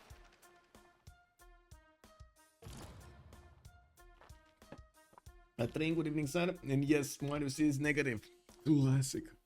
Well, we do have Marius on -49 gold turn here, but so is Kazakh on -82. Not to mention outside next to him on -10. He did manage to get that Jade tile settled, and by the looks of it, his tank needs to... No, he doesn't need to promote. He does have these ones over here fighting the other ones that in the south that is gonna get defended. Yeah, we do have him in the north with another move to go against the tank core, but it's still not enough damage to take it out entirely. He does have these tank cores which could take out the... Oh my god, they could get into the hen house. Oh my god, they could... Why is he not moving? Like, he could get over here, military engineer, boom, take down this field cannon from behind, get another one in, boom, get another one down, delete the artillery. I mean, he could just break the defenses right here. Why is he not moving? Hello? Marius. Oh my god, we actually have an ambulance coming around on the street over here. I finished the science victory with 25,000 gold in the bank as Ottomans. I bought every building possible in every city. There's so much gold. He can not only fund himself, he can fund everybody in the game.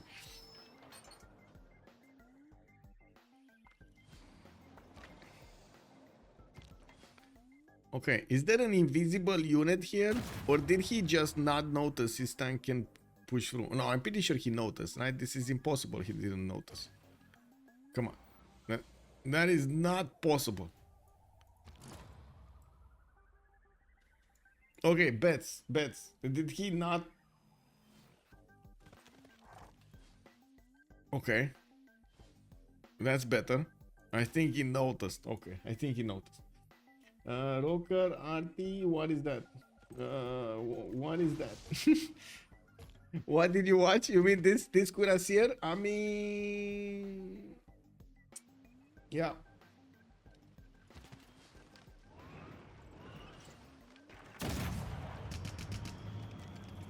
He basically sent the last guy of the front over there to do the damage against the tank core. And he failed. Don't you see this in movies a lot? You know, the last team of the teams, the last performing team that is being sent to do something and then... they didn't do it. Oh. Wow. Is this CWC or Teamers? I think it is something in between or both. Let's see the greatest Civ theories, ladies and gentlemen. This is Teamers. They did it in FFA, no? That's just a technicality. Kick W. Okay, so we do have the lonely supply convoy that's just standing over there. It does seem like Portugal did manage to do the final nail in the coffin there. They're also pushing into the capital city of Cree here, but Cree did manage to get away. We do need to see Ottomans building up something. He still has quite a bit of gold in the bank, but I think Kazakh just upgraded his units. He has a wave, 2 waves of artillery corps coming up from the northwest, and I do notice he's gonna get pushed back here by Scythia. Scythia with battleships is actually gonna be able to hold on against any kind of cuirassier army, but I'm pretty sure we're gonna be talking about tank armies pretty soon. Kazakh is 2 turns out from combustion and 2 turns out from fascism. That's gonna be amazing. Also, and this Civ is slow tempo in the beginning, so you ended up not really enjoying your game. Farouk is calling out about Ottomans over here. Yeah, it is kind of slow at the beginning. Yeah, that's true. But afterwards, it's just a massive. But why wouldn't you play Mali if you like Ottomans? You know, like, might as well go Mali. It is a week now. Wait, what is week now? Is there a record for negative GPT in official game? I don't think it is, but there might be if you submit it. Yeah. The right way. The right way. Wait, there is a right way? There must be a left way also. If there is a right way, must be a left way, right? Right, left. Yeah, and the rules, it is more than enough 3.8 access, etc. to not attack each other in FFA. This is going beyond the... Oh, you're still talking about the thing over there, the thing. Okay. Come on, okay. Okay, encampment training projects coming out from Scythia. He desperately wants one of the generals, and he's gonna need to get one. I do see Rani is still the next one up, and Khmer did not manage to make the projects for it. We do have him right now getting 2 projects to finish next turn, and yes, he's starting to build the zoos for a few more amenities. He's still content in most of his cities, so not really receiving any penalties or any boosts. While the artillery armies are gonna keep on pushing, they will need the extra support of the balloon if he actually wants to deal the damage against these battleships, because I'm pretty sure he's just gonna run away with the battleships and keep shooting. Wait, smile and wave, boys. We got in pre-aviar, the balloons coming in, and yes, he's gonna send them towards the front line as quickly as possible, while the artillery armies are gonna start one-shotting these battleships. They are extremely strong, and it seems like Lenny is gonna need to reposition the whole navy to get out of there as quickly as possible. We do have Cree losing his city of Aktakaku pretty soon. He's under siege, and it does seem like it was England that managed to break through the lines of defense. We gotta give it to him. He did manage to break through the lines. And I do see, of course, he's getting some support here from Portugal to push in Mikisi Vuacic and take that capital down, even if it does have steel walls. The fortification health is not gonna survive the onslaught of all of these battleships on the coast without any kind of retaliation. We do have in the north also Portugal did put down. Oh, he used an aerodrome slot. I mean, I don't think he's going space anymore. He does have another one. If he actually wants another spaceport, he could put it next to the industrial zone, right over here. But is he? I don't think he's that happy to go for space. Why am I having this impression that he's not that happy going for space in that location? Anyway, now we did have Dido going for nukes, right? At some point, did he? Oh, 2 turns Manhattan Project in the city of Tyre. Did he just 3-turn Manhattan Project in that city center? I think he did. It's 204 production city center for Dido. He's on 610 in total, while I do notice Nyreen is on 700 and he doesn't have Rule Valley. We do have on the other side Roy also on 577. Well, this 1200 gold per turn here from Roy, just amazing. Amazing. I think there was a spy that got caught. Wait, there was a spy that got caught? And why did I receive the notification? Or there was something else that got taken?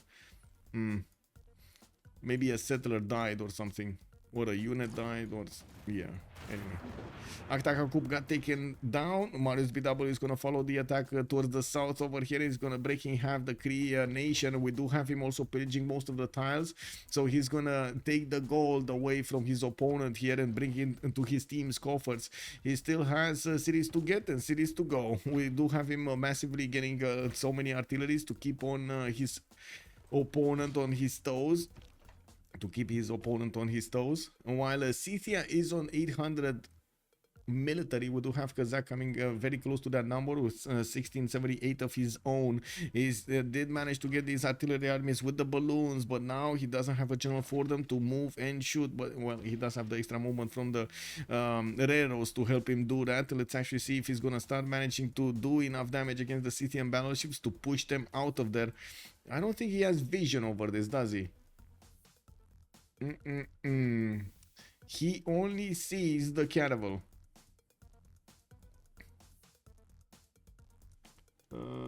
That's a third of his entire production in that one city. Yes, exactly. That tire production is from all of the Turkish traders going to that city. That's also true. Yes, they are beefing up that. What kind of no general push is this, homie? I mean, it is a no general push, guys. Daniel, this is the secret. You don't just walk in, you know, give your opponent heads up that you recruited the general. You go directly and you recruit him on the way. You know, it is what it is. Kazakh need to move forward, settle hard. Yeah. I think Daniel just had a... RT plus balloon over battleship, yes, but I do have to say there are a lot of battleships, and we're gonna need to see when they're gonna start getting shut down here. What will Lenny do? Lenny does not see yet what's happening behind the scenes, right behind these hills. He does not see them, but he's also waiting to see. Oh my God, he's gonna get shot from the fog of war if he's gonna get spotted there. Okay, W. All he needs to do, all that Kazakh needs to do is sacrifice one of his cuirassiers or something, and poof, he's doing the damage. Anyway, let's actually see what's going on here. It doesn't seem like England is going to lose a lot of units in the war against Cree, especially with how many artillery corps he's gaining. He still did manage to lose a tank or two, and of course his military engineers are in dangers, but there aren't that many more units of Cree that could actually help this out. He's starting to get a few more tanks, but no tank corps, and those are gonna die as quickly as they actually are getting out of their cities. And we do have Portugal managing to take down these Cree tanks with the battleships. He did give up on attacking Civ6 directly, and of course he's helping out England over here deal the final damage against the Cree remaining tanks. While the artilleries are gonna creep closer, they're gonna be much stronger than the battleships attacking into the city center itself. You know, we do need to see how Persia and what Persia is doing here, because he's gonna get nuked. He gonna get nuked, boys. I think this is the only prediction I want to make here. He's gonna get nuked. There is no way Phoenicia is not gonna nuke Persia. Okay, we got some fighters in the air from Persia being deployed to the south. He does have a spy over there in the cities of Ottoman. While I do notice Ottoman is getting pressure on the coast, he's not really gonna care about the west. He's just gonna get an artillery corps and fend off attacks there. Phoenicia getting a settler towards the west side. Okay. What is this settler doing? I'm pretty sure this is not a safety settler. What is this settler doing? Is he gonna want to put a city over here and just get with a military engineer immediately one of the, like, prepare like 5 or 6 nukes and boom, and take down all of the cities of Persia at once or something? Oh, GDR buy? You think he's gonna buy a GDR right in the face of yeah, that could also be a thing. That could also be a thing, definitely. It's more splashy with the nukes though. I mean, I'm sorry, I'm just thinking from my, you know, from my perspective, the spectator's perspective, it would be quite splashy with the nukes. Right now I'm like, you know, when a kid sees candy, he's like, can they nuke Persia, by the way? Do they even see? And let's see. Do they see? Do they see? Yeah, they do see. They do see all of the cities. Well, they don't see exactly what's going on in there, but they do see exactly how the cities are placed. They did manage to scout. Yeah, big problem. That is a big problem. We do need to see nuclear power plants coming online here from 1v1 from Kazandar. He's getting his computers out next turn and mobilization up in 3. That means he's not that far away from getting his GDRs going. So he needs computers, needs... needs computers and satellites and guidance systems and lasers. Okay, it's gonna take a while. It's gonna take a while, okay? It's gonna take a while. Okay? Not as fast as I thought. I'm sorry. It is what it is. We do have England about to take over the Cree capital, and yes, you do see all of these artillery managing to do the damage against that city center with the Portuguese battleships also getting their promotions here. It does seem like outside is trying to get as many tanks to defend POC Vavasis as possible, while tanks of England are roaming around his lands and taking down his farms and his mines over here. His people are just not happy. We got a slowly red coat that, you know, he's just getting in there for late to the party. It's fine, he already got drunk somewhere else, so he's just getting in here on the lands of Cree, and we're going to need to see if he's going to find a new bar. Yeah, we do have wait, I missed it. Biggest hello there, sir, and welcome. Do they see his cities or not? Yes, he does see his cities. Yes, there we go. He sees it. He sees it. They see Cap. They see my shot. Yes. And I'm pretty sure he could get a spy in there as well to see more around it, right? And this one, bigger. Whoa, 7 turns, 6 turns to build a bomber. Like, even if Nyreen does have a lot of production officially, it doesn't seem like that production is showing up here. 6 turns to build the bomber.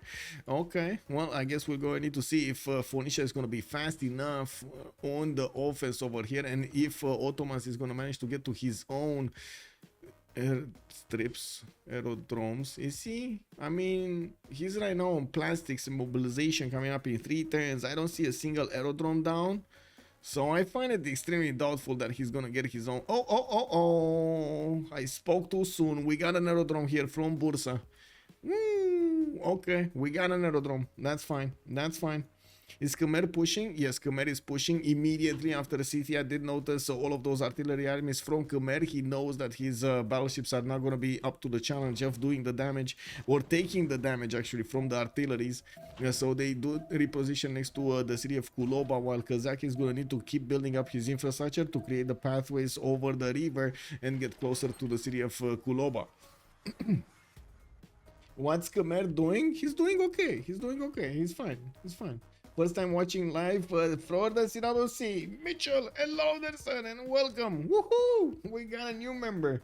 Any missile cruiser gangs for Ottoman cities? Doesn't seem like it. Not convinced he pushes here? You're not convinced he pushes here? Okay.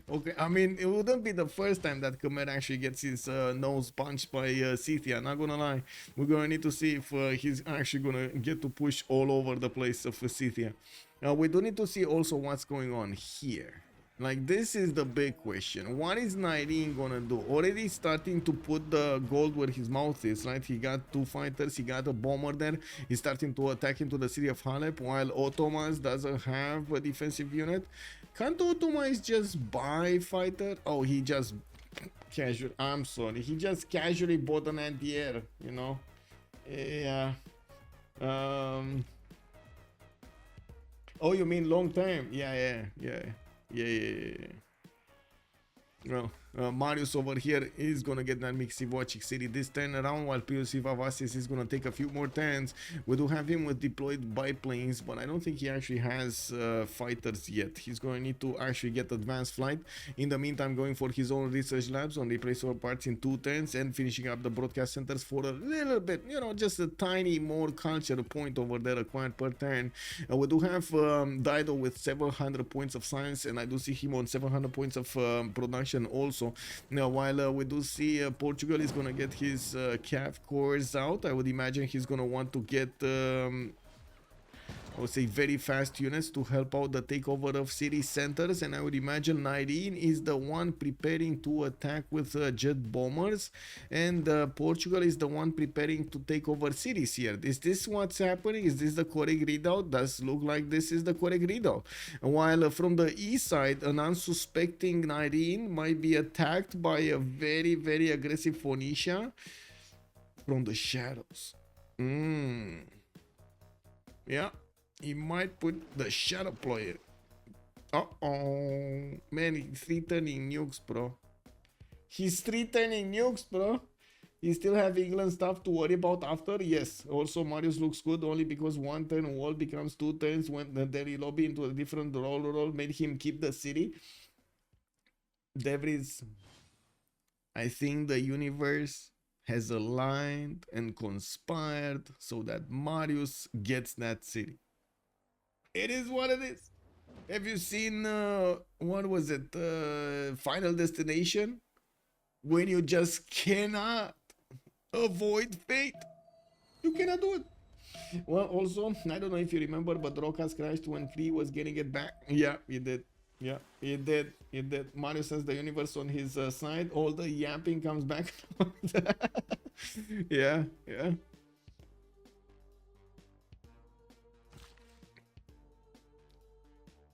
Okay, Roy, 1162. We got tank armies getting out from the cities of Kazakh. We do see Khmer also did cross the river over here in the borders of Scythia, getting closer with his tank armies to start eating the cities of Scythia slowly but surely. I think the destroyer has arrived also. She's in the other room. Mr. Toes with the 12 workables empire-wide. What is the production of tire? It's 200 plus. It was 204 the last time, but I guess we can take a look another time. What is it? What is it? It's too. Look at that. Even the list is too high. It's 223 production. Oh my god, only that city is making 124 science.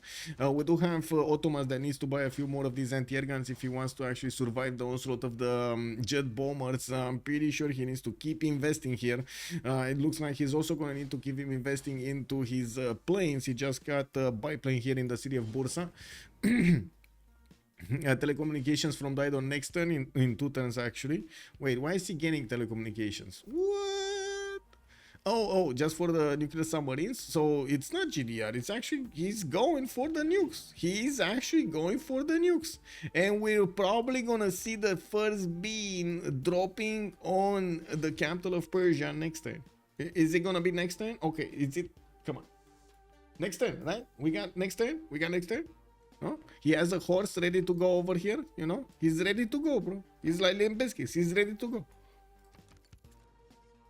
When GDR, not close, really not close. I mean, we do have him getting rocketry, and we got Mr. Toast going for nuclear fission, but I don't see anybody discovering, you know, GDRs. Robotics. Okay, hydroelectric dams. Khmer is getting his units over here to the north, just deploying them all over the place. Does seem like he's taking quite a bit of a beating on one of his tank corps, but tank armies, but it's still not dying. We do have Khmer. Is this actually? Oh, this one has a promotion. It's fine. He's gonna get promoted, and all of these artilleries are gonna start shooting from afar. All of the defenses of Scythia, slowly but surely, you can see how much an artillery army does damage against a Scythian tank. And I'm pretty sure he did go into fascism, right? So he's getting that extra +5 against his opponent from it. Yeah, easy peasy. 2 turning tanks here. How fast is he? 6 turning tank armies, 0 drones, 5 turning tank armies. That's not bad. 1, 2, 3, 4 tank armies, 5, 6 tanks coming around. Broadcast centers. We do have Cree needing to retreat from the city of POC Vavasis. All of those English artillery corps are starting to move towards that other city after he did take over the capital. We did see Portugal repositioning his battleships towards the shores of Ottomans, and I do notice he's not really catching all of these units moving towards the west side, but he's there, you know, he's still there putting a bit of effort. Okay, is this gonna be the last is this gonna be the first move attack? No first move attack. Okay, is he gonna drop the bombers? Can you imagine if he just drops the nuke on the bombers? But no, I think the capital is gonna be the way. Yeah, there we go. There we go. You know, just casually declaring to the world over here. Oh no, it is on the bombers. It is on the fighters. Boom. Oh no, not actually on all of them, right? He only has these. This one is still gonna be available. Oh well. Guess it is what it is. Looks like they're also going to try to carve a line in the city of Halep over here, while we do have the Phoenician settler coming up very close. We do need to see if he's going to get his robotics soon to buy out that GDR. Oh! Excuse me. Let me 3-turn a spaceport over here. Let me actually press the button. That's it. I finished the spaceport. Monk leading the charge. Yeah. When GDR. Darius 227 Cree. Legend and coming up stabbing. I see. Coming out swinging, I should say, in the chat. Woo! Nemesis also with the explode. Mikado, bonsoir monsieur, bienvenue. You have the 50% production bonus. Yeah. And they're gonna get the more gold, right? The next turn or in 2 turns, we're gonna have Roy over here and Dido get a lot more gold per turn, while already they're making 1500 gold per turn. They're gonna be unleashed. And of course, we do need to see if Ottomans is gonna manage to defend the city of Halep. There are still quite a few fighters, but more anti-air guns are showing up, and they're making it quite painful for these fighters to do the damage against the units or the city center. There is no unit yet to take over the city of Tushpa, nor do I see a helicopter here with the... Oh, never mind. Never mind. That's dead. Well, that's one less city for Persia to worry about. Did he just delete the airstrip? Oh my god. You know that one airstrip I was talking about, that had a bomber in it? It's not there anymore. But I think this is the bomber, right? This is the banged up bomber. Okay, when next nuke? Casually 2 turning a nuke. No problem, man. Nyreen got most of the trader merchants. They have -4 gold trader congress, and Ottomans is still exactly. Exactly. Is Ottoman getting golden? Yes. Yes, he's getting golden. Another golden. I do see Dido heroic age. We do have oh my god, that's also gonna be good. Mr. Toes in a heroic age and Mariusbw in a heroic age, and it looks like Nyreen over here is gonna start to bleed cities, you know, even if he does have an air force out. The same can be said about Cree here in the south. He already lost 2 of them, and he does look like he's gonna lose the other 4 quite quickly. There is a possibility for them to liberate the city of Preslav, for example, for 100 diplo points. Not that I think they care anymore. With multiple fighters and bombers that are soon gonna come out from the cities of England, he's gonna be more and like better and better at attacking the city center and taking them down, or keeping them on his side.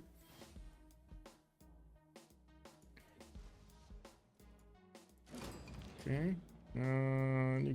Nuclear bombs next turn. Nuclear bomb next turn. Another one. And another one. I mean, at the moment he's trying to defend his capital with anti-air guns, so getting some the anti-air defenses, but I don't think that matters that much, especially against the big bada boom nukes over here from nuclear submarine armadas. Wait, is he one-turning a fighter? Okay, that's pretty good actually. I like that. Oh yeah. Oh yeah, me like it. What's going on with Khmer? He did manage to take over the city of Kuloba, moving forward towards Scythia's other cities here, including the capital. He did also do the damage against a lot of the units of Scythia on the coast, the naval units. You do see the battleships basically disappear from the defense. So wait, can they pull this back? Can Persia survive the onslaught that's gonna happen here? Because we got, oh my god, okay, Roy is 1300 gold a turn, and we do have Dido on 600 gold a turn of his own.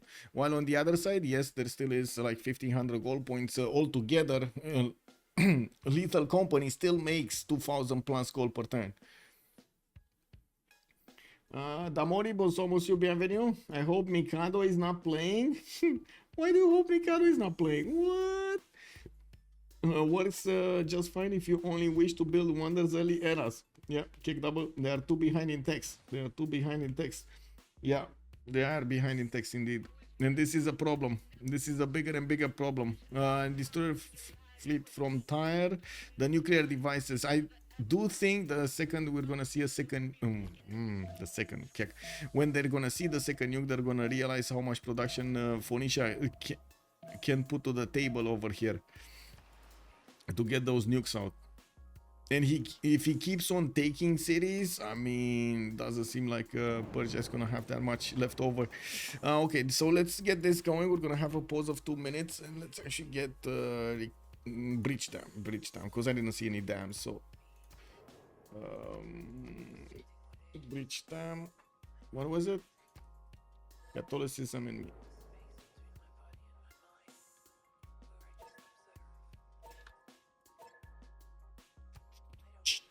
Okay, so 2 minutes and we're coming back.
Yep, the destroyer has started patrolling.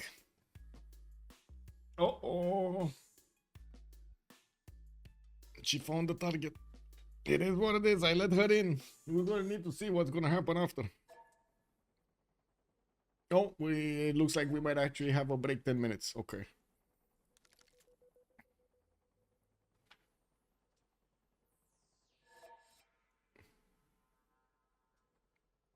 Okay, so what happened? Disrupt rocketry, unavailable.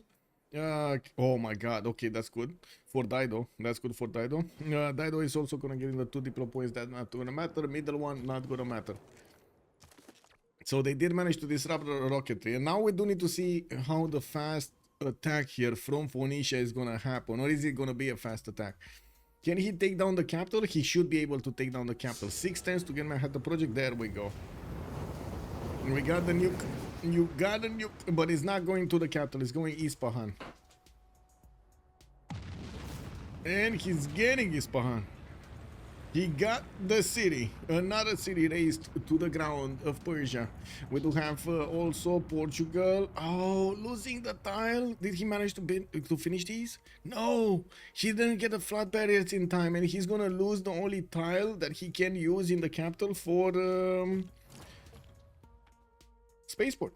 That's, I think, the only tile, right? There's no other tile. There's no other flat tile. That's unfortunate. Well, in the south, POS Civ6 has been taken over. We do have Mariusbw moving towards Mistavasis and Makfasaha Hikan. While Portugal was trying to do some damage against Ottomans, looks like he did manage to stabilize that defense. Halep also is stabilized now. We do have Roy managing to get a few more of these fighters in the air with artillery corps support and of course anti-air guns. We do need to see if he's gonna start investing all of that gold into something in particular, or we're gonna be talking of a lot of GDRs coming up next. We do have Dido, 2 turns away lasers. He's not that far away from getting GDRs. And it looks like we're gonna have the pause of 10 minutes. I'm just starting off the timer right now and gonna put it up on the screen here so everybody can see the countdown. The final countdown. Okay, there we go. Diplo? No, there's no Diplo. No Diplo this time. I don't mind losing other one. Hanging Gardens, Oracle, Greek Library, those are 2 are conditional upon spawn. Yes, it is. And perhaps Mausoleum with yes, yes. You are too obsessed with wonders. I mean, you know, the man like his wonders. You can't fault him for that.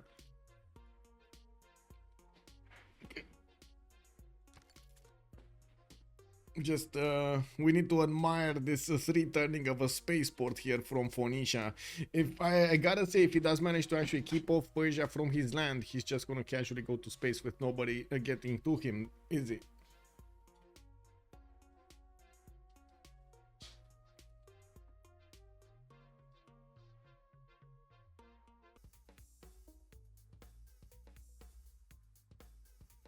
Okay, so what happened here? And you didn't even mention Temple of Artemis and Colo. Those are the best early game wonders. And why would you go for the Oracle? It disrupts discounts. Oh, yes. A statue of Zeus, Monk Wonder. David and Terracotta and Venetian, only wonders you ever need. So no Forbidden City, no nothing. I mean, I guess David knows the Shaka way. He definitely knows the Shaka way. Monk armies with crusade. Yes.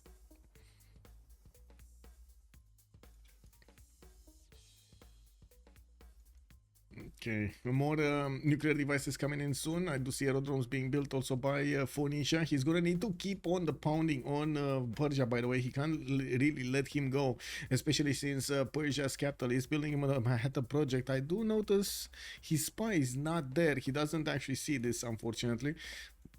We do have the spy in the city of Lisbon, which I'm pretty sure he did figure out that his opponent is not going to have the availability to use his capital's production for a spaceport. So space race is not really going to happen if we do have Persia over here being taken out from the game.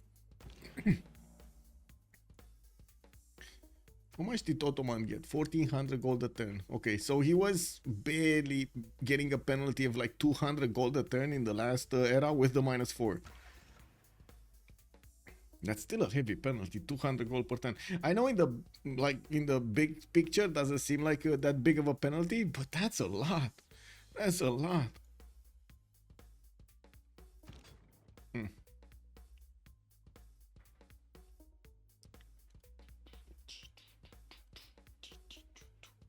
Boom,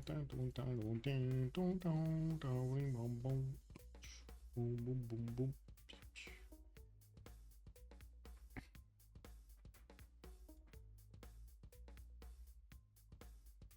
80 crew armies, a lot of 80 crew armies coming up from Ottomans here. You do have him also building the Eiffel Tower in the city to the west side. Civ6 is gonna get more 80 crew armies.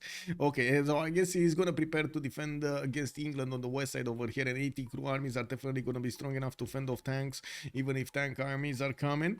We do have Khmer also breaking the defenses of Scythia on the east. It looks like even if there are some scattered tanks coming around from Scythia to defend the city of Isik, it's just going to be a matter of time until all of these 4 cities fall. He does have a level 2 spy deployed in Pazerik, and I do notice Kazakh over here does definitely have a +3 on his opponent. To have more tank armies coming up from England, but he can't really afford to give up the pressure over here on the east side.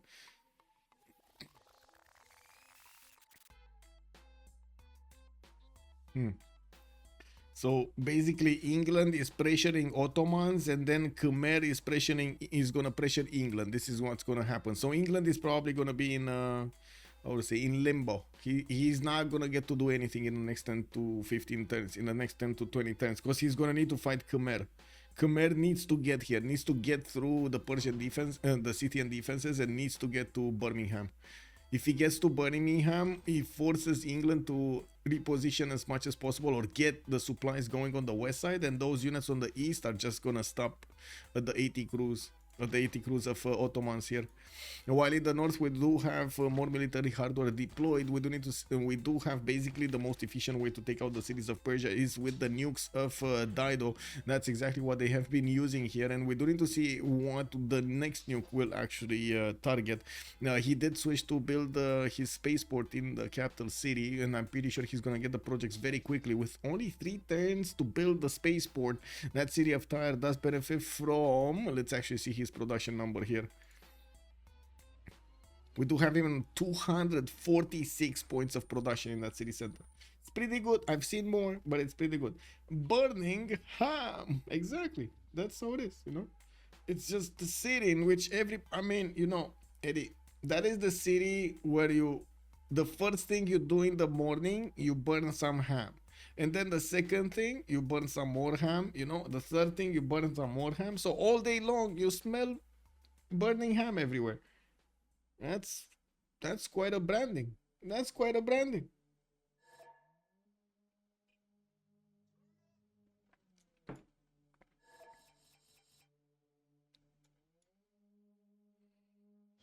Okay, so finally on pause, I can actually take off the countdown timer. There we go. We're fine. We're good to go.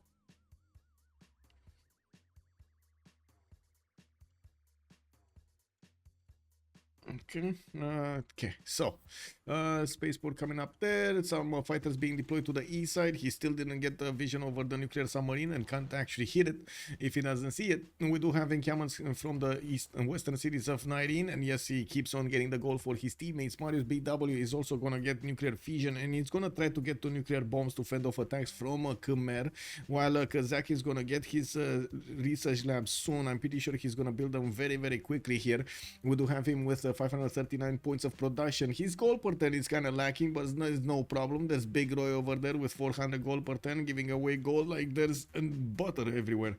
We got also Mahendra Parvata to the west side with a few farms, and yes, I do see he's building up his biplane count. He's gonna need to get to advanced flight pretty soon. He's going chemistry. Okay, not advanced flight. He wants the research labs faster. Well, in the meantime, with all of the military hardware he has deployed over here in the Scythia's territory, it does seem like he's gonna take down these cities quite quickly. These artillery armies are chewing through the defenses of Kostromskaya, Pokrovka, and Isik next turn. And we do have, let's see the spaceport, come on. Oh, yeah, why would still 2 turns to get a nuclear device? I was actually expecting him to get another one somewhere, but he's not getting another one somewhere. And he still has this settler here, which is still, well, we don't know where he wants to go. Looks like the right style is preferred there, but we do have a lot of Portuguese battleships making their way in the bay to try to attack into Halep, and it does seem like, of course, Ottomans will need to defend himself with the artillery corps against these units. Okay, next turn nuke, 2-turn spaceport. More fighters in the air. Another spy going somewhere. We don't know where, but it's going somewhere. Let's see over here. We got England starting to go for the last series of Cree. His last 2-3 series. While Cree did manage to get a safety settler somewhere. Oh, there we go. He didn't settle it yet. It's going to be to the south of Ottomans here. Quite a hard way to get there. Well, I guess it's not that hard with the helicopters in the south, but still it's going to be a long way. If Persia rushed nuclear, he could have neutralized Dido, and then it would be much better position. Yeah.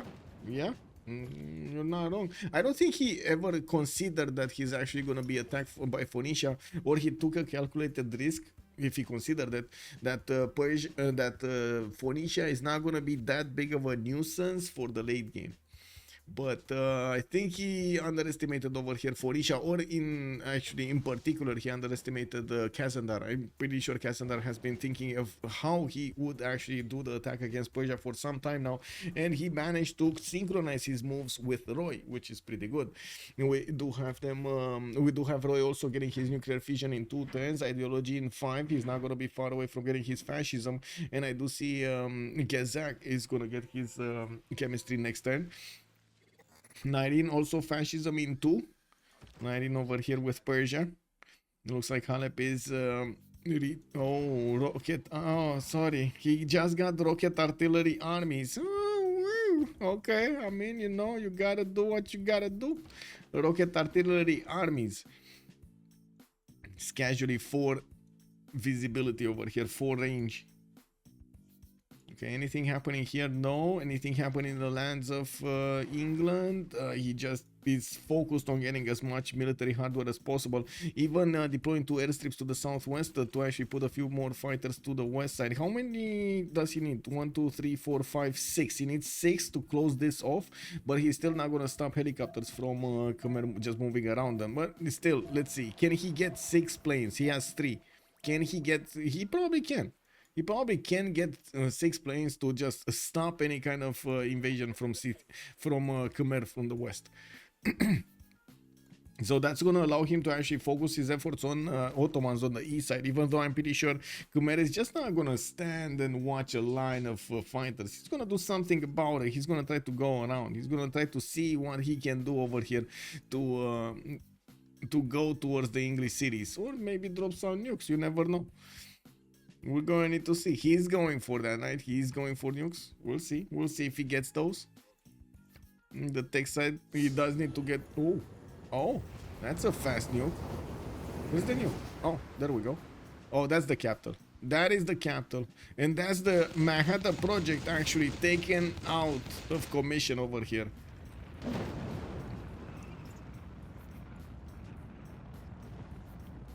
Yeah, that's a big problem for Persia. That's gonna slow him down to get a nuclear device a long time. Oh, wait a second. He did manage to get it. Oh, he did finish it. I didn't. Oh my God, he did actually finish it. He saved the tile. He saved the tile. But he lost this one. Kick. No, got pillaged. Okay, never mind. We do have... over here, the first spaceport put down, another one getting out over here, 4 turns to finish it, and it does look like the first project is going to come out in 2 turns from Phoenicia, while he keeps on knocking down Persia, not allowing him to actually get something useful to do against Dido here. We do have other spaceports being placed down from Dido cities, and yes, this might actually turn into a space race between Portugal and Dido, while we're going to need to see if anybody's going to get in there. Might be Ottomans to get in there. No, he's not gonna get in there easy. No, I don't think he's gonna get in there. Like with a nuclear submarine to actually attack the city of Lisbon. No, I don't think. Oh, maybe. I mean, it's not like Portugal actually made a fleet, right? He just made a few battleships that are gonna be taken out by the rocket artilleries one by one. These are getting one shot everywhere. And when is Phoenicia? What are they gonna use and flex their massive gold advantage? They already have like 6,000 gold and they don't know what to do with it. This is gonna be like one of those let's buy 4 GDRs at the same time kind of game. I mean, it would set some records. So never needed to focus on... Oh, wait, I don't get tested on Toa or Colosseum. So never needed to focus early production on them unless I'm specifically rushing for horseback tech. Yep. Okay. Nyreen getting his totalitarianism fascism next turn, and he did manage to still keep alive a few bombers on the west side, getting a few helicopter armies. Not sure exactly what they're gonna do, but I'm pretty sure he's gonna try to fend off attacks here, try to keep Mashhad from being taken down. We do have Ottomans with an infantry moving towards the cities of Persia, just one single infantry, not even a core one. And of course we're going to need to see what are they gonna do over here in the next few seconds when we have the project starting to come out of the Phoenician cities. Port space. And not HOH space. We do have England also about to take over these last Cree cities. And yes, we do have Mariusbw with enough tanks to keep on going towards the east side, but I'm pretty sure Ottomans is just a few clicks away from getting his 80 crew armies in position with artillery corps behind them. That would make it extremely hard for England to keep pushing through without nukes. He was getting England... Oh, there we go. Robotics coming up in 2 turns here. Ideology in 5 from Phoenicia. It does look like they're keeping the gold for something, and it is gonna be GDR buy. In the tech screen, I do see Nyreen is also going to go for lasers. We got Mariusbw on lasers, Lenny on synthetic materials, but I don't know which one of them did manage to actually get to computers. That's, I think, the biggest question. Who did manage to get here to computers? Not telecommunications, but computers. So we got Mariusbw and Kazakh, okay, Lenny, while Roy, Mr. Toes, Nyreen, and Kazandar are all over here somewhere, okay? So we don't know. We actually cannot know which one of these actually did get this, because they're not really connected, right? You can get computers without getting these, and you can get these without getting computers. Okay, one city has been taken down. Mariusbw is just not gonna muddy himself with that city center, but he can definitely keep Sakahikan after he takes it out. While he did start to send... No, he didn't start to send. I was thinking about something else. Never mind. City center getting repaired. Nyreen is going to want to repair his industrial zone as quickly as possible. And yes, he does have more fighters getting out of his cities. Also getting positioned to the east side. Looks like he's going to try to attack into Cahokia, which already has a mobile SAM. It's no problem. Like, that mobile SAM is going to kill off the fighters attacking into it. No problem. Okay, we got Earth satellite coming out next turn. He's gonna reveal the whole map, and we're gonna get and he's gonna get some extra information. Then we're gonna need to see if he's gonna get to use any of it. I doubt it.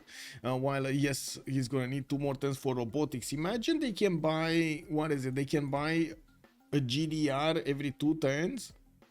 That's how it is. They can buy a GDR every 2 turns. So they just need to keep gold for the next 2 turns, and boom, they're gonna get 3 GDRs. This game seems kind of over. Dido can't be touched, and he is ahead on the science victory. Yes, so never needed to focus early production. Oh, I did read that. And yes, I kind of agree with Devris. Not that it's over, but it does seem like we're coming up to very few possibilities of counter from HOH. They lost their initiative over there, and we do need to see if Dido is going to keep his initiative. Because you do see Persia is scrambling to try to do something about this, and we do need to see if he's, first of all, going to keep his capital. Second of all, if he's gonna manage to push back the Ottoman invasion that's coming out from the south with quite a few rocket artillery armies and infantry corps. You can imagine this is gonna be quite tough. We do have the helis in the air, and they are managing to one-shot the rocket artilleries if they find them on the soft spots. So I would imagine this is what they're gonna do. Okay, so we did manage to get that 3 times moon landing. He got the first project, 3 times moon landing. He's not building any more nukes, but I'm pretty sure that is to get as much uranium as possible, right? So he can buy out his things. Do we have nukes here? No, nobody's building more nukes. Nukes in England territory, maybe? Did he manage to finish Manhattan Project? Well, I know he was going for the technology. He was going for the nuclear fission, but I don't know if he actually finished Manhattan Project. Anyway, we got the English fighters also appearing over here next to the city of Visik to defend that land, and we do have the tanks of Khmer getting the position to take it down. He did manage to secure a tile next to the city center, and I'm pretty sure he will keep that tile. He does have a promotion on the tank, and that can heal it back. He just needs to make sure it's having extra movement.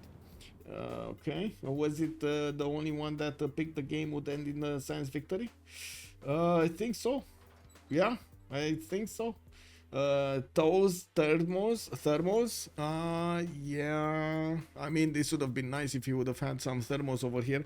Can he even get, he can get here, he can actually get here, right, and throw those thermos against his opponent.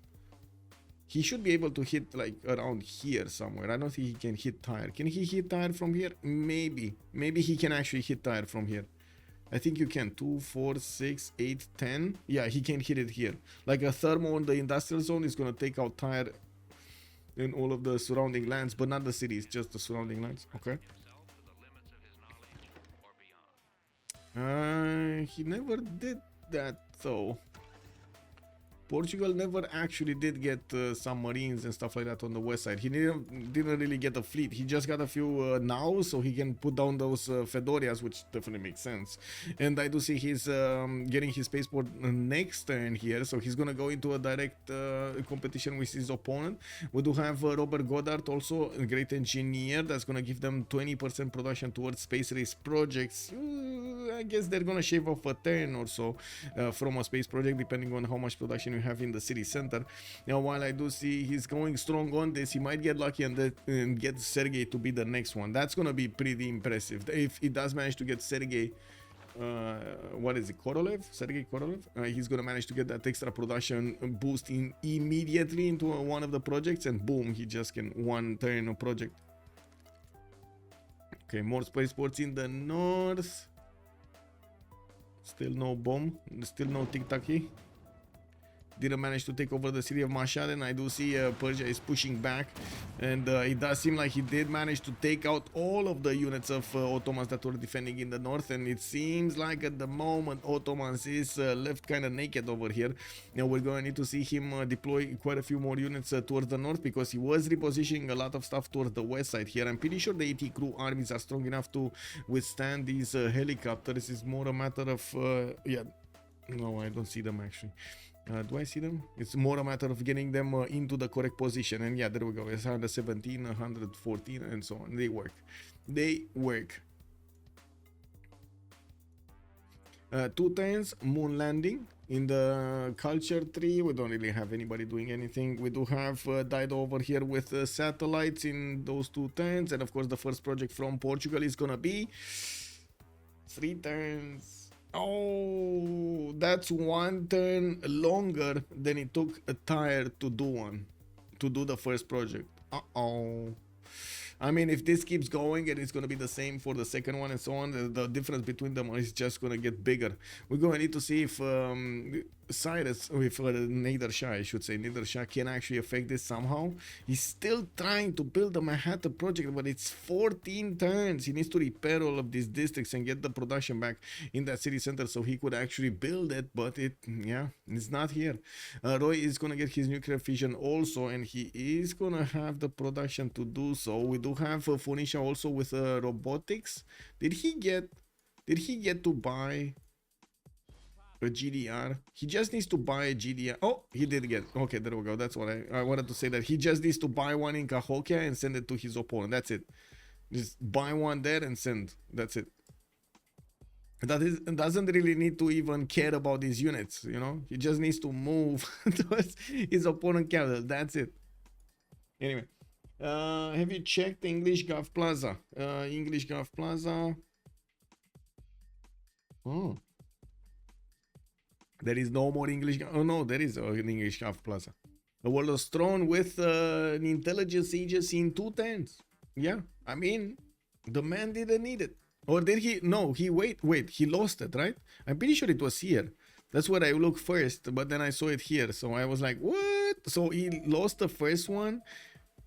And wait, why did he go? Oh, I guess World of Throne does make sense. Never mind. I thought it's Ancestral. No, World of Throne definitely makes sense. Yeah, new guy from Plaza. Well, I guess that's what water does sometimes. Let's see who's gonna get GDRs from the other team, right? Especially with Phoenicia getting so quickly on these GDRs. So with the GDRs close to Persia, we're gonna need to see if Persia is gonna have anything to actually fend this attack off. He's probably gonna need to sacrifice quite a few of his helicopters here to fend off attacks. And as you can see, oh, I guess, wait a second, Phoenician GDR will have a bit of a problem. Where is he gonna go? South or north? South. If he goes south, he's gonna be blocked by the fighters. If he goes north, he's gonna be blocked by the fighters. Can he get out? Let's see. Immediate reposition. Nyreen is gonna reposition a plane on the amber. Like, that's the only way. That is the only way. Why didn't they buy more? They have gold. Why didn't they buy more GDRs? Is it a problem with uranium? No. They have uranium. Maybe he doesn't see that he doesn't have uranium and he needs to ask for it or something. Anyway, we got moon landing next turn. We do have the cities of England starting to slow down. Looks like Ottomans is moving in with the 80 crew armies, managing to one-shot these units, especially the artillery corps, and two-shot the tanks of his opponent. Looks like Ottoman's 80 crew armies are going to be quite strong. Even I would go to say, as far to say that they will be strong enough to take back the cities of Cree and just liberate them all. Okay, what do we have here? No, we got a drone that's coming in. Looks like Portugal is just scouting with a cav. I do see him getting his Earth satellite. Robert Goddard is there. I mean, that is gonna help him getting that 20%. Is that... I don't think that's gonna be enough. But let's see, maybe it is gonna be enough. So it was what, 3 turns total to get moon landing? Let's see when Portugal is gonna get it. If it's gonna be shaved off or not. If he's keeping this 2-turn bonus or not. Even though, to be honest, late, like in the last stage of the space race, it's gonna be a much bigger advantage for Phoenicia to have all of these spaceports than it will be for Portugal. We don't really have him with that many amazing cities, right? He has like 1, and that's about it. Kind of just 1. Well, I wouldn't really say that Phoenicia has a lot more, but still. He's gonna build a lot more spaceports, I guess. Wait, where's the fighter and why did it not go on the amber tile? Why did it go here? Wait a second. Wait, he's retreating? He's not slowing it down? I mean, bro, the next move will be to take out... Well, that's a problem. That's a pickle. Why is he not buying more? They must be waiting to upgrade something, or they must be waiting to invest all of that gold into something, and I'm not sure exactly what, because at the moment it's not immediately apparent. We're gonna need to see what they're actually gonna do. They keep investing the gold here in Ottomans, and maybe this is... No, he has more than enough gold. Look at them. They have like 7,000 gold. They can buy 2 GDRs right now, but they're not. Okay, so the project finished. Second project is activated before the first project of his opponent. Yeah, it is before Mr. Toast is gonna get the first project on. That's quite a bit of a difference banking up between them. Oh, it's sliver of production more. Oh my god. And he didn't activate Robert. Okay, he might actually be good. If this is just a sliver of production, he might actually be good. Let's see. We'll see. 2 turns Manhattan project, and it looks like the GDR of Phoenicia is getting back. Huh. Okay. So he's full defensive right now, going for... Oh, never mind. He's just... Excuse me. Let me 2-turn GDRs here. The Daido settler that walked 30 tiles to sit on nothing. Yes, nothing. Well, I mean, he did sit on Mount Michel, right? Yeah, he did sit there. Yeah. Yeah, he's sitting there on Mount Michel. He's there. Kedem, good evening, Sir and Wolfer, who's looking on track to win and by what? You mean turn to win or track to win? Hello.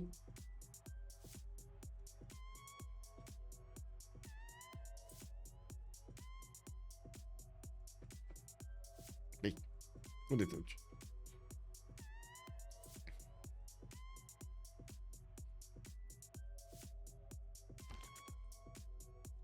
Okay. More zoos coming in. I do notice he did manage to get a GDR here. Is this defensive? Is this purely defensive? I think this is purely defensive right now. He's not gonna care that much about Persia. Not that I fault him for that, but I'm thinking Persia might actually drop a nuke or two. Those are gonna be defended by the GDRs, and probably that's what that's what Daido is gonna do over here. Would have definitely thought that it's much more important to take over the cities of Persia than it is to just defend, purely defend. It does seem like you're taking down two, how to say, two objectives with one stone, basically, with one move. Which win condition is looking likely? Science victory right now. Trao Twitch, hello there, sir. Hello there, sir. It's either a concede or a science victory. We don't know exactly which one is it, but we do have the players still trying to figure out how they're getting back into this. It's clear that right now Little Company is a little bit ahead when it comes to the science victory. They did manage to get one more project over his opponent, and wait, did he? Okay, there we go. We got the rollover over here, and we do need to see the Earth satellite.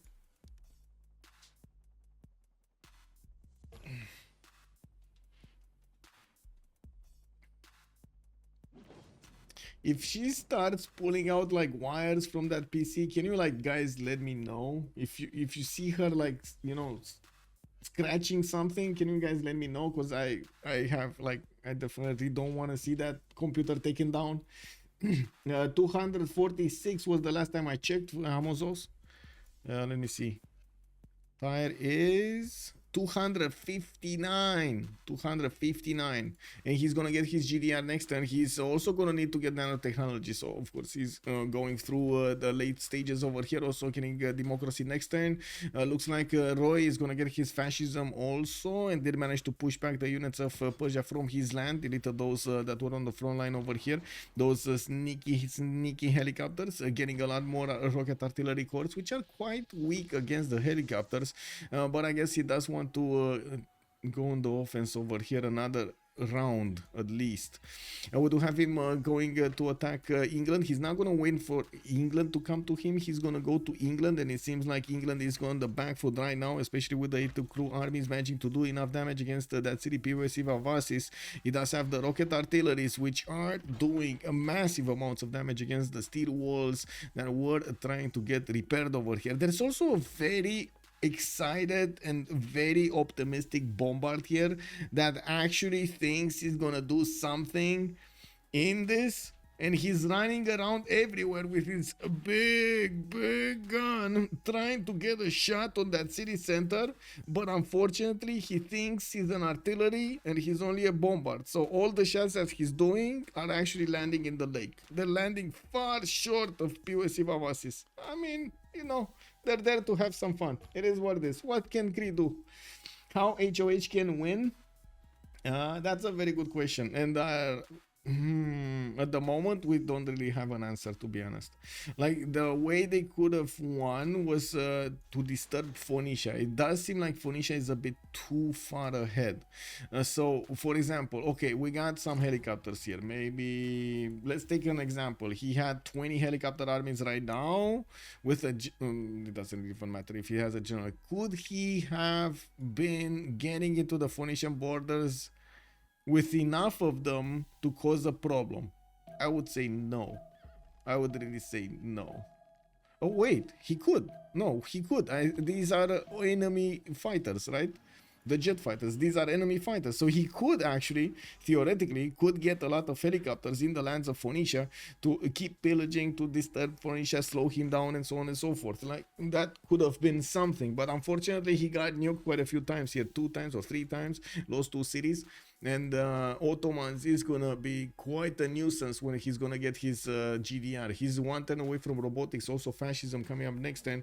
He's more than 1,000 gold per turn, and I do see they're gonna have enough gold to buy another GDR this turn, right? This turn. Ani, no more 1v1s, couldn't find any more in the schedule on Discord. Not yet, not this weekend. This weekend is CWC opener. We got quite a few 1v1. Well, I guess we're gonna try. I'm gonna try to get a few 1v1s next week. But yeah, they're getting there. They're getting there. Athena, yeah. She has arrived, and I gotta say I'm very happy that she actually slowed down a little bit on her ones or vocals on her vocals. Well, we do have 2 turns moon landing here from Lisbon, and let's actually see what's going on here. 3 turns Mars colony coming out from the city of Tyre, while we do have quite a few GDRs being deployed. Looks like Phoenicia is definitely looking to get them to defend himself against a possible nuke attack from Persia. We got 4 turns to get the first nuke out from the city of Sparta, and yes, Portugal is coming in with quite a few calves over here. It does seem like also Phoenicia will need to fend off attacks from Persia's nasty moves in Cahokia. Even though those units are quite weak, there is a GDR there that is able to take them down. We do have Khmer also with some anti-air guns over here. A lot of them actually. It's a lot of them actually. Okay. Is he doing anything? So he did manage to take down Isik, Pazirik. Oh, whoa. I mean, he couldn't take the smell of burning ham anymore. You know? He went in, he wanted to get some chicken flavor. It is what it is. No more burning ham for him. Well, Mariusbw is going to close off the west of London with multiple jet fighters, a line of jet fighters, and we're going to need to see if Khmer is going to get his nuclear bombs tic-tac anytime soon. Looks like stadiums are in the queues, and we do have Cav armies coming out, so I'm pretty sure he wants to get helicopters next. And while he does have his artillery armies on the way towards the north, yeah, it looks like he's going to be, well, he's going to be defended for a while. Let's actually see if it's going to be for the rest of the game or not, because I'm pretty sure nukes can actually at some point, you know, clear this out. It's just where you shoot them and when you get them. Okay, we got War Department finished in 1 turn from Istanbul. Pretty strong city over there. Let's actually see 154 production, while we don't have Roy with Manhattan Project. He never actually built Manhattan Project. Interesting. They just totally ignored. Well, I guess they did.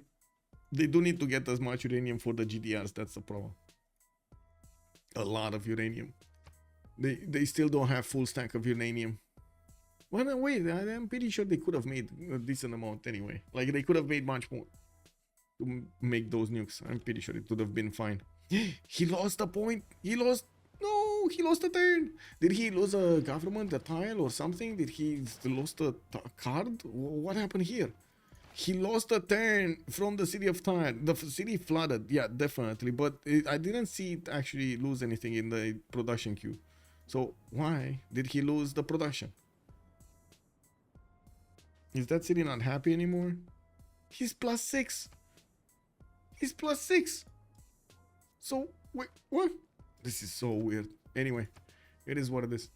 Nyreen is gonna get his robotics in 4 turns. Cold War also coming up next turn, while Kazakh is going for guided systems. We do have him getting to discover rapid deployment. He is pushing hard against England, but finding it very hard to actually get through the English jet fighters. Now we do have also the jet fighters with enough damage to take down quite a few tanks if they do get uncontested. But yes, Khmer did manage to bring a few units, and he doesn't have anti-air guns. He only has a single fighter. How is the fighter not dead? Wait, what? Yeah, how is this fighter not dead?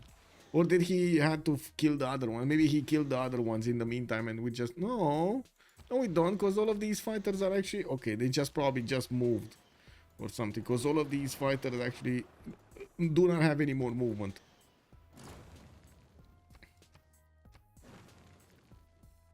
Looks like a great person. What is that icon on the mine next to London encampment?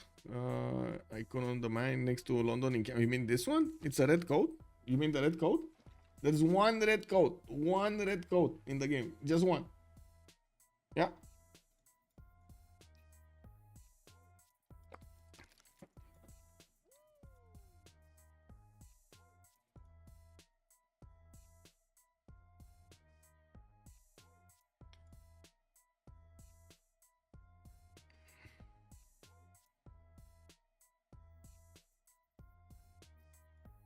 Okay, well, next time moon landing is gonna finish, and it does seem like we might actually have Portugal catching up to the production of Phoenicia here. We do have also Persia getting quite a few jet fighters to the southeast, and well, managing to get all of these helicopters in the water.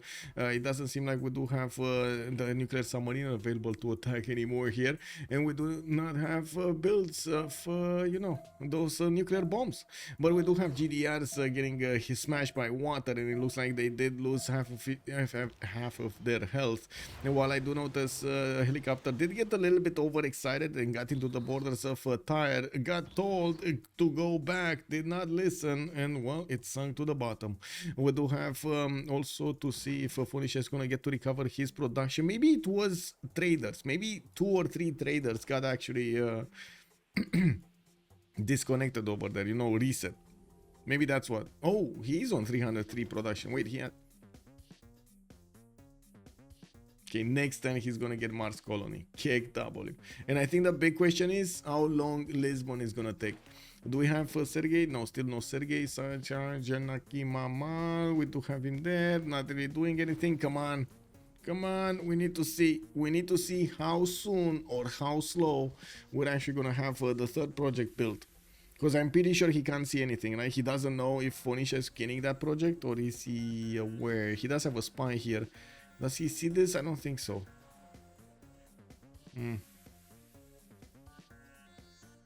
Come on. Come on. What is Lisbon gonna do? That city was 150 production. Now it's 164. Didn't really grow that big. It should be 4 or 5 turns to get the next project. 4 or 5 turns. I find it extremely unlikely it's gonna be 3 turns. But, you know, strangers things have happened.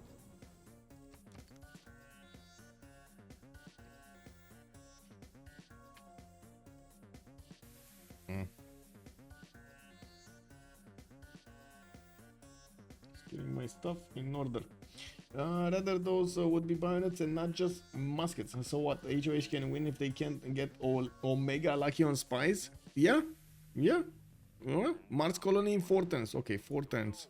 Next turn, and let's see, is this spy gonna sabotage production in 1 turn? Okay, I think the big question is, and I think if I remember correctly, the production finishes before the spy gets in, and before the spy mission actually gets activated. You finish first what happens in the city center, and then the spies gets in.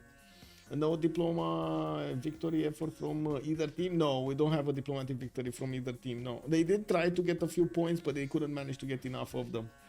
Kebor is saying Mr. Toes has more spaceports. Wait, does he? Let's actually see, because he was like on 3 spaceports the last time.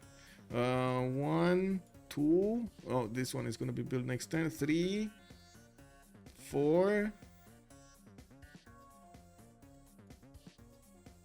4 ish. No, it's 4. Okay, it's 4.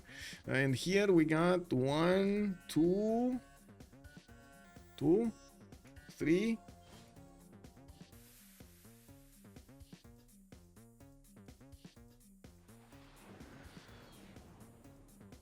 4. Wasn't he building one from this one? No? 4. Okay. So 4 and 4. Oh, wait. Who has a nuke? Where's the nuke? Man. Or was that a nuclear submarine just attacking? Maybe it was a nuclear submarine just attacking or defending himself. He probably did try to figure out where it is. Oh, we got GDRs coming out from Persia. GDRs, 3 GDRs from Persia. This might happen. We might actually see Phoenicia needing a lot more units here. Wait, did he just... Oh!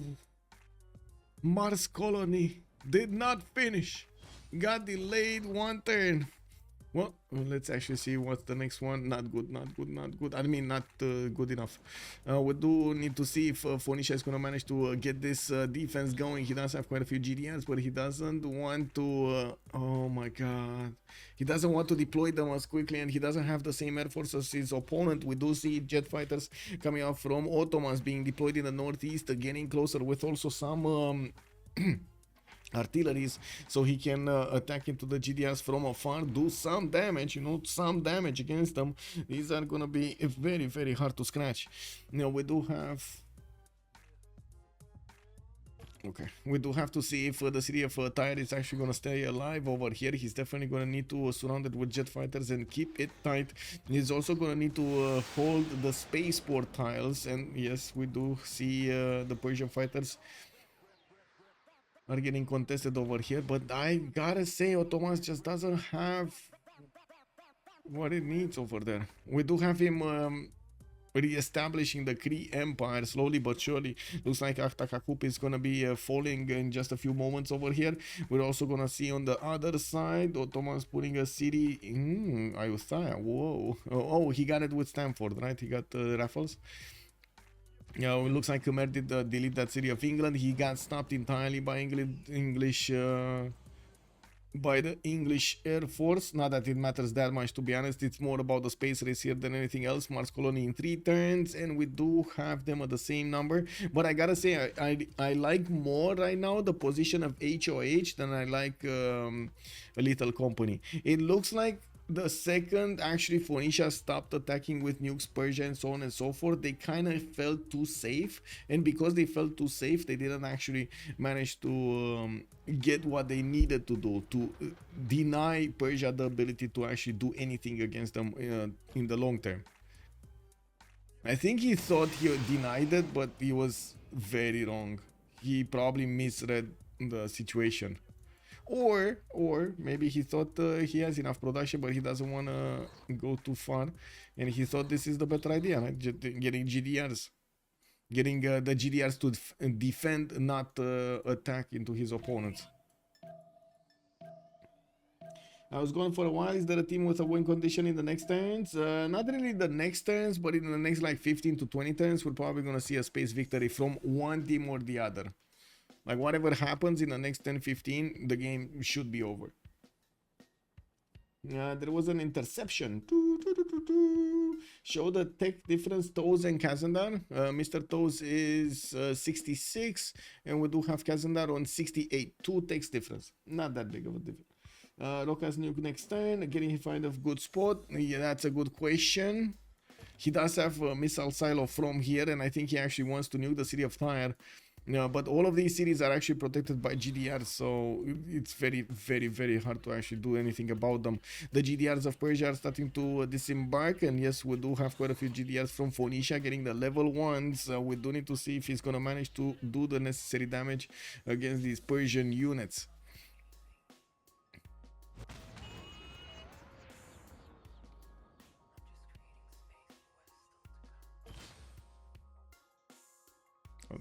Wait, did he just buy another GDR? Kick W. Anyway, that's the power of having so much gold. While the resources of HOH are stretched thin with 500 points on Mr. Toes, we got 223 points on Nyreen, less than 100 on each Mariusbw and Lenny. While on the other side, the little company is making 1,000 gold a turn with Roy, and Dido is on 500. So they can still keep buying those GDRs every other turn here. And we do have also Ottomans sending a significant army. A lot of these rocket artilleries are showing up to the party, while he does need to deploy more of these jet fighters to fend off attacks from his opponent. These units are going to hold tiles and are going to deny these GDRs to move freely throughout the territory of Dido. Come on, helicopter army. Heli. Okay, well, we got some helis. Helis also coming out from Portugal. Oh, nuke. Where's the nuke going? Oh, there we go. There we go. We're seeing it. We're seeing it. Okay. Well, that didn't do anything.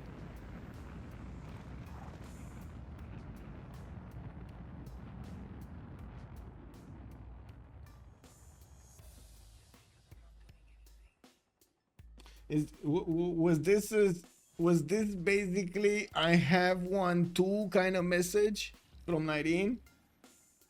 Yeah, Nyreen needs thermos. Yeah, he nuked the tiles. Yeah, I mean, he did manage to slow down the production. Yes, indeed. Exoplanet Expedition is still finishing in 4 turns, while I do see Mars Colony is still 2 turns out from finishing in the city of Lisbon. And it needs the time to get the other spaceports, and I'm pretty sure they do need the time to also get to the last techs over here. Dido is advanced cells, while I do see Mr. Tones is predictive systems. Okay, well, where didn't we have... No. So they're here, like both of them are here, right? This is so weird, by the way. Only the first one actually reveals the other ones. Only the first one from the top allows you to go to the other ones. The other ones in the... Wow. You could just ignore them. But I'm pretty sure they're GDR upgrades and stuff like that, so he's not ignoring them. Or at least, wait, this might be a difference. Isn't Phoenicia is not going to be able to ignore them, but Portugal might be able to ignore them because he doesn't really need to get an army out, right? He doesn't need GDRs, upgrade the GDRs. Anyway, we got a semicircle of... low uranium. That's a problem. That is a very big problem. The low uranium over here on the GDRs is gonna be a problem. Wait, another nuke? Wow. How many nukes does this guy have? Oh, that's his last. Okay, never mind. Well, yeah, more tiles taken out in the city of Sidon.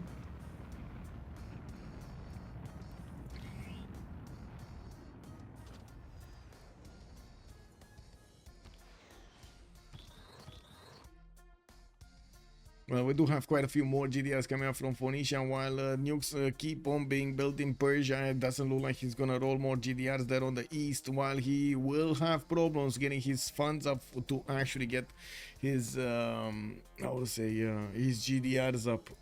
Hard bot. For the expedition project, this is what I wanted to see in 2 turns from Dido. So not only he's gonna finish his exoplanet expedition, right after a turn, he's gonna get the option to actually build those projects, to build it faster, to send the spaceship faster. This is gonna be very, very, very important for him. We do have also Khmer retreating from the borders of England. England is basically nullified over here by Ottomans. He carved in half and re-established the empire of Cree, basically. Did he get like, well, how much Diplo favor did he get out of this? He's 681 points of Diplo. Oh my. Anyway, we do have in the science screen over here, yes, Phoenicia managing to get the 3rd project, and Mr. Toes did not. And we still have quite a bit of time. Wait, I think a GDR has been taken down. I think a GDR has died. And this is a problem. If Phoenicia is gonna start losing down GDRs, this is a significant problem. The uranium, did he get the uranium? Uranium, he's on 35 right now. Okay, so I guess they did stabilize the uranium. What is the tech number difference? 2. Yeah, the sheer power of rocket artillery by Turkey, and we didn't watch it all. I mean, they didn't really do anything, did they? No, let's be real about this. They didn't really do anything. But that is, you know, they ate a nuke. They did something, they ate a nuke, you know?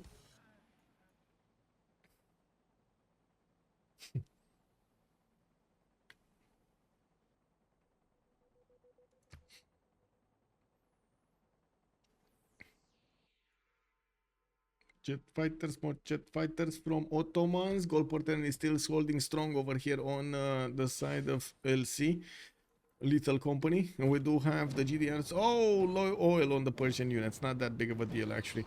We do have the geothermal. Okay, that's fine, and it looks like one Persian GDR also did die. I do have to say the GDRs of Persia are much more important, are much more valuable overall for him compared to the Phoenician ones. The Phoenicia just has so many more of them.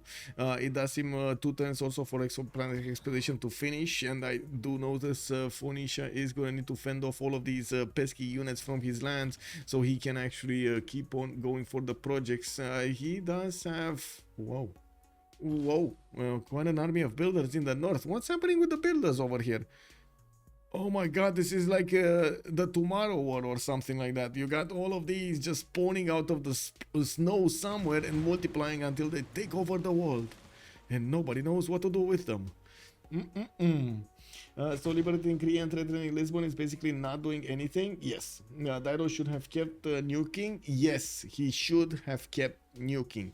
At least getting a nuke every few turns from his cities. Yes, I totally agree with that. He should have kept nuking. He's making wind farms so he can spam the project. Might be. Honda Spaceship is making a good point over here. He's getting these farms, the wind farms. Spam the project. Power. He needs the power. Jingo, good evening, sir, and welcome. I keep dying to horse rushing pubs. How do I defend? Get a general.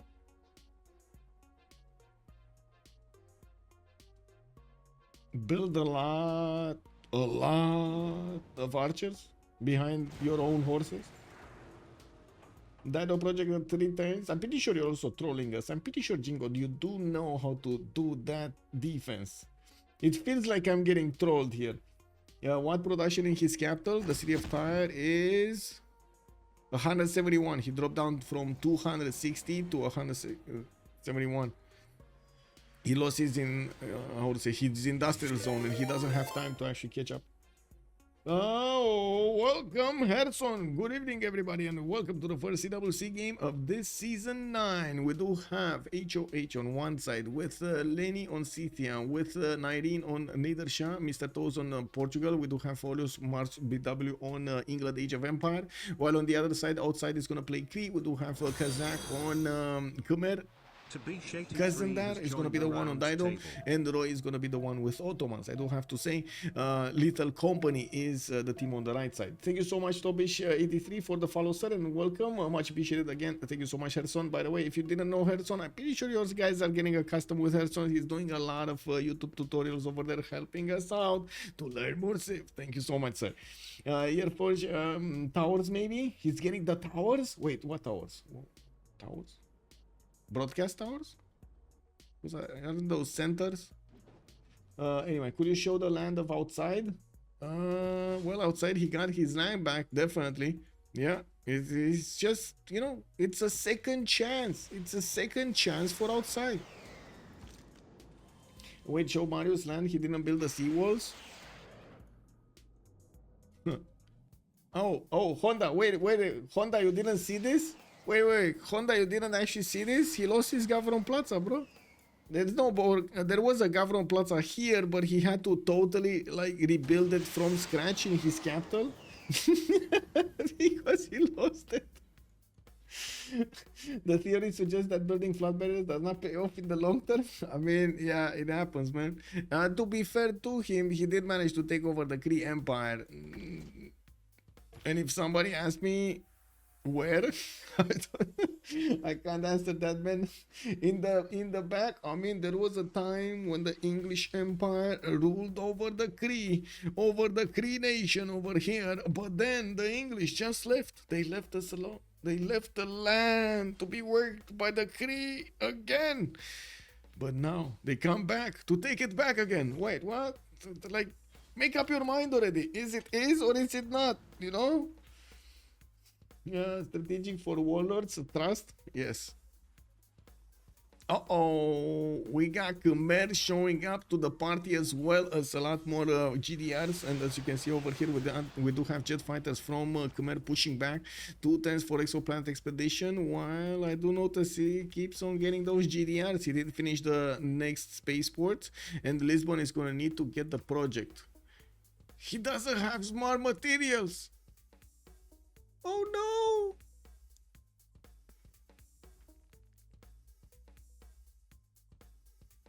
Uh-oh.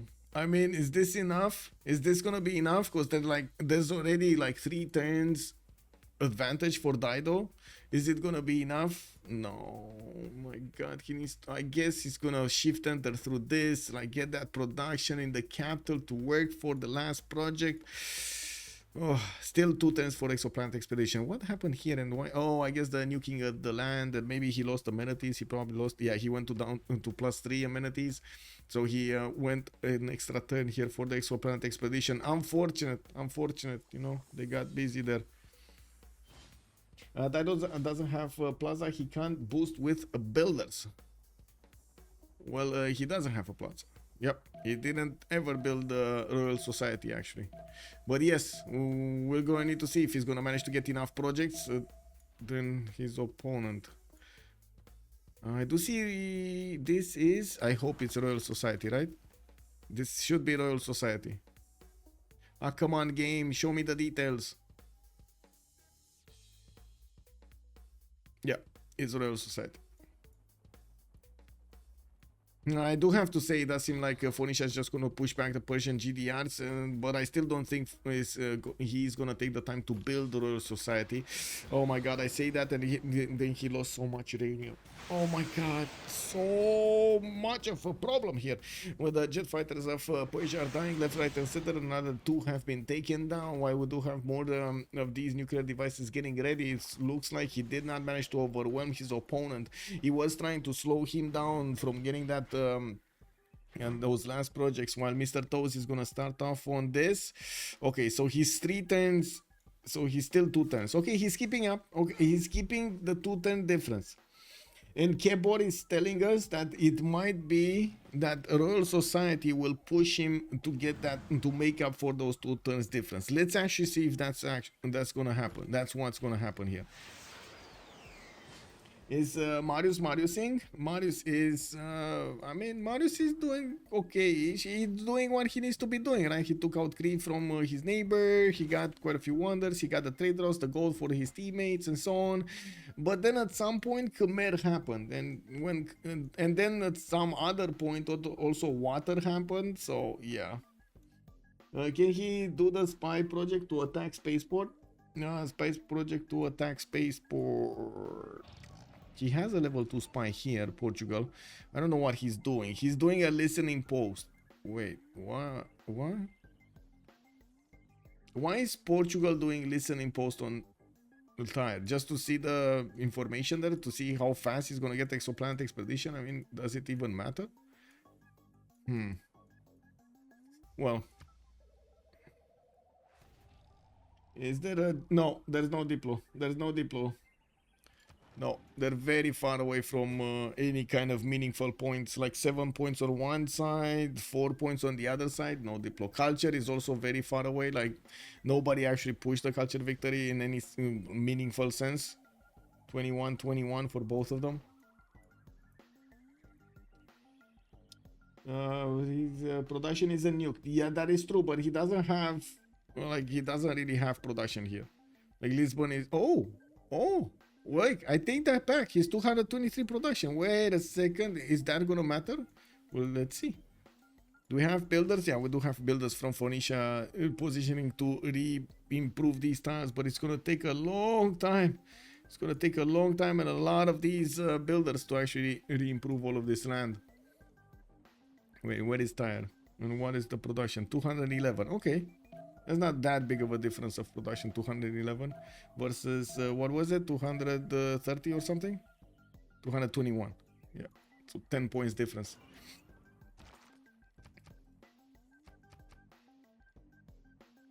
I think those wins this right, Dado only has the 1 spaceport. No, he has 4. He has 4. Both of them have 4.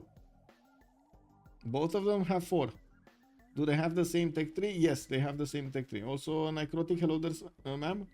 4 built on both sides. Yes. Okay, so the last project has finished. Now we do have Mr. Toes on 1 turn away from getting his off of the expedition projects. We do need to see how fast Kazandar can actually get them down. This is very important to actually put the production, everything that he can, all of the spaceports to work on those projects. Usually you want to get also builders to help you with this. 2 turns exoplanet expedition for the city of Lisbon. Unfortunately, we do not have that many builders actually. You see, wait. Is he actually planning to buy builders? It's gonna be a problem. Okay.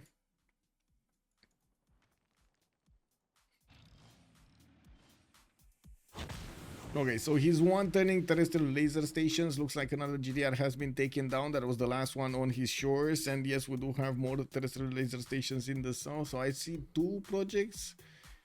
Oh my, is he actually going to want to finish that GDR? I think so, right? And he didn't have a spaceport there anyway. Who got it? Wait, where were the spaceports in the north? So we know this one. We know this one. Okay. We got a few chops also here, rainforest chops, but still their chops.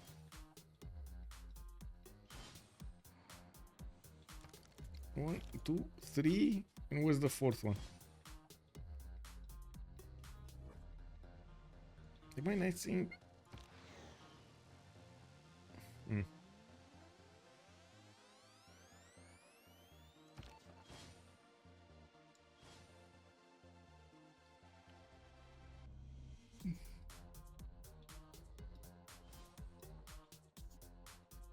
I only see 3 spaceports. I'm missing some spaceport somewhere. I'm not sure where it is. I see 1, I see 2, I see 3. Okay, 3 with the capital, and then I remember there were others here, right? This is an aerodrome. This is not it. This no, not it. Nothing is happening there. This is another aerodrome. Does he have another one in the north and we don't see? Or they're standing on it, or is this it? Oh, this is it. Okay, there we go. That's the 4th one. This is it. And he's not rebuilding it? Oh, no. He's not rebuilding it. He's actually finishing up the GDR there in the city of Biruta. Or maybe he's not, but, you know, he didn't actually get to that moment to switch the production. We got more nukes coming out from his neighbor, and I do notice Nyreen does have 1 nuke in the chamber anyway. He's going to get the 2nd one soon. We do need to see how quickly these Lagrange laser stations are going to come out from the cities of Phoenicia, and if Phoenicia is going to manage to get there faster than Portugal. Portugal does have to finish his exoplanet expedition, and I'm pretty sure with Royal Society he can increase the production with the builders. He's getting the builders with all of the 5 charges on them to help him out. Look at that army of builders moving from the east side towards those spaceports. You can only use 1 builder per spaceport, so yeah, you're gonna need quite a few of them. He should be able to finish this project with the builder. Based. Does little company have money for the builders to remove the nuclear waste? I think so. Yeah, they do have, but they didn't, and they're losing all of the traders actually. Oh, this was critical. He's losing so many traders over here.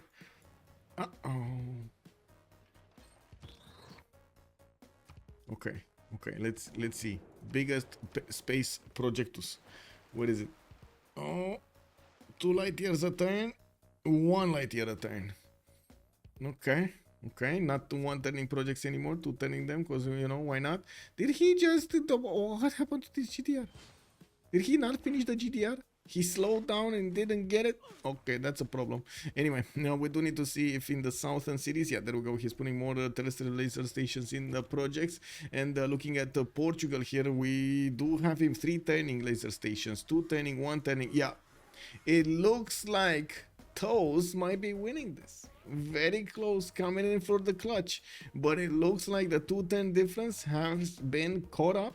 We do have Mr. Toes here only won 1-turn difference. And right now he's gonna get a lot more projects quicker than his opponent.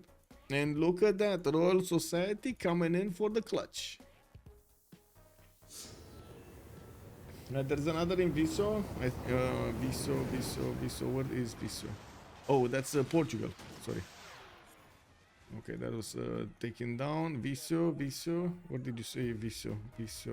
Oh. Oh, here. Yeah, I think I caught 1, 2, 3, 4, 5. It's 5? That's here. No, 4. Oh, it's 4. So it's 1, 2, 3, 4. Do you see another one and I'm missing it?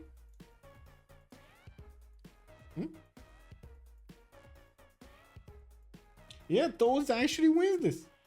Alpha Somes, good evening, sir, and welcome. It's very close, but I can't believe that Toes, after he lost, guys, he lost the setter at the beginning and managed to catch up, be relevant in the mid game, get the goal for his teammates, made a few sacrifices, definitely a few sacrifices during the game. Definitely not the normal makeup, the normal meta that we've seen.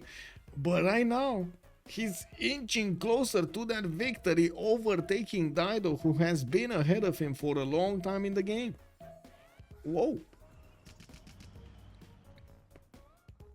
And I'm pretty sure Phoenicia right now is thinking, why didn't I keep on nuking my neighbor? You know? Anyway, it is what it is. Let's go for the next cause, whatever. Doesn't this won't matter anyway. Relic me. Hello. Relic me B. I go B.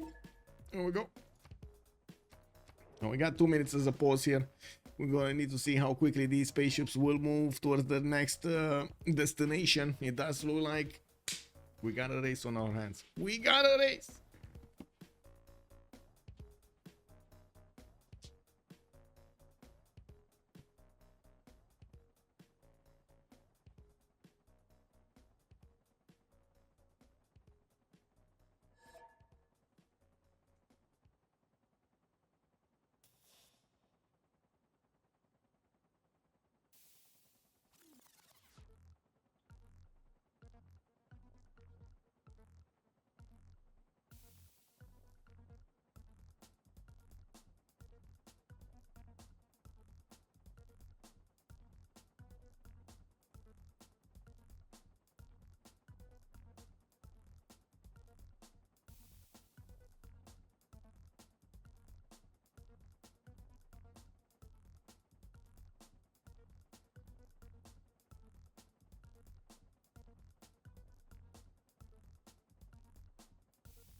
Okay, so no project finished this turn around for Phoenicia. Well, I'm pretty sure we're gonna see a few projects here on Portugal finished.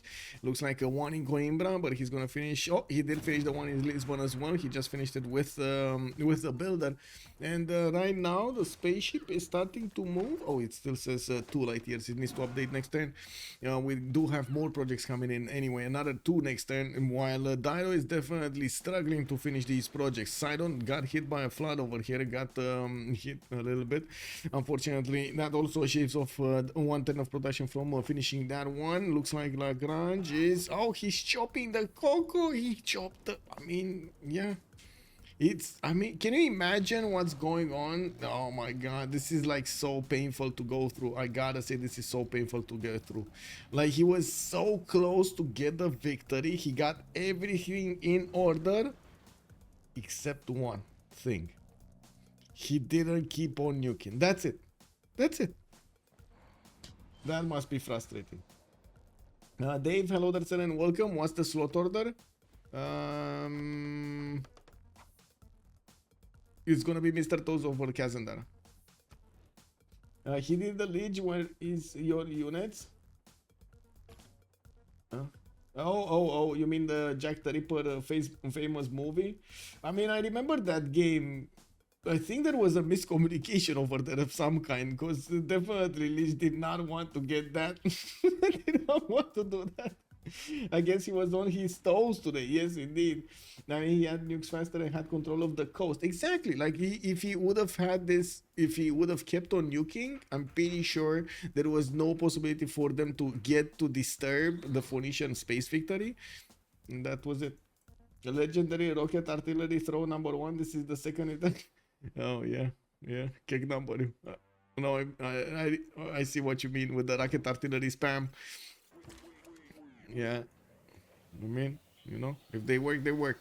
Okay, 2 turns here, another 2 turns for another project, another 2 turns for 2 projects. I do see he finished the one in Visio, and I'm pretty sure he's gonna get. Oh, look at that laser station finishing up in 1. Did he just get an extra amenity in there and made that 1 turn, and like boosted his city to a happy level and got the production? Amazing, very nice. I mean, that is a surgical move if I ever seen one, right? Very nice. I think Ro was vibing too hard. Guys, get ready for Mario CWC 2024. Problem wasn't artist but the player throwing on the wrong opponent. Oh, you think he threw them at the wrong opponent? He did build the artist towards the north, right, towards Persia, and well, kind of stopped here. By the time he actually got them in sufficient numbers, we already had nukes against Persia. And he kind of needed to do this, but where did all of these units die? Did all of the Ottoman IT crew armies die to jet fighters? Lol. I guess to English jet fighters and to Portuguese jet fighters. And right now everybody's chilling because we do have the spaceports, you know, just running towards the destinations. Mr. Toes is 6 light years a turn, while we do have 3 light years a turn here for Phoenicia. Unfortunately for him, we do have already, I think this is the turn they actually tied each other in the, almost tied each other actually, almost tied each other. They need to go to 25 light years away, so it's gonna take a while to actually build up that number count. We do need to see if Phoenicia is gonna manage to repair his land and keep on going. He's getting that spaceport finally repaired in Biruta, and well, I mean, he has a dream that he's gonna build another one in Ugarit in 12 turns. Doesn't seem like that's gonna happen. We do have actually 3 projects coming out next turn. That would put him at the same number with Portugal, but Portugal is gonna finish another 2 more next turn, probably 3 more next turn. So I'm pretty sure with the production of the builder he should finish this one in Visio. So it's gonna be like 9 a turn versus 6 a turn, and then it's gonna be like what, 13 a turn versus 9 a turn, and so on. Oh well.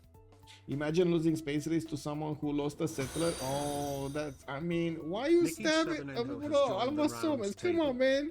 Like, stop turning the knife, you know? Like, come on, man. Nikki, thank you so much for the follow. Much appreciated, say. Darius, also good evening, sir. Come on, man. Don't call them that. I'm pretty sure he didn't have the full visibility of what's going on, and I think he severely underestimated how Portugal can actually come back into the game with his production.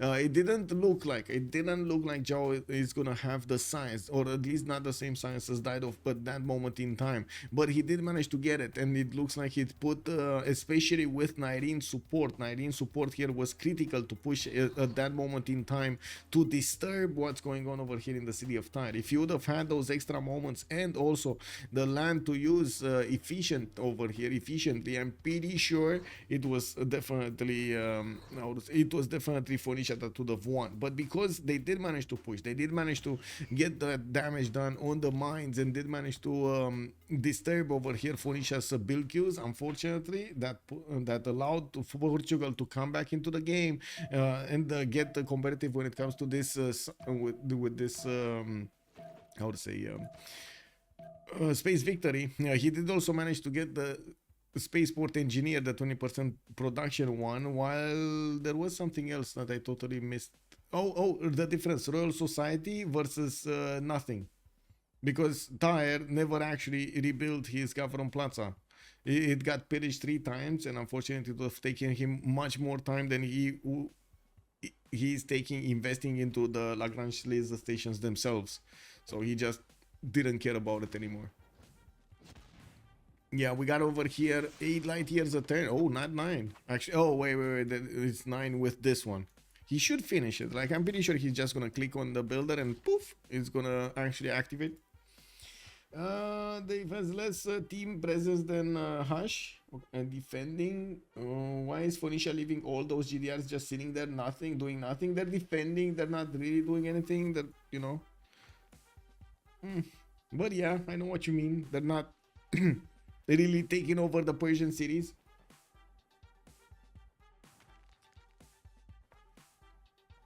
Whoa, is that a rumor or that actually happened? Oh my god, I'm gonna need to talk about it in the score show. And yeah, there we go, he did finish the terrestrial laser station. That's 9 a turn, and while he is gonna get another 3 projects next turn.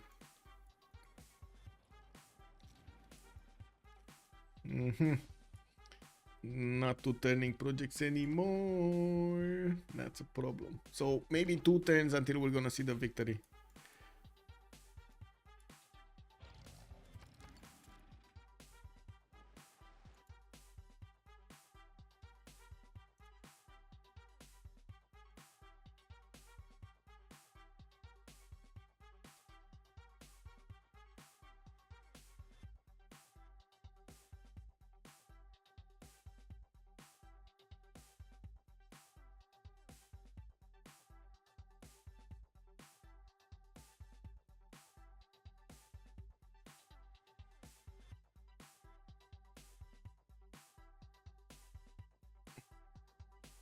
Okay, there we go.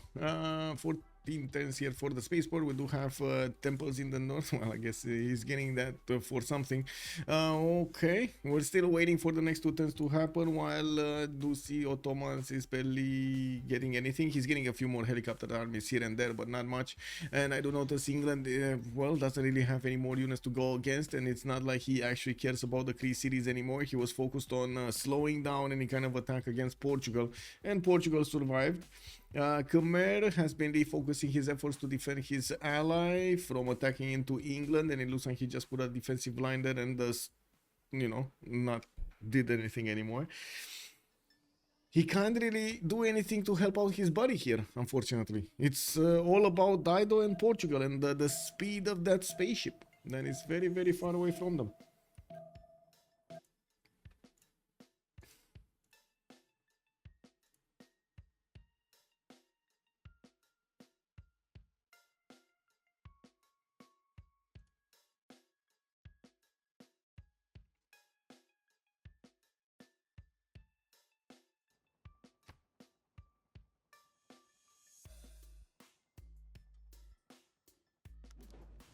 Okay. What's happening? Oh, yeah. No, it is this like 12 light years a turn versus 4 light years a turn, guys.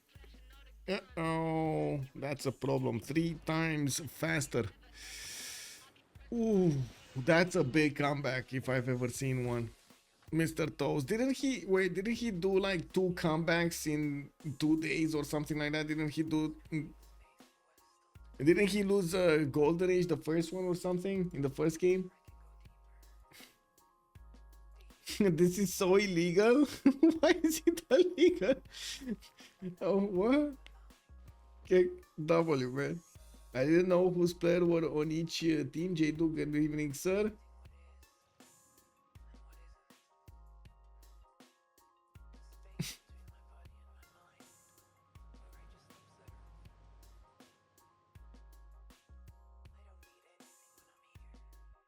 The guy got his plaza full pillaged, never repaired tiles or industrial. Yeah, I mean, he did try to repair his industrials, but I don't think he had enough time. I'm a bit surprised they didn't invest more into the builders, like to buy, just straight up buy the builders. I know chat asked at some point. He actually just is the greatest of all times. Looks like. I mean, he did amazing. 2 days, amazingly well.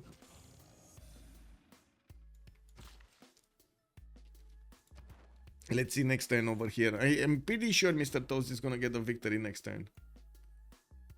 He's rolling in the projects.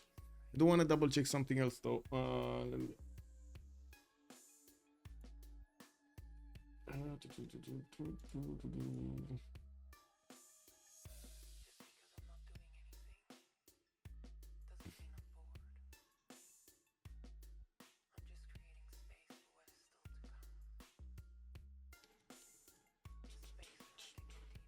Give me a second. I need to double check if the debrief channels actually have all of the permissions needed. I think I'm missing one permission at least.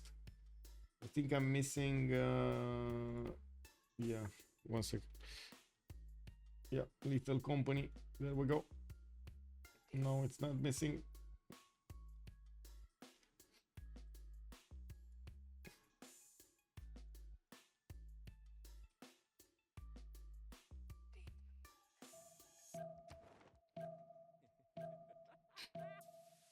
Okay, shift entering away. Is this the way? I think this is the way.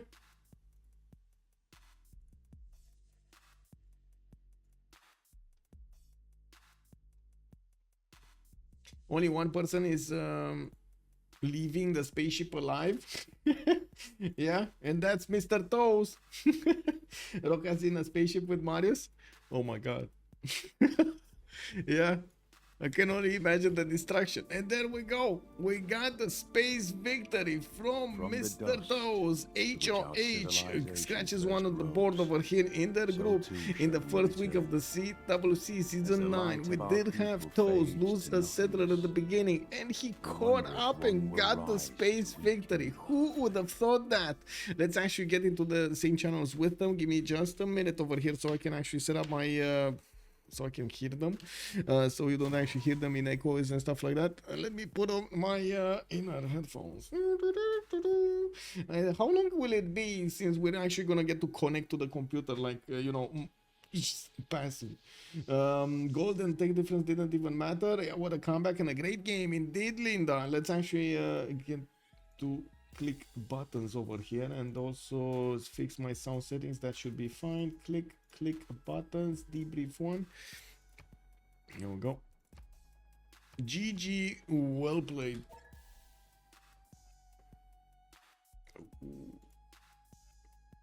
Man, this... Hello, congratulations. Thank you. It was a close one. I'm not gonna lie. We can't hear you, Michael. Oh, you can't hear me, or can you hear me? Now we can. Perfect. Okay, perfect. I wasn't really hearing you either. But anyway, that was quite a comeback from Mr. Toes. That's what I wanted to say. Unbelievable, man. Unbelievable. Loses his third settler, doesn't care, wins anyway. Oh, what happened there? Because you did have the shift enter set. Like you were shift entering back into the city? Yeah, I think I just didn't spam the shift enter fast enough, and because it's Russian host, he first moved my shift enter. I spammed see. it like maybe 4 times a second instead of 10 times a second, and yeah, it was just that half a millisecond that it missed. Yeah, and because it's like 200 ms to, I don't know, it's like the only thing, and he obviously has like first moves on me pretty hard, but it still should not go before my shift enter. Yeah. How balanced the jet fighters, by the way. I love that Khmer had like 3000 milli plus 3 intel and fascism, like 8 jet fighters, and like then he has to go home again. What a unit. The jet fighters, yes, were instrumental, but I gotta say, I was very surprised Phoenicia didn't keep on nuking. I don't think you could have done anything if he kept on nuking Persia. Did he have vision of Persia's like capital cities? Yeah, he had. That was the only thing that was like made us Pikachu face. We did not understand why he didn't take out Mashhad, Sparta, Pasargad, Parsa, all of those. All of those were in his range. Because like Persia's very vital, right? From slowing down the space race. Yeah, I mean, when those GDRs showed up, only 3 GDRs was enough to just make him scramble everything to try to defend. But like it was GDRs with like plus like 9 intel. Like they were actually getting slaughtered. Yeah. Like Dido. Yeah. Well, I mean, it was also low uranium. So, Which is that actually didn't wait, help. by the end of the game, or like from mid game, we could see what Dido was producing in every single city because we had so much intel. It was actually kind of funny. We knew like when he was finishing projects and stuff. Oh I mean, my that's god. usual. That was his I lack thought of spies in your cities, I guess. Ouch. Nice, I thought you played a lot of Black Queen, you should know how that works. Yeah. But no, if you like, it depends on how much intel you. Well, If you have yes, plus but 9, you can see the prod, yeah. initially that means he doesn't have a spy in your cities, no? I think it was Intel Merchant, and then a level 2 spy, and then Dido for some reason didn't have a spy on Persia. Mhm. Maybe it was like counter spying with all the spies, something, I don't know. Actually, no, he does have one in Sparta. Maybe it's only plus 6 now, I don't know. But yeah, that's pretty big information over there. To know when he's finishing the projects and what is he building next. You immediately realize he's gonna go for a space victory instead of figuring it out after the spaceport and the first project is finished. Yeah, on the like on 10-minute pause, I think no, we might have realized a bit earlier. We realized like how quick the tech tree was, Mhm. and like it probably would come down to space race, and then from that point on, we basically like just I don't know if you saw it. I was like queuing up harbor projects in every single city, because like my game literally didn't matter though. Yeah. Spending gold on the space race. Yep. The builders made all the world of a difference there. You having Royal Society and him not having Royal Society, not having even his government plaza actually. Yeah, it's really important, society. It also sped up my, what was it? Like the smart materials by 2 turns, made a huge difference. Yep. I was waiting for them to join, but they're not joining. They left. I they think be they're next time? debriefing with Sue. Would they be next time? Was he like close? Yeah, he was. I mean, close. So how many light years was he on? Can you see? I mean, it's light gotta be years? like It's 5. 3 more He's on 5. turns. It's 5 versus 14. He was. Yeah, no, but like in total, like how many orders? In total, I Probably can't like see. 15 now. I think think he's around around this. 20. I think I'll he's actually load it, I'm curious. he should be around 20. But like even if they had same turn, right, we win because of slot order. But Yeah. He needed to be a full turn ahead of you. He was. I mean, there was a 2-turn difference, a 3-turn difference for a long time before the GDR showed up in his border. And then you started catching up. You got the Royal Society difference, you got the scientists, the 20%, and then slowly, all of his advantages were... also the nukes from Nyreen dropping on the production.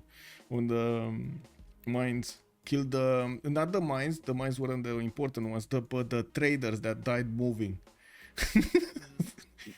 Yes, fuck. Dude, I wonder how much money Cree was spent like on when I took Cree's first city.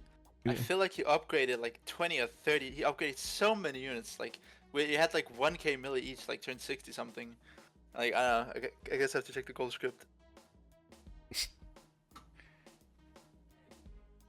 I No, think they're pretty salty because they were like so far ahead. I think like Kazandar basically was like, okay, I've already won, just when do this you see. Yeah. Then So On the we got. Khmer. I don't know how much you saw, Michael, but like we got completely fucked on first Congress.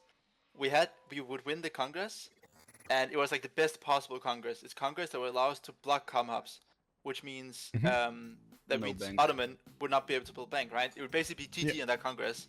Yeah. Then someone at an arena, someone dropped, Yeah. and then like it was different Congress, which was very sadgy. Yeah, at least you kept the city. I don't know. Because if that Congress went through, you Yes. wouldn't have kept the city. Yeah, it's kind of weird. Like we did You know? different moves, and then it was Yeah. fine because, like, I mean, he was the one who did different moves, so there's not much to say about. Yeah. Well, GG, well played, and congratulations for getting the first win. Thank you. thank you. Thanks for casting.